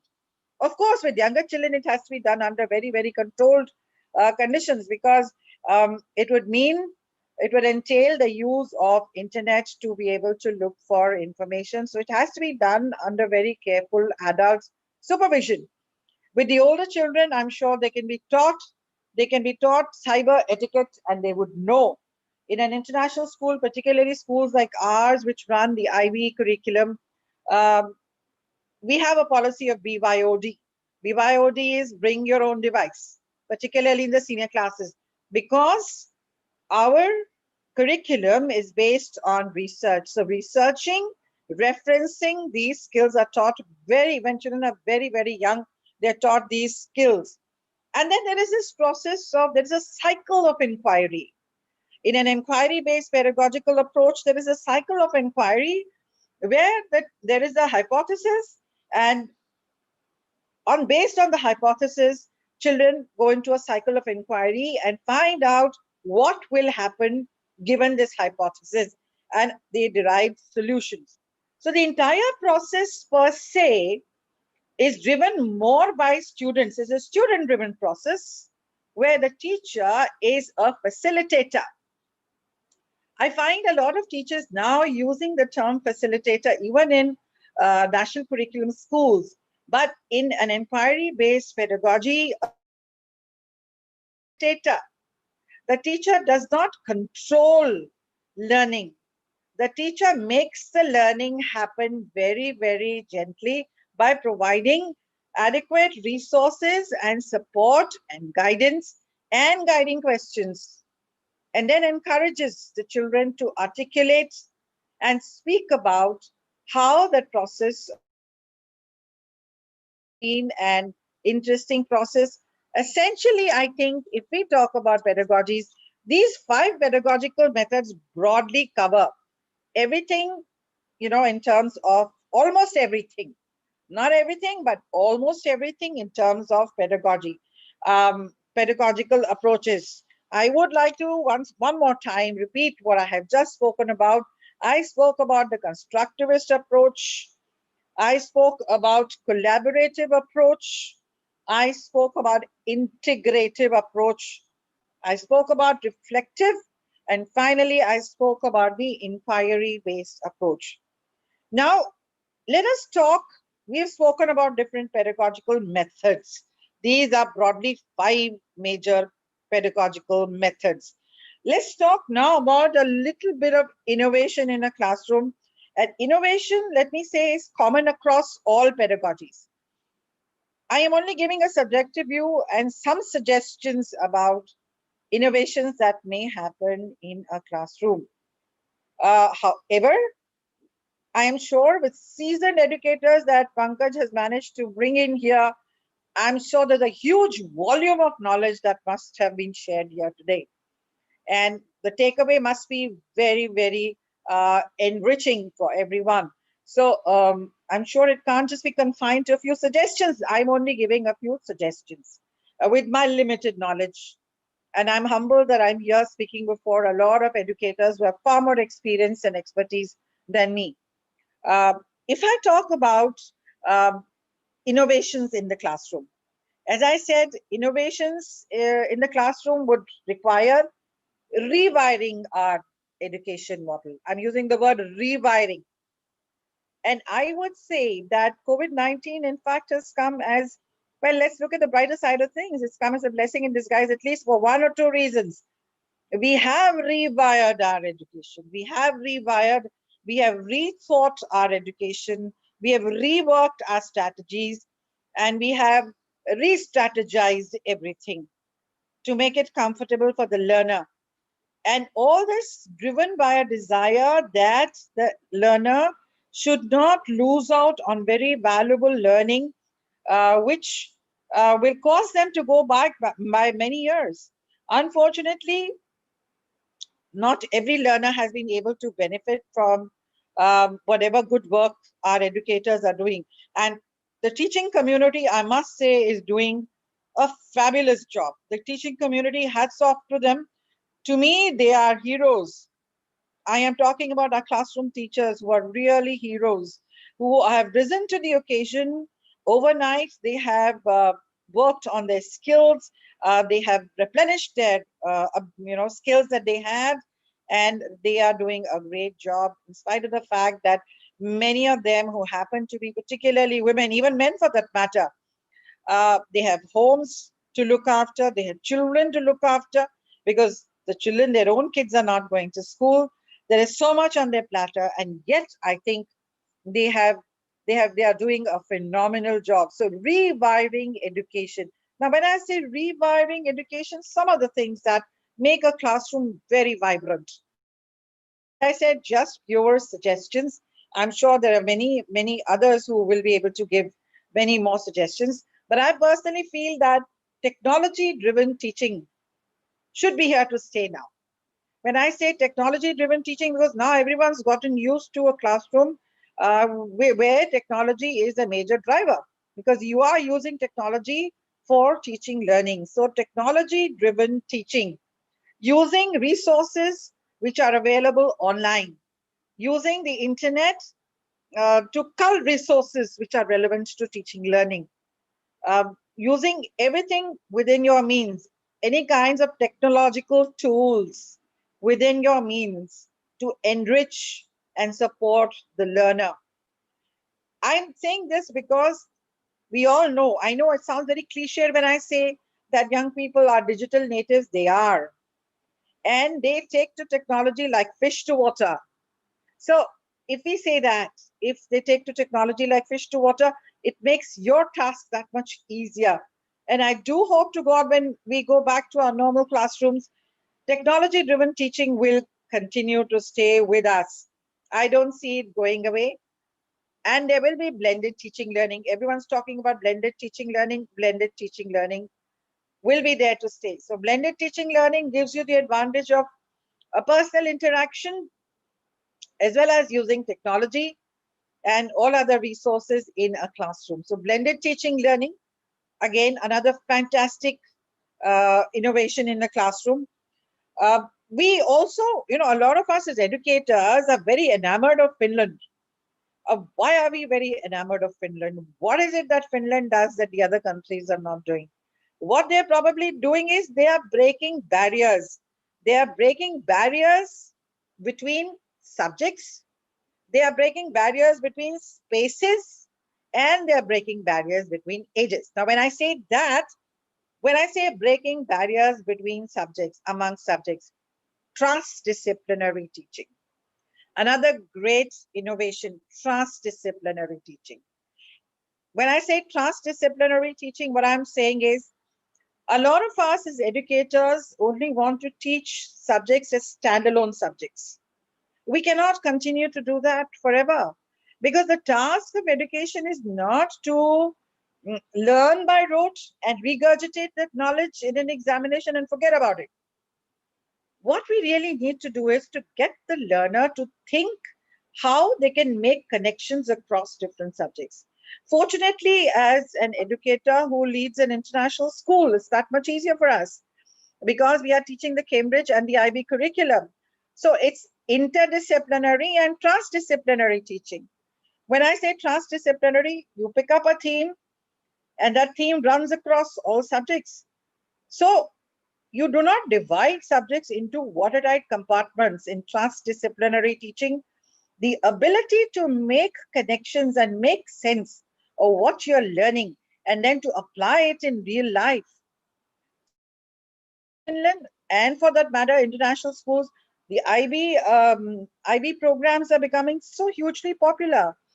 The Cambridge programs are becoming so sought after because they are replicating the transdisciplinary and the interdisciplinary models. So breaking barriers between subjects, breaking barriers between spaces. If you look at a conventional classroom, when I say breaking barriers between spaces, if you look at the arrangement of seats in a conventional classroom, you would have, desks and chairs in one single file, one behind the other. Well, that's not the way real learning happens. A real learning happens in an environment that allows people movement. So break those barriers between spaces, rearrange classrooms in an innovative manner, in a circular manner, try out different ways you can arrange a classroom so that there is more effective communication amongst the learners. Because it is not about the learner learning only from the teacher and the blackboard. It is about the learners learning, teacher learning from the learners learning from one another. So it has to be breaking down of that barrier between spaces and innovating and flexible seating in a classroom. Very important. And a very, very important innovation in a classroom is flexible seating in a classroom. A lot of teachers are very averse to noise in a classroom. But let's look at the sound, not so much as noise. When children talk, encourage them to discuss, and that is not noise. Treat that as music to your ears. So flexible seating will allow children to move around, mingle with their peers, collaborate with one another, discuss, and then draw conclusions. So it would be definitely that much more interesting. So flexible seating. And flexible seating now is a part of any kind of futuristic classroom. One cannot imagine going to a classroom now where you would have desks and chairs arranged single file. That is now obsolete, and very, very outdated. So flexible seating in a classroom is a part of futuristic classrooms and will encourage collaborative teaching learning, will encourage integrative teaching learning, will encourage all the pedagogies that we have just spoken of. The next is rethinking of curricula, at least up to grade 8. Even if you're teaching the national curricula and with NEP, there is bound to be a revolution now in the classrooms. So rethinking of our curricula using more and more innovative methods. And when I talk about pedagogies, let us not confine ourselves to any one kind of pedagogy. Let us have a mingling of pedagogies. Let us cull the best from each pedagogy and try and innovate in our classrooms. We know the needs of our learners. If we know the needs of our learners, we should be able to pick up the right element from a pedagogy and use it in a classroom effectively so that my learner benefits from that pedagogy. So last thing that I want to speak about, I'm left with 3 minutes as per the time, 2 minutes now. So finally, I want to say that the best innovation that can happen in a classroom is please stop focusing too much on content. Stop focusing too much on content. Start working on skills. Treat content as a means to an end. Treat content as a means to an end. In your classroom, look at the content you are teaching. Try and ask yourself questions. Am I promoting cognitive flexibility? Am I allowing my children to think out of the box? Am I giving them emotional intelligence? Am I instilling emotional intelligence? Am I allowing them the skills? Am I teaching them the skills of critical thinking, asking questions, problem solving skills, collaborative skills? Believe you me, it is not a world. The world will very soon not look at merely the grades. It's going to look at education, which is very, very holistic. So please, together as educators, let us go beyond grades and let us teach our children that essential so-called 21st century skills, which I really think are perennial skills. I hope I've done justice to your expectation, Pankaj. Ma'am, it's always a pleasure listening to you. I have heard you on other platforms also. I have heard you live also in many of the conferences. It's always a pleasure listening to you, and the way you have touched the pedagogical methods and innovation, it's wonderful, ma'am. The takeaway for me personally is the way you have defined the constructivist approach, collaborative pedagogy, integrative pedagogy, and most of all the inquiry based learning. It's really very much inspiring, and especially the flexible seating you are talking about. It actually it should be a way in the 21st century classroom. Absolutely. So it's a wonderful session, ma'am, and we are honored to have you on our forum. Thank you so much for sparing your valuable time. It's a sheer honor for us to have you over here. Thank you Pleasure so much. having you. Thank you. Thank you. Namaste. Thank you so much, man. Thank you.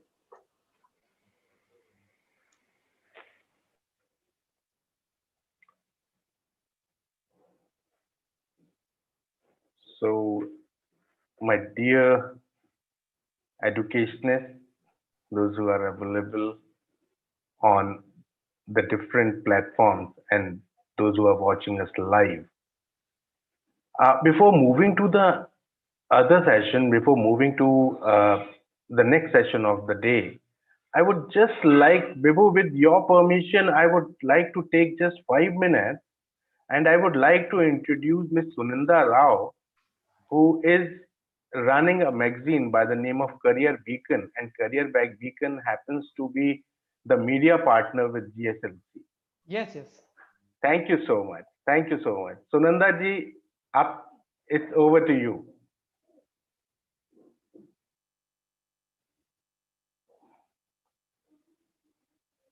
Sunanda ji, are you there?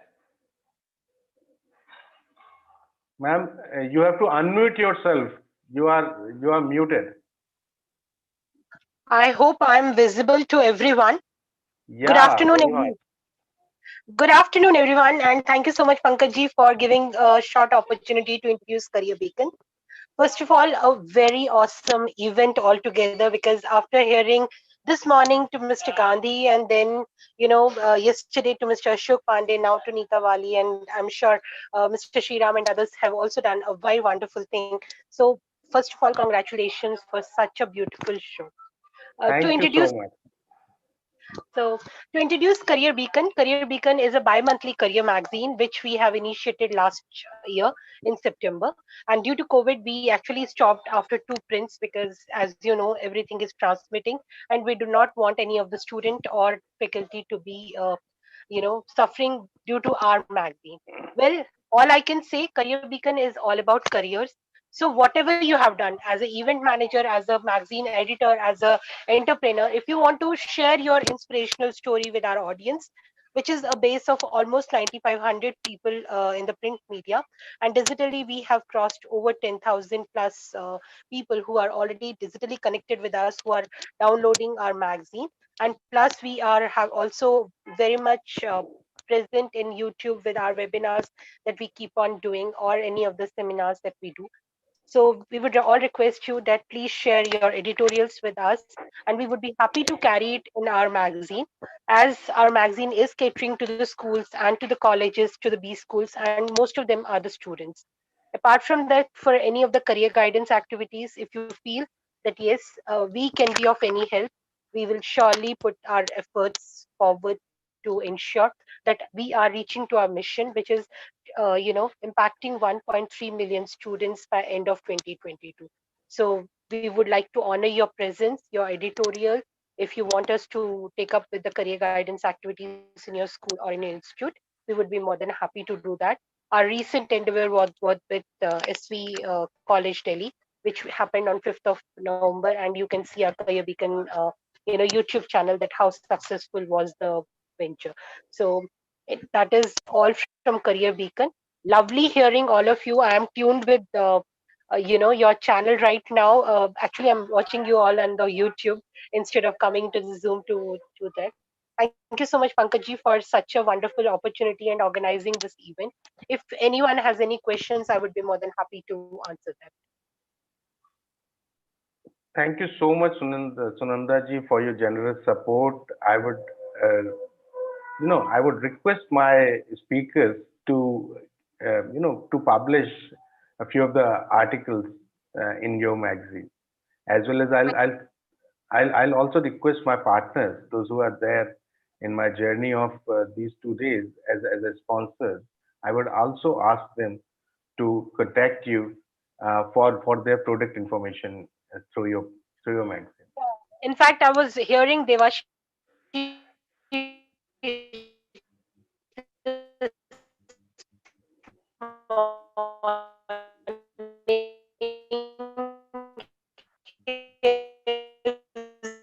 Nandaji, I think your voice is not audible to us because of some network issue.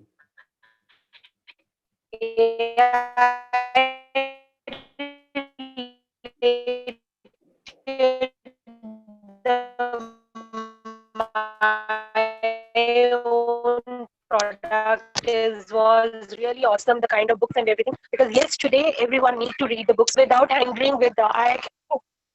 Okay, so without taking much of delays, the next speaker, because on the side. Thank you so much, Nandaji. Thank you so much. So we will move with the next part of the program. We have with us Mr. Bibhu Mohapatra. Bibhu is the Chief Operating Officer with 3idea Technologies. Vibhu is having more than 16 years of corporate experience in strategic planning, sales and marketing, business innovation, operations, and team management.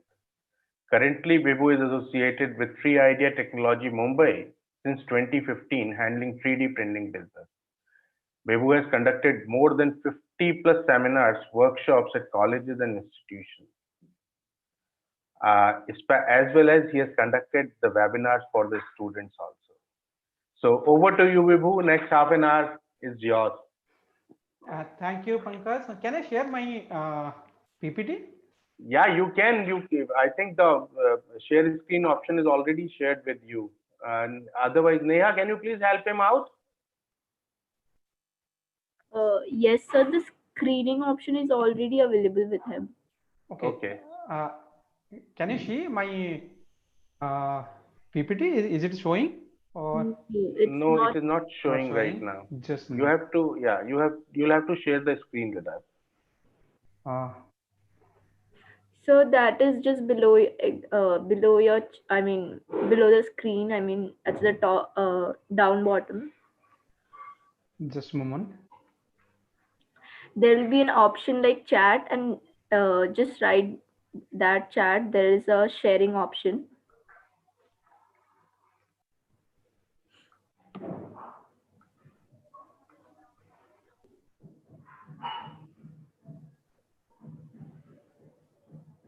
I can't see. I can see what recording. So are you seeing participants chat?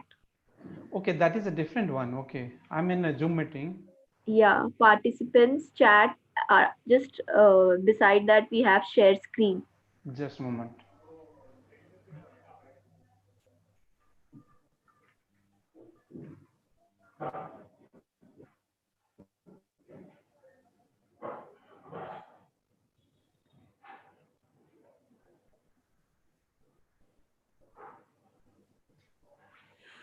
I got that link, just I clicked it. It is showing another exhibition hall, auditorium, lobby, No, back. so you don't need to go there. You don't need to go there. I mean, on the platform, where are you right now? Where you have logged in into Zoom right now?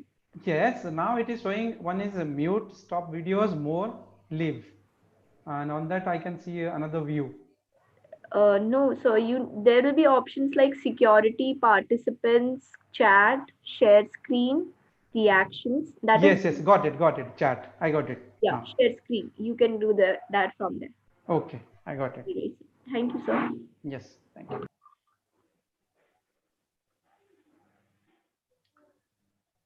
Can I share it right now? Yeah, you are visible. Okay. Yeah.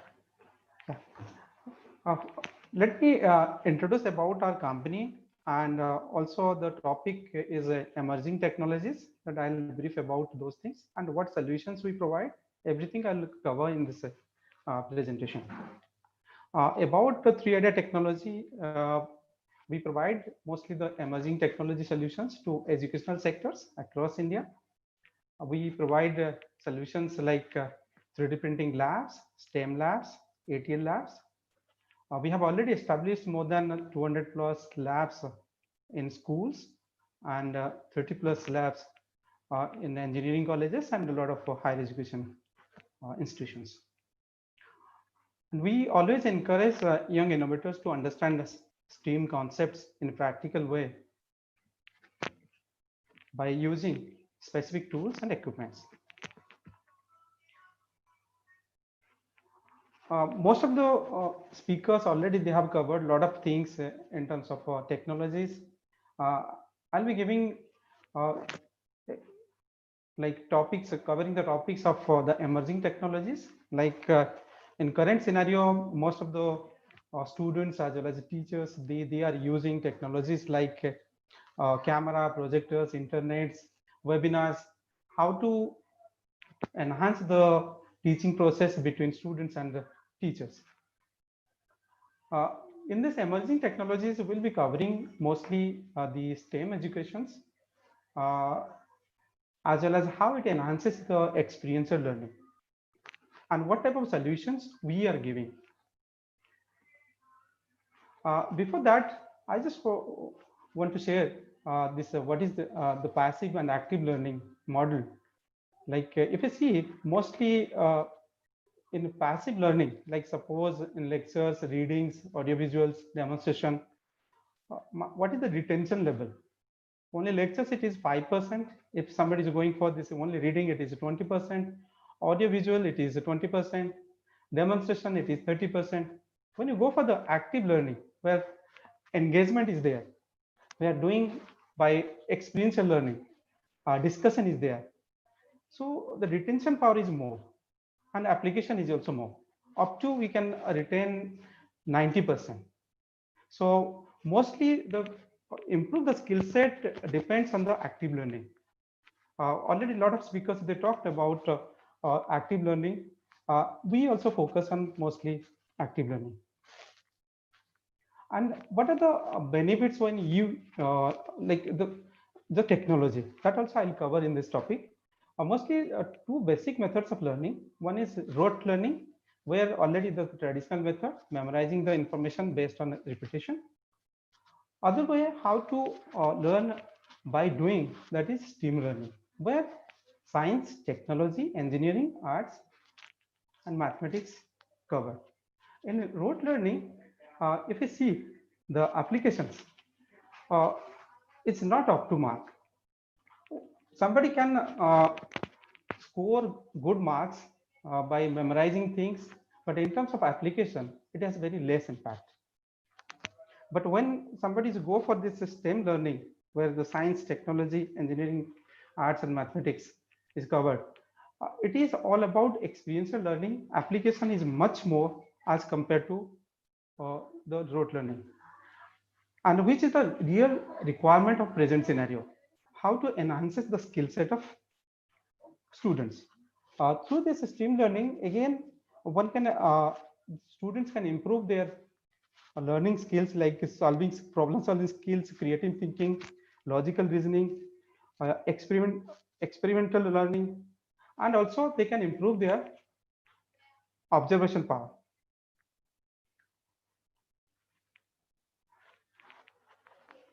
Then I'll go for what are the other benefits. Just I'll explain those things, like all the benefits it through this technology, like it improves the effectiveness teaching learning process. Again, when you use the technology, the maximizing the output, optimal use of resources, and mostly the project-based learning designed around real-world context, and student collaborating and discussing ideas and possible solutions. And last one, transformation from an active user technology to passive user technology. Suppose, for example, currently most of the students are using tablets, desktop, phones. Once they use it, again, they will understand the nitty-gritty of that phones or that devices. That is initially they will go for the active learning, then they'll learn about a lot of things when they use the devices. What we provide, the STEAM learning, where all these things like science, technology, mathematics, arts, and engineering, all this covered. Before that, explaining all these things, I just want to show one video just to understand what is the STEAM learning and how students understand, improve their skill set through this STEAM learning.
This is a STEAM lab we established at different institutions or schools, where students go through all these like science, technology, engineering, mathematics, arts, where these are the tools which enhances their experiential learning. And these topics are again covered with their present text, so that they will learn both the things, their present curriculum, as well as to understand the project-based learning, experiential learning, where these things will be implemented down the line. That means they don't need to memorize a lot of things, they have to just implement it. Like one part is like that is free market, where the students can make a lot of things like just download the concepts or any project they want to do, and they will use the 3D printer to print that part and understand everything. For example, suppose we want to teach students about the human brain. By using the 3D printer, we can print that human brain and will engage students, make them understand on physical things. So they will not forget anything. And also in another things will cover the robotics and coding, because down the line most of the things are coming to educate these students, so that will help down the line to get the job or make something new innovations, where they'll be learning the robotics as well as its codings, and they can use their most of the time for innovation purpose. If they want to make something like for example, I'm giving one case studies. Suppose one student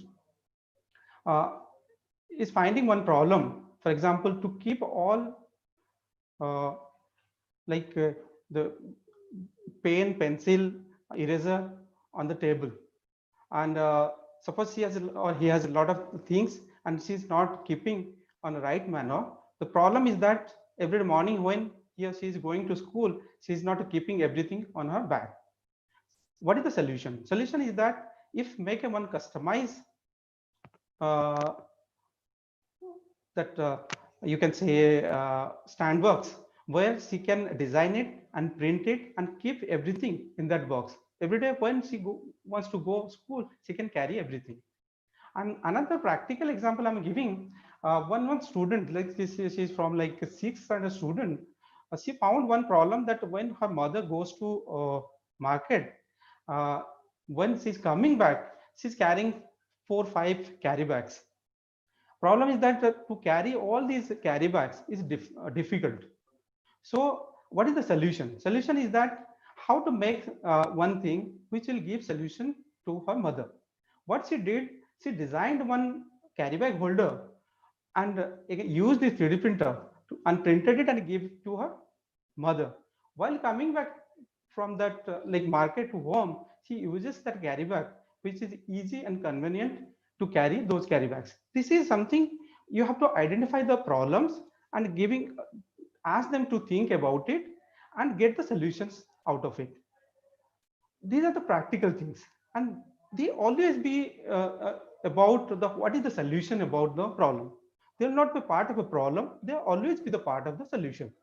Any problem is coming, they will always think what is the right kind of solution we can get and we can provide to anyone.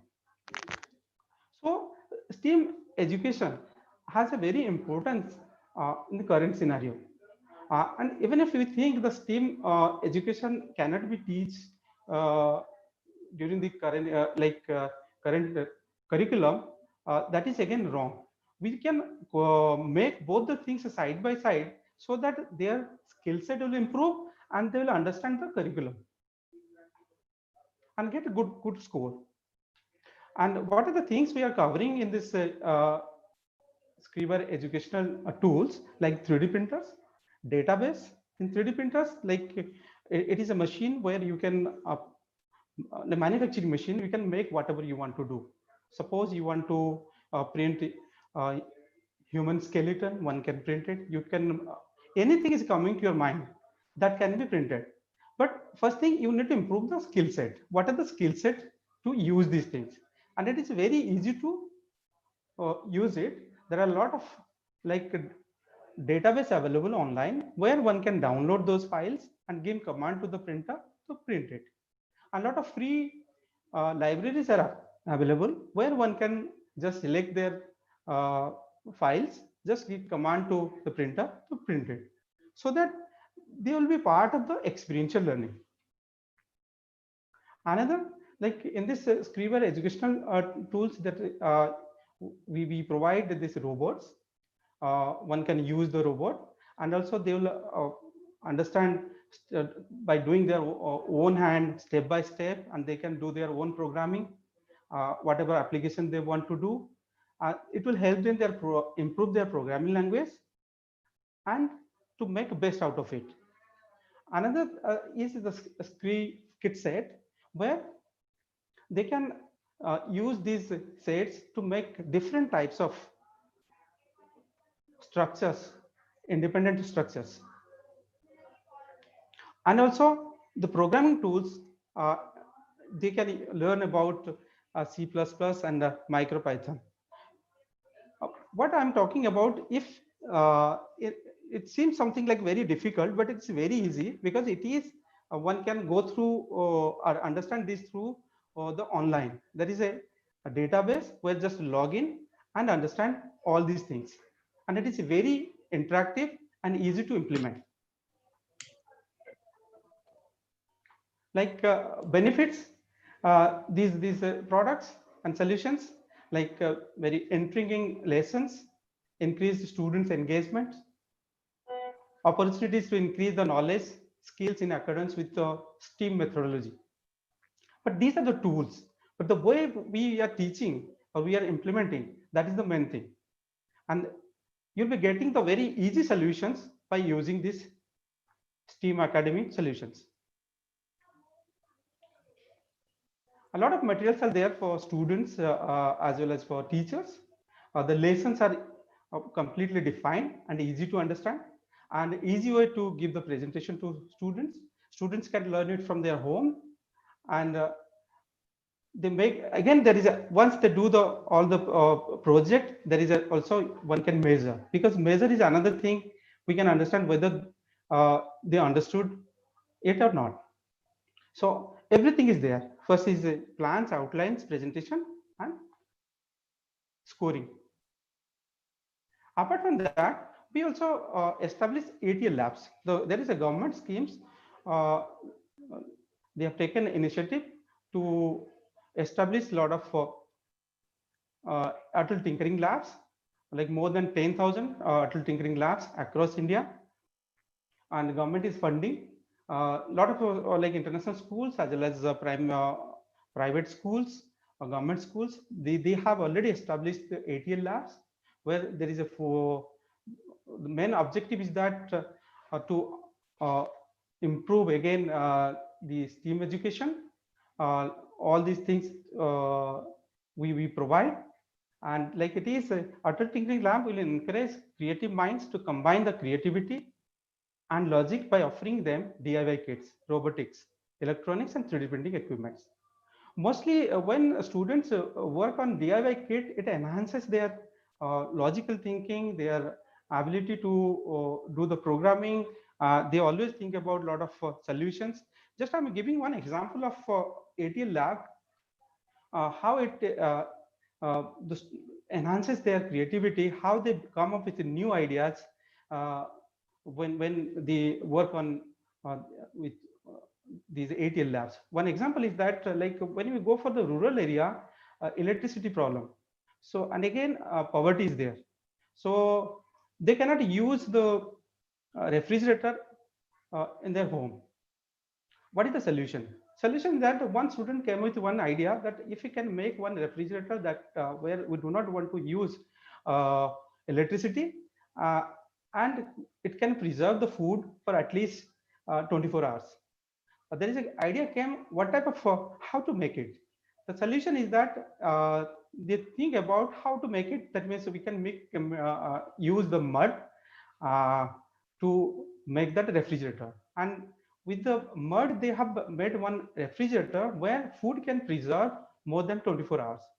It is very cost effective, less than 2,000 rupees, and without electricity, and they come up with a solution. This is one example of the ATL lab students output, and they again like promote students to make it commercialize. When the idea is good, then they implement across India, so that everybody will get benefited from these solutions. I'm just showing you one lab video, how students, how it looks like the ATL labs.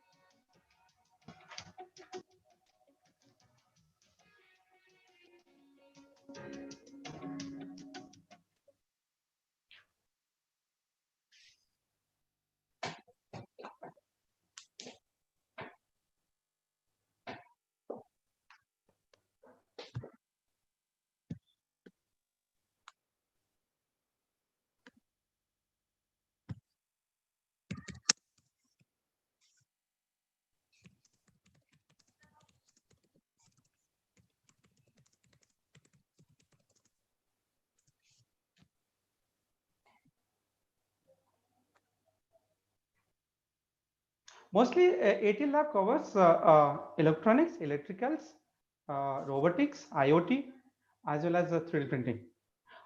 These are the tools where the innovators, young innovators, they do a lot of projects, and later on that will be commercialized. That is the plan of Indian government, how to improve the innovations in India.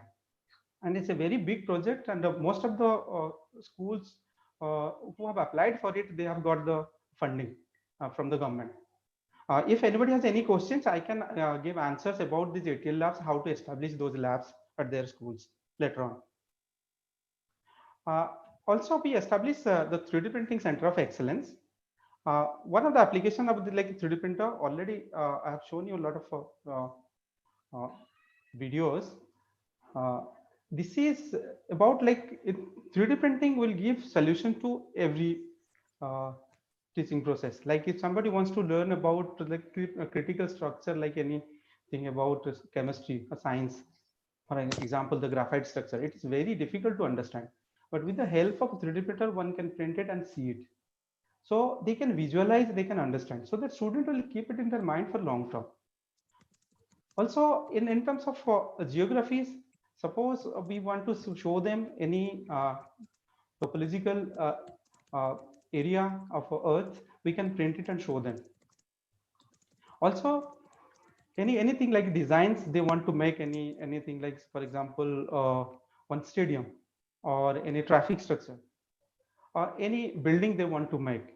It is very easy to conceptualize and then print it by using these 3D printers. And also, in biology student, they can visualize, they can see the objects, what are the functionality of all parts of your human body. Just print it and show them so that they'll visualize it on their hand. In the earlier case, like we use only the pictures, or you can see only 3-dimensional videos. Now they will experience it on their hand, like doctors or the healthcare people, they use it. And it has a lot of applications. How to enhance the skill set of students, how to enhance their experiential learning, how to make them more confident. It has a lot of applications. I'll give you, again, I'll show you one of the school, like you all have known the Podar International School.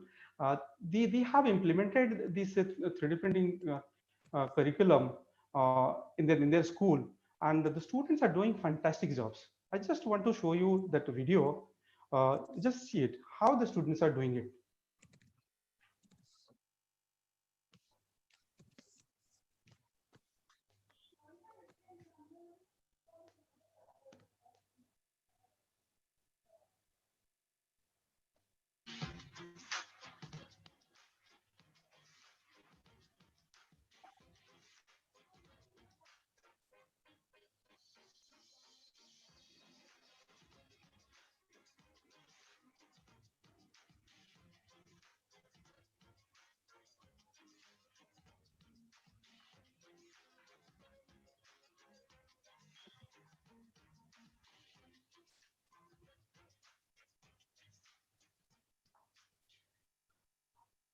My objective behind it, this video, is that how to improve the skill set. Everything is done by these students.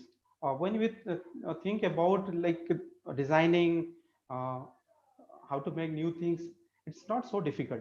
Currently, because of these technologies, it is very easy to understand. One can use the technologies to implement these new technology applications and use these tools to make everything happen. And everything has been done by the students.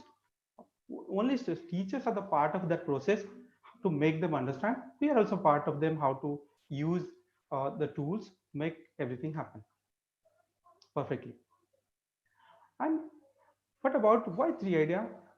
What solutions we provide so that it will give solutions to schools? Like we teach practical skill sets. Apart from theoretical, definitely that is required. But when you go for the skill set, practical things, it will make them more confident. we go beyond the framework of traditional education, teaching competencies and skills that will become a necessity in the future labor market. Again, we develop experimental learning. We focus on learning through experimenting and creating problem solving. We show that science is fascinating and not limited to pages in textbooks. Also, we provide support. We transfer knowledge between teachers and us, and also improve how to improve their competency level, use these curriculums. And one more thing I would like to share with you all, like in India, there is a like survey by PwC that there will be a requirement of 10 crore jobs by end of 2027.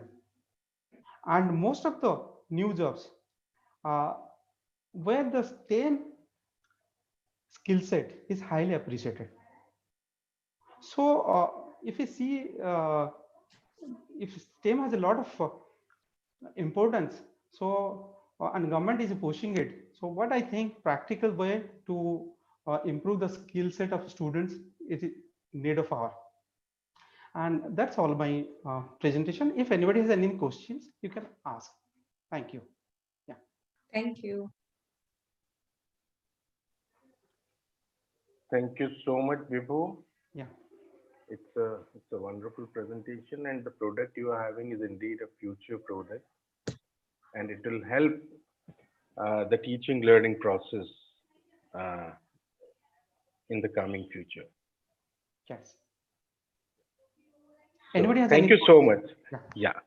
Thank you. So thank you so much, Vibhu. Thank you. Thank you. So I'll move to another speaker of this evening. Vidushi, are you there? I'm there, yes. Can you hear me? I can hear you. Okay. Hi. So we have Vidushi with us. Vidushi works as a country manager for LearnTech Solutions. She is passionate about English literacy and has authored the teacher manual on phonics. She has revised 7 leveled books, one with phonics and spelling for HarperCollins. She has trained over 10,000 learners in India on pedagogical tools. So pleasure to have you, Vidushi, on the forum, and over to you for the next half an hour. Thank you. Thank you so much. Oh, maybe Vibhu can stop sharing his screen and I can also start sharing. Yeah. Vibhu, can you please stop sharing your screen, please? Yeah. Sure. So I do not have a long presentation, but I do want some stuff that I definitely want to talk about. I represent LearnTech Solutions here, and LearnTech Solutions is we're just 1 year old in India. We work. So first, I'll talk about the areas we're present in. LearnTech Solutions brings in learning A to Z's programs in India, Qatar, Bahrain, and Kuwait. So India and these 3 markets of Gulf are where we actively work for learning A to Z's programs. Learning A to Z, if you've heard about it, it's a global giant in literacy and science resources. It's part of a bigger group called Cambium Learning, so big that it's even listed on the New York Stock Exchange. What we do is, and what we believe in is changing the face of literacy education in English, and also bringing in a scientific method of inquiry for science. We have, so some of the programs that we have are RAS Plus, which is already implemented in 100 plus schools in India. I'll talk more about it once we reach there. So LearnTech Solutions, like I said, we're a year old. In fact, I should say we're a year young. And like I said, already 100 plus schools, many more people who are, and especially because of the pandemic. And this, when I say this from my teaching background as well. This pandemic has just led us to upskill and upscale at the same time, which has been a great opportunity for organizations like LearnTech to bring in solutions which are blended. In literacy terms, in education terms, when we call something a blended solution, it means it is printable, projectable, and digitally assignable. We are the we are the correct balance of these. So all our resources are printable. Schools can. I'll just take you there and move to the next slide. But first, I want to tell you what else do we do. So, like I said, we are all together, Gulf and India included. We are present in 300 plus schools. These are schools which are big and small. But one thing common between all of these schools is that these are ambitious schools. These are schools that take their literacy instruction really seriously. The idea is not just to make the child uh, a peer equivalent reader, but the idea is to make the child a learner in the truest sense of the word. And that is what Learning A to Z's programs through LearnTech solutions empower, enhance, and enable the child to do. We are, as you can see on the slide, we are a program which is just the correct fitment for all kinds of schools, be it CBSE schools, be it ICSE, be it IB. Most of our schools that work with us are surprised by how affordable we can be.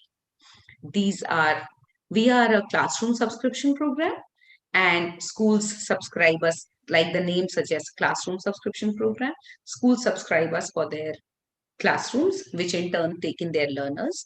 And at the highest usage, at the most efficient usage, we come to something as low as approximately 70 rupees a month per child.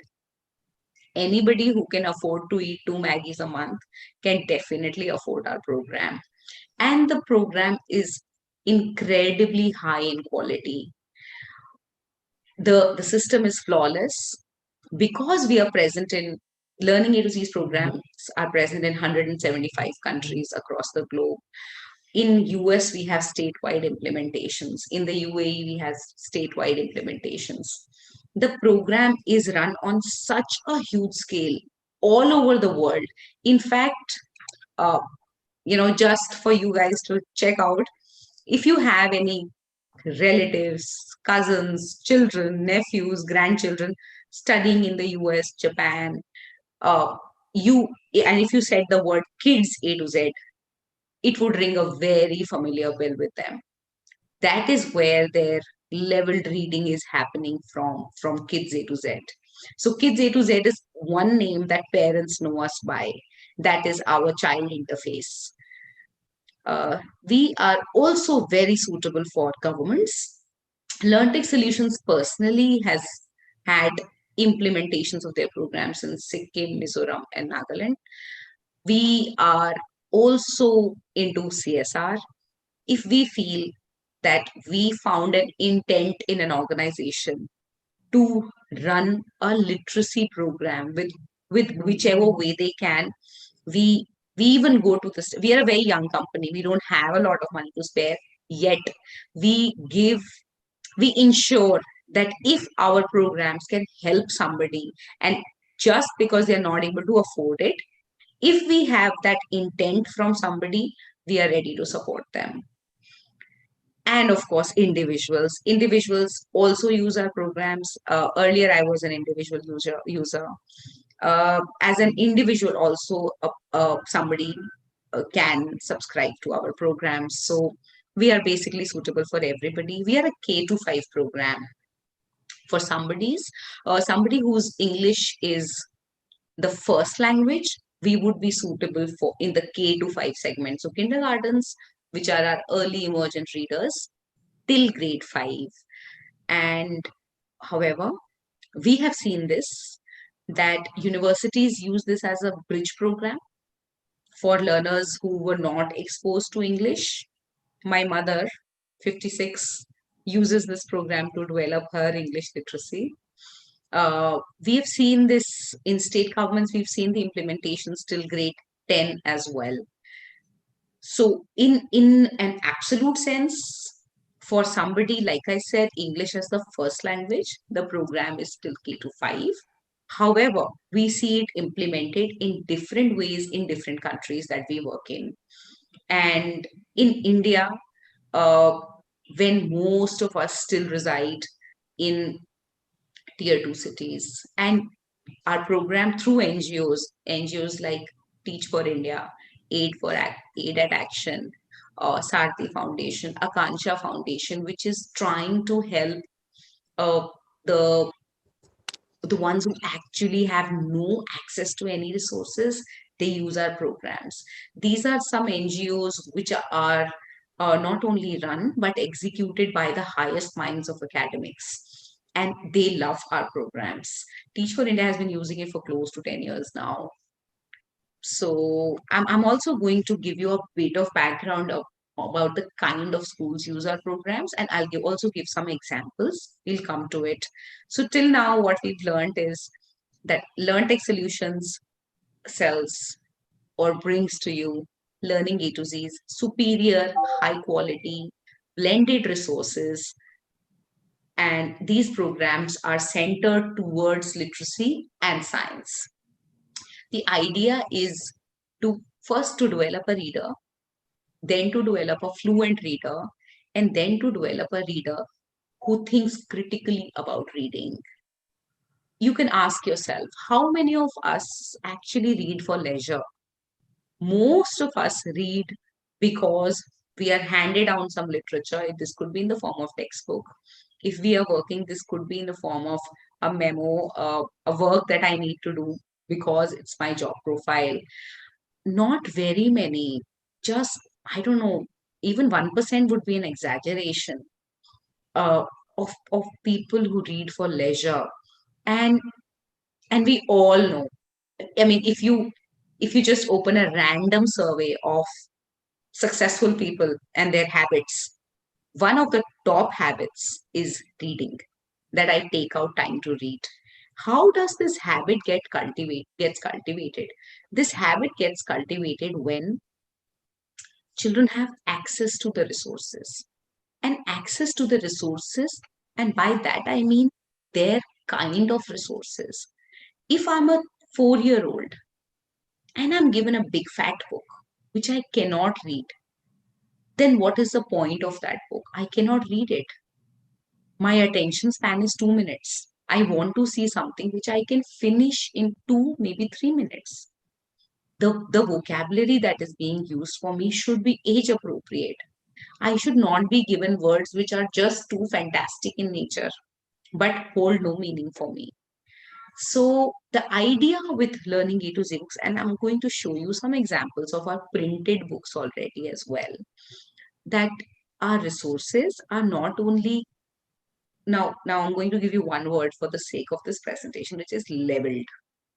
Lot of schools now in our country also have started to follow a leveled reading program because we have understood the importance of reading.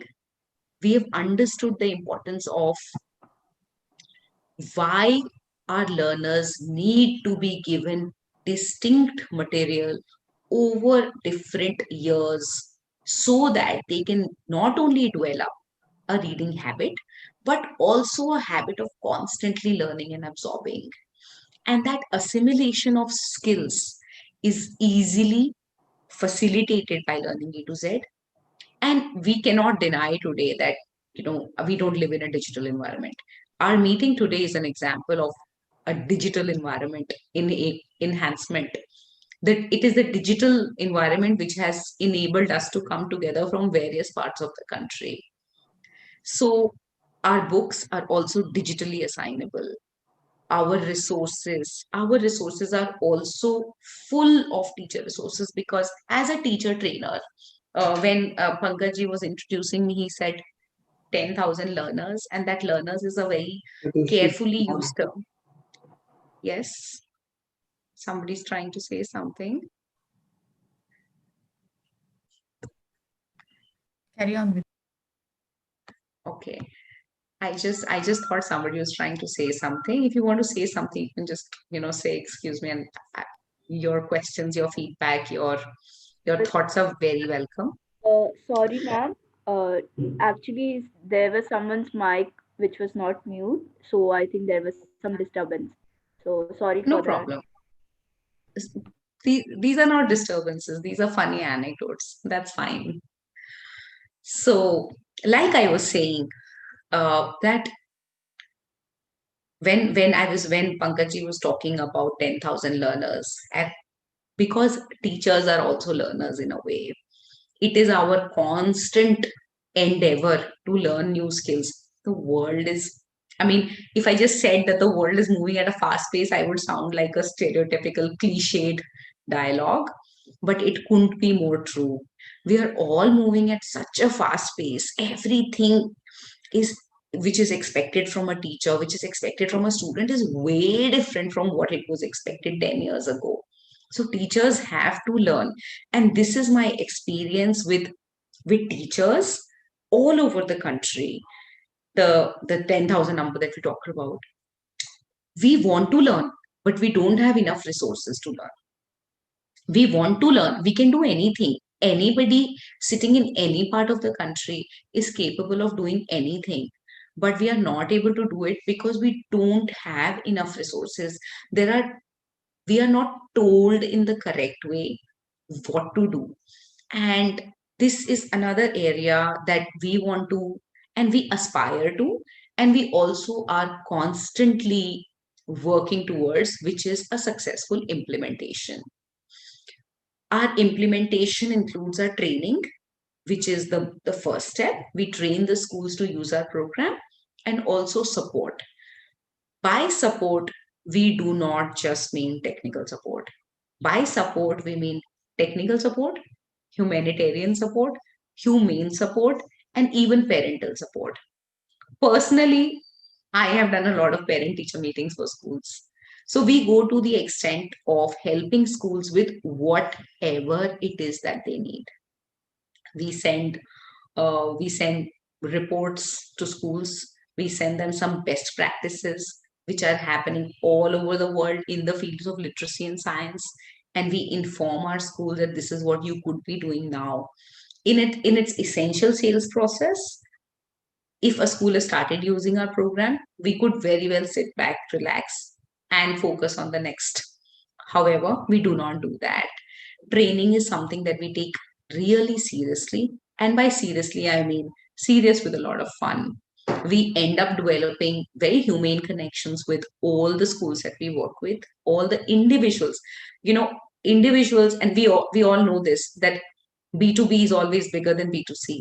However, even with our individual subscribers, we ensure that the program is not only being that the parent or individual is not only being trained to use the program, but a constant follow-up.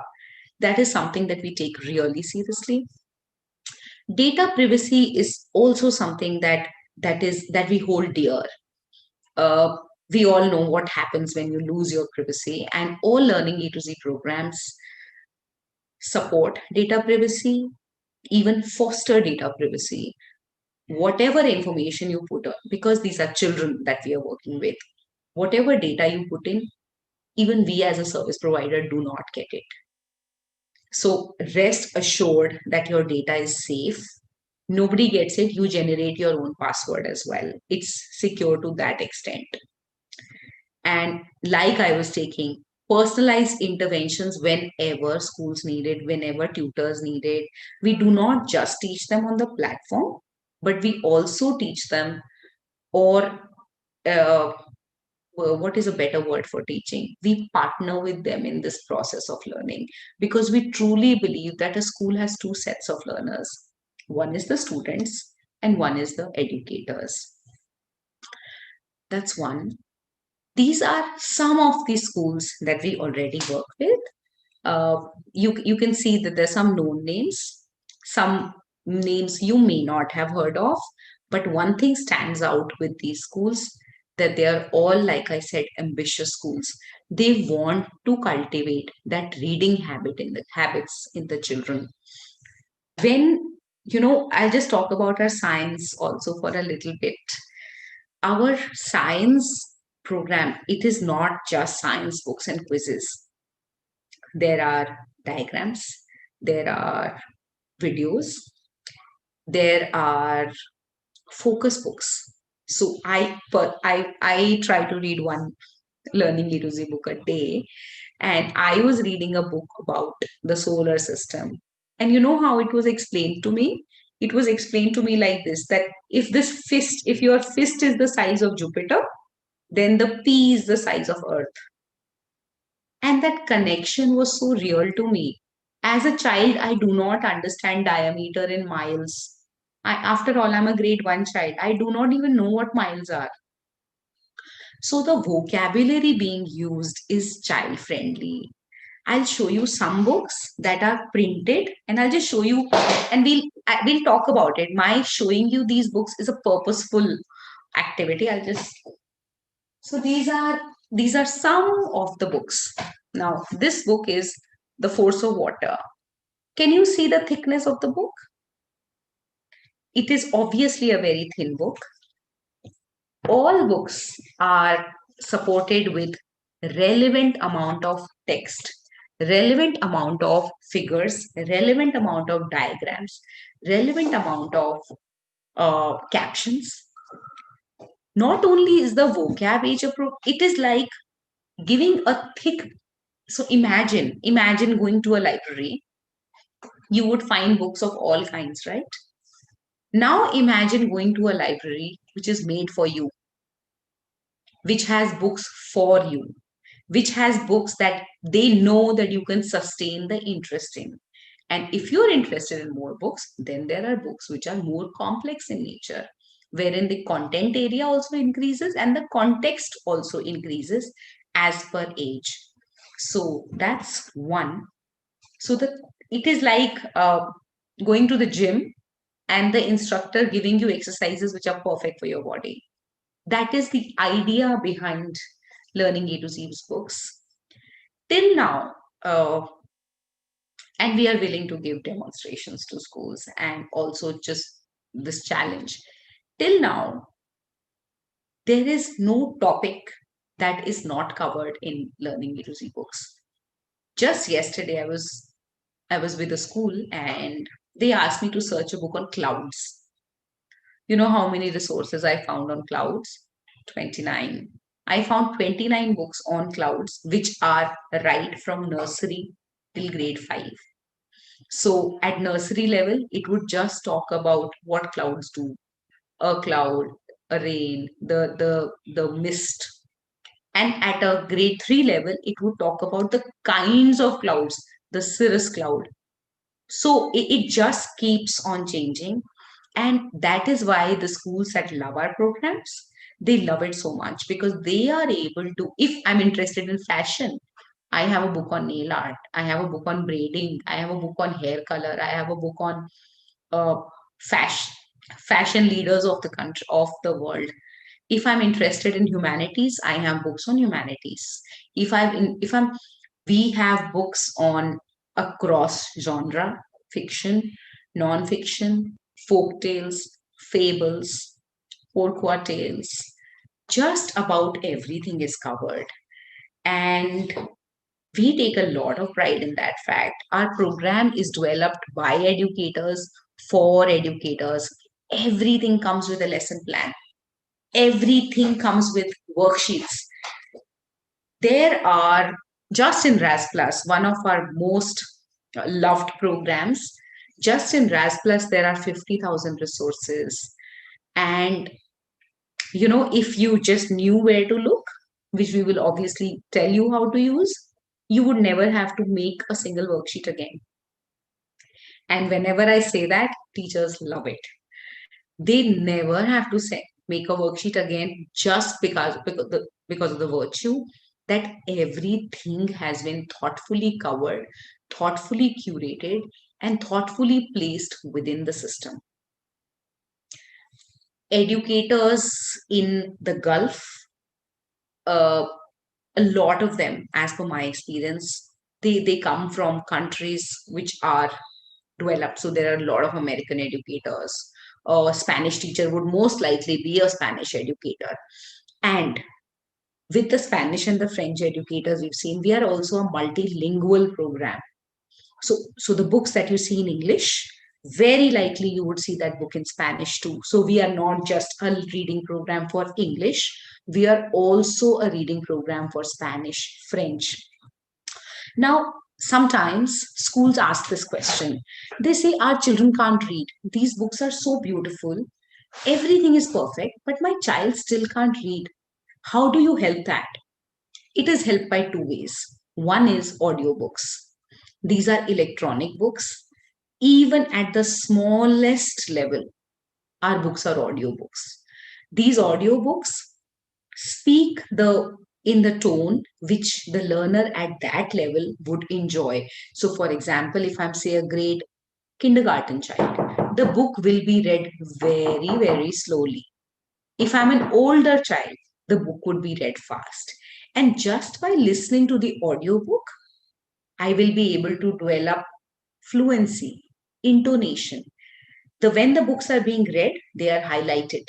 So I'm able to concentrate as well. Another way how we support foundational literacy is through our foundational skills area, which is our phonetics area. So there is a lot of focus on phonics. Even phonics area is audio. So if a teacher, and I see this as a teacher trainer, I see this whenever, just giving you a very small example, the sound of E, the alphabet E. We don't know it, the sound is E. The sound, some call it A, some call it E, some call it A. And that area is also catered to in a beautiful way. Another, actually, I could go on and on about RAS+ because there is just about everything in the literacy sphere there. But one thing I want to definitely tell you, that all our books come with comprehension quizzes. So any book that you see, and let me just show you this book, Vacation Time. It's a fiction book, small book. Now, one way my learning outcome is that my child is reading this book. But how do I know what are the skills my child has developed? Now, this is fostered through our comprehension quiz. All our books come with multiple choice questions, which when learners solve, teachers are aware. And this is all done digitally also. Children just solve it from their mobile, tablet. It is Learning A to Z is available through an app as well, Kids A to Z app. So you can choose to work on it through a browser. You could choose to use it through a mobile application on both Android and iOS. And reports are auto-generated. Teachers, their work is sorted in a way that whatever my answers my child is making, first attempt, second attempt, third attempt, as many attempts as they need to be, my reports are being auto-collated as well. We take a lot of pride in the fact, another thing that we take a lot of pride in is that we have 100% renewal rate. Anybody who uses our program once has never gone back. When I was making this list of schools, I was trying to be mindful about keeping all the regions. But whichever region you're watching me through right now, you could reach out to, these schools, and you would find out that how much they love this program and how their literacy instruction. What is literacy? Is it just reading and comprehension questions? I'll give you a very small example, and in a very small way, we will try to I'll wrap this up really, really quickly. For example, you are talking to me right now, and I'm talking to you, and you are forming some opinions about me, that she speaks in a very irritating manner, or she has a calm demeanor, or I don't like her because she appears to be imprudent, whatever. opinions you're making about me. Now, how are you making that opinion? It's not written anywhere. Children do that too when they are reading. And that skill categorically is called drawing inferences, making inferences. How is the child making an inference? What are the clues that the child read from the text or saw in the text that the child made these inferences that led them to draw certain conclusions? This and more are taught through. So literacy skills like drawing conclusions, factor opinion, what is an author, what is the author's purpose, what is cause and effect. Everything is kid. So anything you can think of under the literacy umbrella, it is not only very high likelihood, I can tell you that it is there. There are ready-made drama lessons, there are literature circles, everything is in there. And we at LearnTech Solutions are not only willing but adamant that we are going to bring our program to everybody in this country, because everybody needs a superior literacy instruction. All children in the world deserve to be taught with the best resources just because we happen to be so incredibly affordable. 70 rupees a month. I refuse to believe that it's tough for a school to shell out for a child a month. And by keeping our prices low, of course, we are a business organization, but at our heart of it, we want to. Our company has so many educators working. The heart of it is that we want to bring in the best literacy instruction possible. And with that, I want to sum that up. You can reach us at support@learntechsolutions.com. That's there in front of you. Thank you very much. Thank you very much, Vidushi. It is actually a wonderful presentation you gave. Especially personally, if I talk about myself, I like the example of fist and pea you gave. It reminds me of my school days when I used to study. There was a teacher, geography teacher of mine, Mrs. Lyle. In fact, we as a children, especially in fourth or fifth standard, we never used to memorize the names of different planets.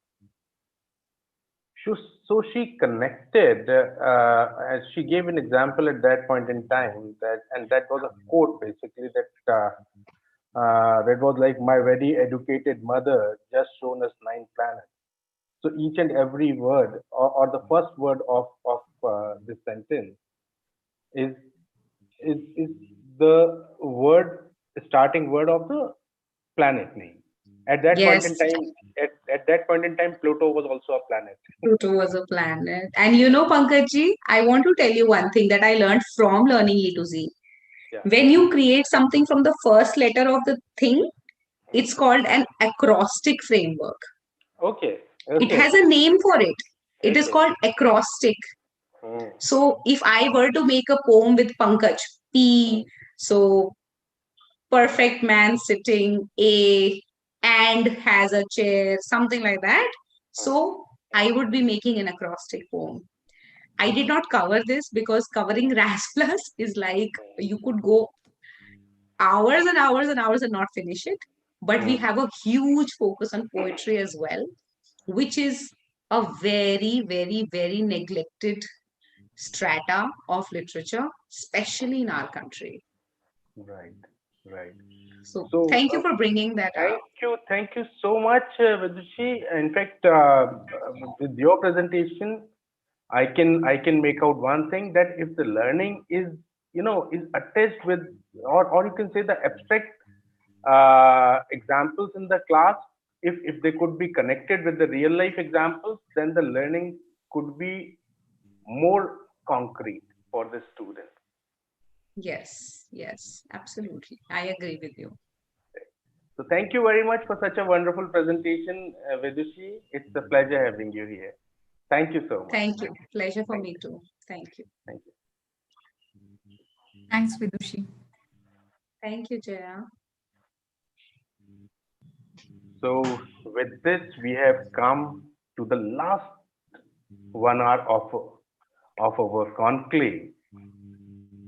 The last 1 hour of this conclave is a humble effort from our side to, to identify the efforts our educators are putting in and day out, as well as to identify the efforts our edtech companies are putting in to bring more and more wonderful products which could help in the teaching learning process.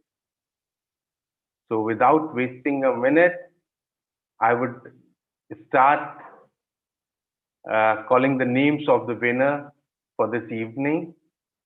So I'll start with the 3 Idea Technology, and this award for best 3D technology solution of the year goes to 3 Idea Technology.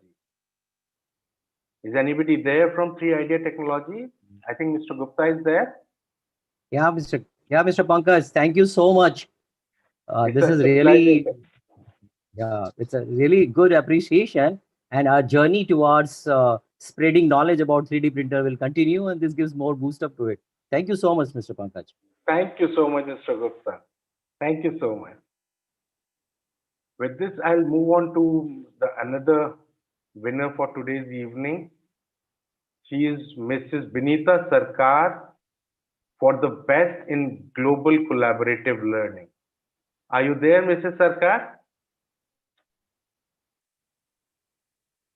I think she is not there. Okay. So congratulations, Mrs. Sarkar. I'll move on to Dr. Preeti Shrimal, who is the principal for Billabong High International School, Vadodara. And the award for the best school leader of the year jury goes to her. Are you there, Dr. Preeti?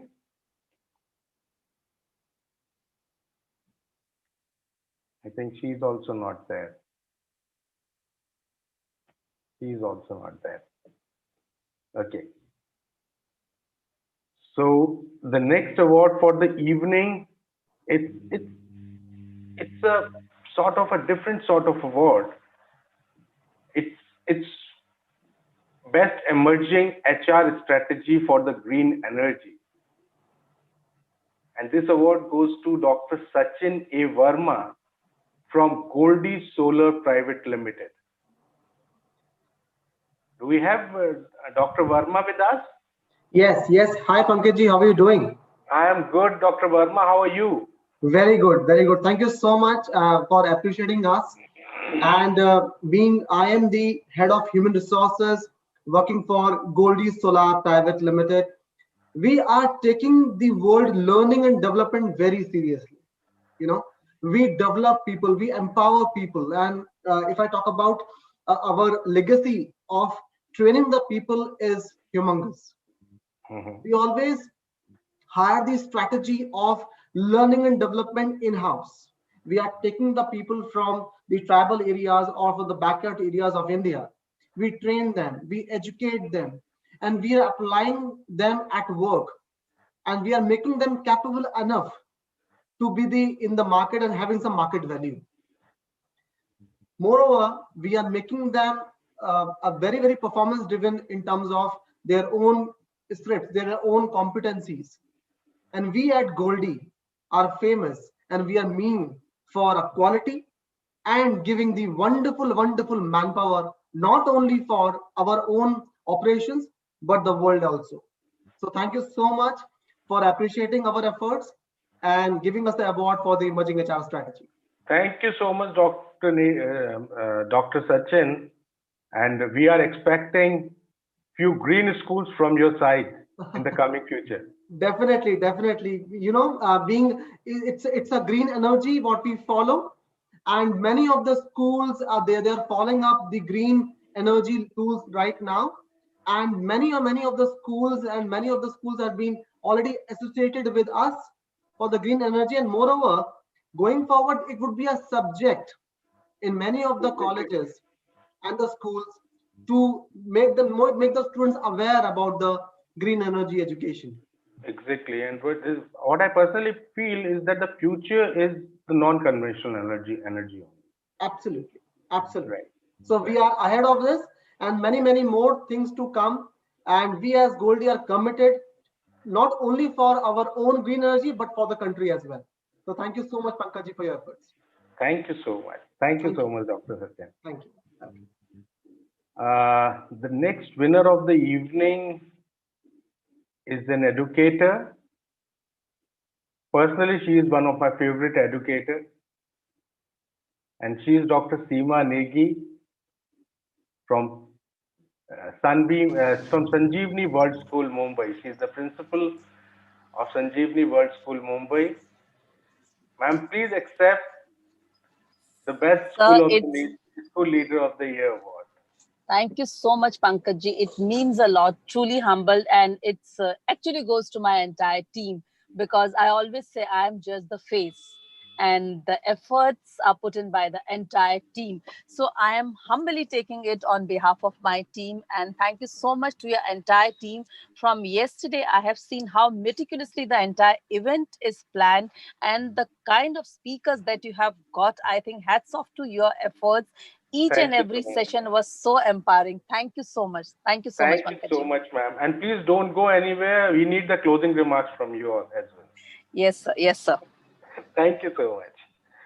Thank you so much, ma'am. Then, do we have someone from Jans International School?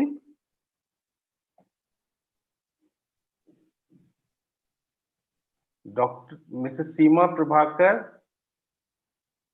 No, we don't have. Okay.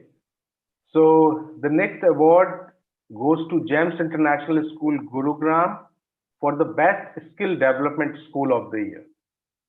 So I congratulate personally to Dr. Amrita Vora as well as Mrs. Seema Prabhakar. Let us move to the next award. This is for the Best School of the Year, and it goes to Jammu Sanskriti School, Jammu. Do we have Rohini ma'am with us?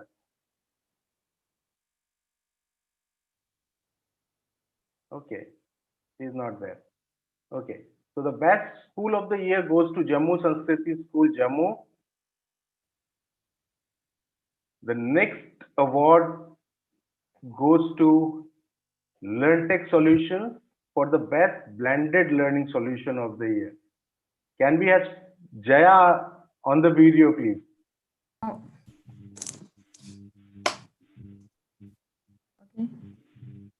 Yeah, Jaya is there, no? Yeah, hi Jaya. It's good to see you after such a long time. Yeah, good to see you all too. Yeah. Thanks, Pankaj. It means a lot to us. Yeah. We are just growing in India, and this would be a feather in a cap to reach out to all the corners of the country. Thank you so much. Thank you so much. Pleasure is ours. Yeah. Thank you so much. So, Akshal is there with me. No, Akshal is also not there with us. But just to announce, the next award goes to Nature Nurture for the Best Complete School Solution of the Year. We had a presentation from Akshal in the morning, and the sort of hard work and passion they have for, especially for the curriculum development, it's tremendous. So I congratulate you, Akshal, for getting the Best Complete School Solution of the Year award. The next award of the category is for the Best Learning App of the Year, and it goes to Practically. Do we have someone from Practically with us? No, I don't think so. There's someone from Practically. Okay. Okay. So the next award for the Best Assessment Solution of the Year goes to Renaissance Learning.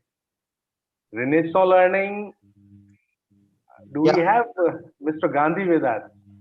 Yes, or anybody from his team? Yeah, thank you. Thank you so much, Pankaj. Thank you. Pleasure is all ours. Yeah, we are quite new in the country right now. We are just I think 3 months or 4 months baby old, and just wants a blessing from all of the education fraternity. We are just, I think we can say, born in India right now. So looking forward for more cooperation from all educated leaders. You're just born in India, but the future is very bright for Renaissance Learning. Yeah. The message will be conveyed to UK team. Thank you so much. Thank you so much. Thank you. Thank you so much. Thank you so much. Sorry to intervene, Pankaj sir. There is someone from Nature Nurture, I guess, now. Okay.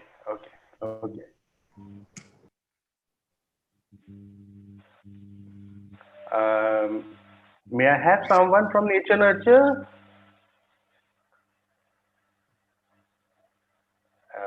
You have to unmute yourself, please.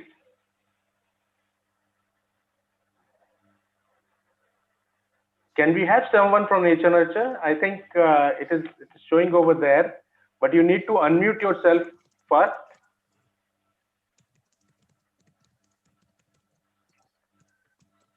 Okay, I think they have logged out. So they have joined. Hi, Pankaj. I'm sorry. I was facing some technical troubles. Hi, Akshal. So I was just announcing your name for the best complete school solution of the year, and the sort of effort, hard work, and passion you have put in your product, it's really tremendous. So I congratulate you personally for receiving this award as the best complete school solution of the year. Thank you, Pankaj.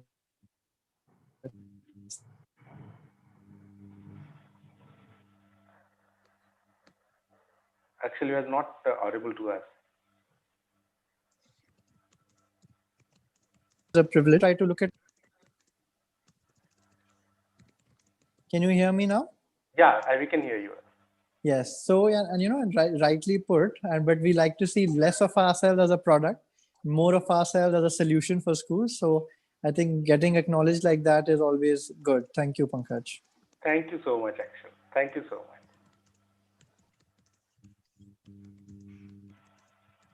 So, can we have Mr. Swaminathan with us? Mr. Swaminathan, are you there with us? Yeah, sir. Good afternoon. Good afternoon, Mr. Swaminathan. Mr. Swaminathan is joining us all the way from Uganda. So, what time is in your country as of now? Right now it is 1:30. 1:30. Okay. And it is AM or PM? It's PM, sir. Okay. Okay. So I congratulate you, sir, Mr. Swaminathan, who is the principal for DPS International, Naguru, Uganda, as the best principal of the year international. We congratulate you, sir, and need 2 words from you. Thank you very much, sir. Feel delighted. Thank you so much, sir. Thank you so much.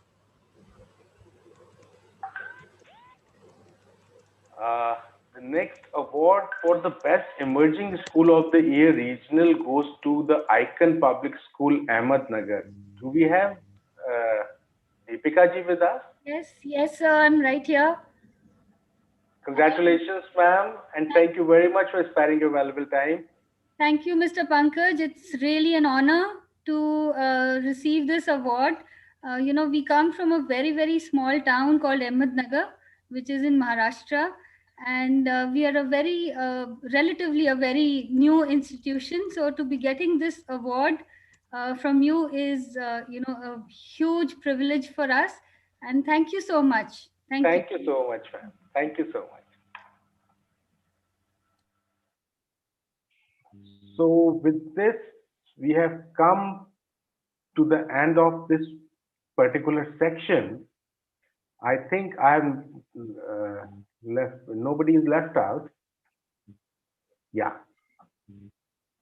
With this, we have come to the last part, or you can say the last few minutes of the entire program. So I would just like to know, or I would like to have the closing remarks from Seema ma'am, from Dr. Seema Lee. Thank you, Pankaj-ji, for this honor. All I would like to say is every good thing comes to an end, but every end is a new beginning. So you have actually given us a new beginning wherein you have brought in the best of edutech, you have brought in the best of speaker. So they have shown us a way.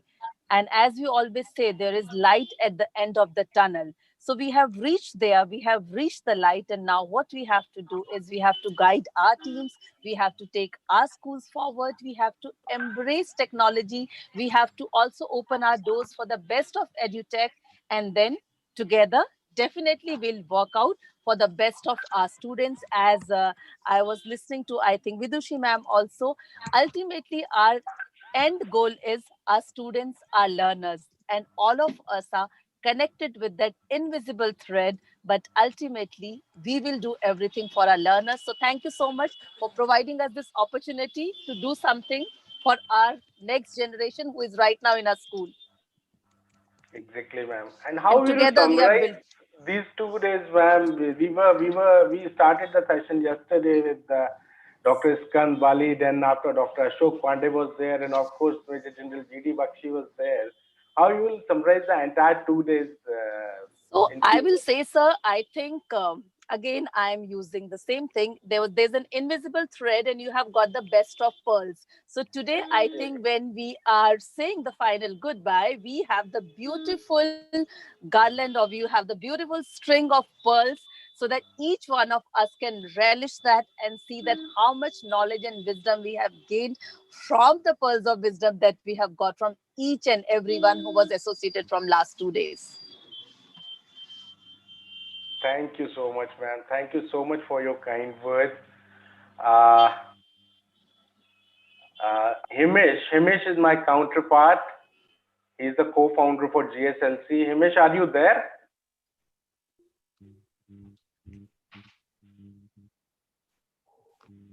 Himish, are you there?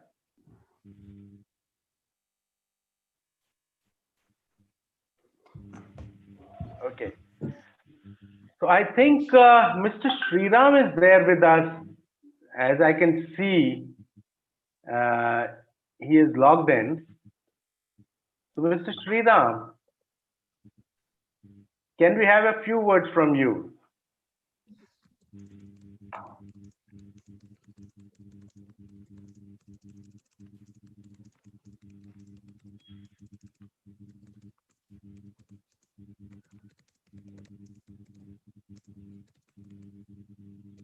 Mr. Sriram, can we have a few words from you?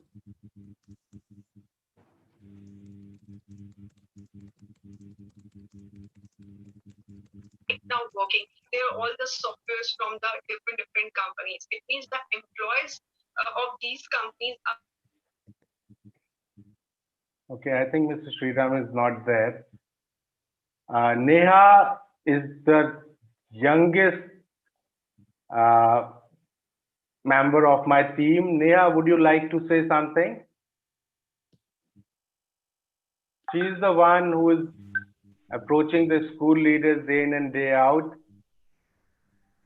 Yes, sir. I would like to thank all the speakers who were part of this event, also for sharing such a quite information that is so much of valuable of time for the future, also for right now.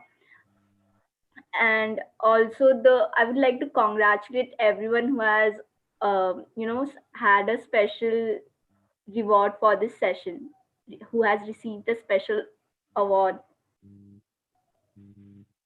That's it, sir. Thank you. Thank you. Thank you so much, Neha. I think Ms. Seema Prabhakar is with us from GEMS International School. Seema ma'am, are you there with us? Yes, good afternoon. Good afternoon, ma'am. We have already announced your name. But Yeah, actually, I realized I was logged in with the name of Shashi Tharoor. Maybe my son used my laptop. So I was logged in with that name. So I just changed it. Okay. Okay. So I'll announce it again.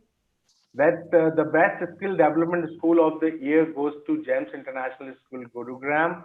Thank you We so much, sir. congratulate you, ma'am, and we need few words from your side. Thank you so much. So basically, I think what we have been doing and what I have been hearing the other people mentioning here, that the students today just don't need the academic knowledge, but they also need the skills, the major skills what are required in today's time. So I think what we are trying to do is give them a real life exposure so that they are able to accommodate and adjust themselves to what exactly is required. So we are just not giving them knowledge which is in the books, but we are trying to make our future generation ready, our young learners ready for whatever challenges they face. So that's what we have been doing, and I really want to thank you, sir, for honoring us with this award. Thank you so very much. I hope we are able to do a good job and our kids are able to come out as the future leaders. What skills are required for 21st century. Thank you so much, ma'am. Thank I you. think Preeti Shrimal ma'am is also with us. Ma'am, can we have your video or can we have your voice?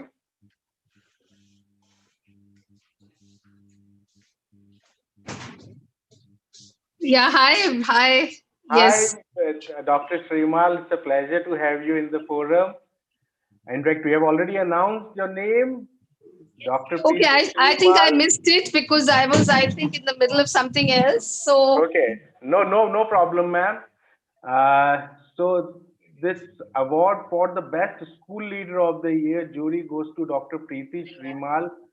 She is the principal thank, from Billabong High International School, Vadodara. Ma'am, we thank are you we are so keen much. to hear from you. Thank you so much, sir. And yes, it's always a great honor when your work gets recognized because all of us as school leaders want to create, future students, students who are future ready, students who will not just be good academically, but basically who will contribute to the society. So we very deeply and we are very committed to believing that we need to create students who will give back to society, who are compassionate, who are empathetic and responsible. So that the entire onus lies on schools. And of course, as a school leader, I think I'm blessed to have a fantastic team of teachers. Yes, we do envision a lot of things, we do plan a lot of things, but then at the end of it, the entire responsibility of making sure that the students are skilled enough, that the students are empowered enough, and the students are given the confidence to believe in themselves, lies with my entire team. So the need of the hour is to create confident students who believe in themselves and who have the faith that yes, a single voice, a single spark, a single act can change the world for the better. And I think we know the power of the youth. We know that how every child can make a difference. So I believe in that, and that's what our vision and my vision is, and that's what the philosophy of the school is. So thank you once again, sir, Thank you for so much, giving ma'am. and honoring me with this award. It's Thank you, it, ma'am. it's definitely very heartening to be recognized for the work that you do.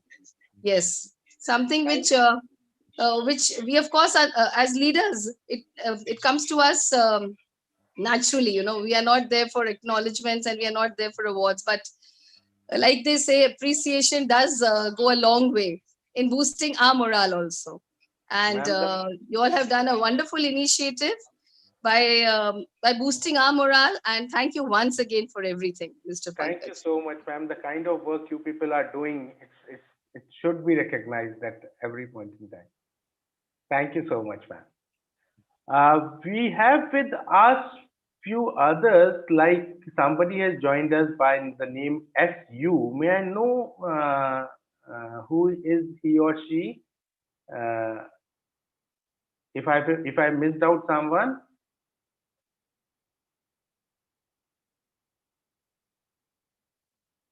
okay. We have with us Charushila 0987654321. May I know who is she?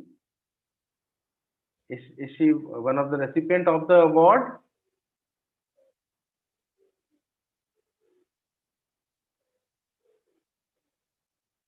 Okay. Okay. So, Uh, yeah. so actually, Charu Sheila is Binita Sarkar ma'am. Yes. Okay. Okay. So, Benita ma'am, you will have to unmute yourself. Benita ma'am, if you could hear me, you'll have to unmute yourself.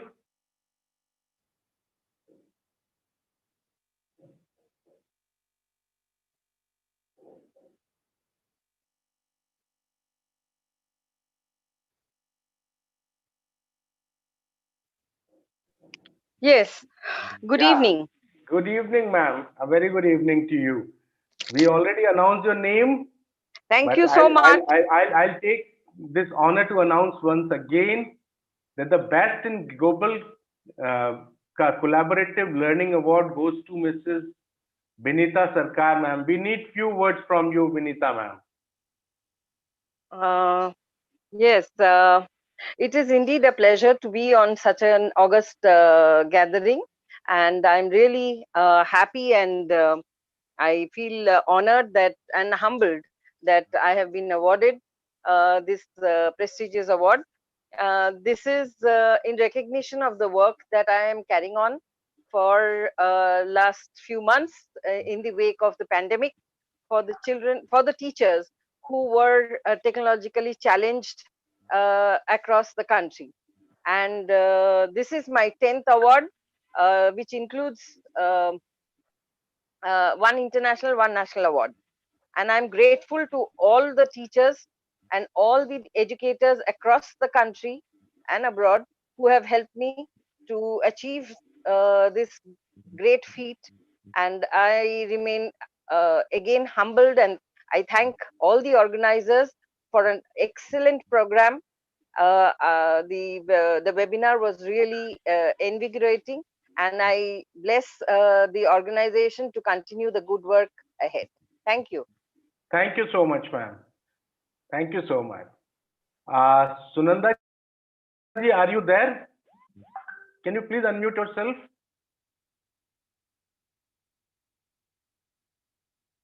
Sunanda ji. Thank you so much, Pankaj ji, for this opportunity. The event was really good, and Thank you so congratulations. much. In fact, I wanted to know that how you are going to help our speakers as well as help our winners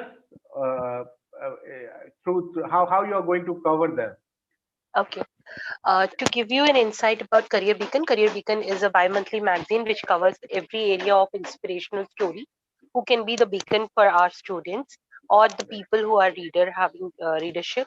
So what we are going to do for the speakers is we are going to cover the synopsis of the speakers, what they have spoken, especially the partners who are providing the services to the schools so that they can get highlighted. For all the winners, of course, you will get a coverage.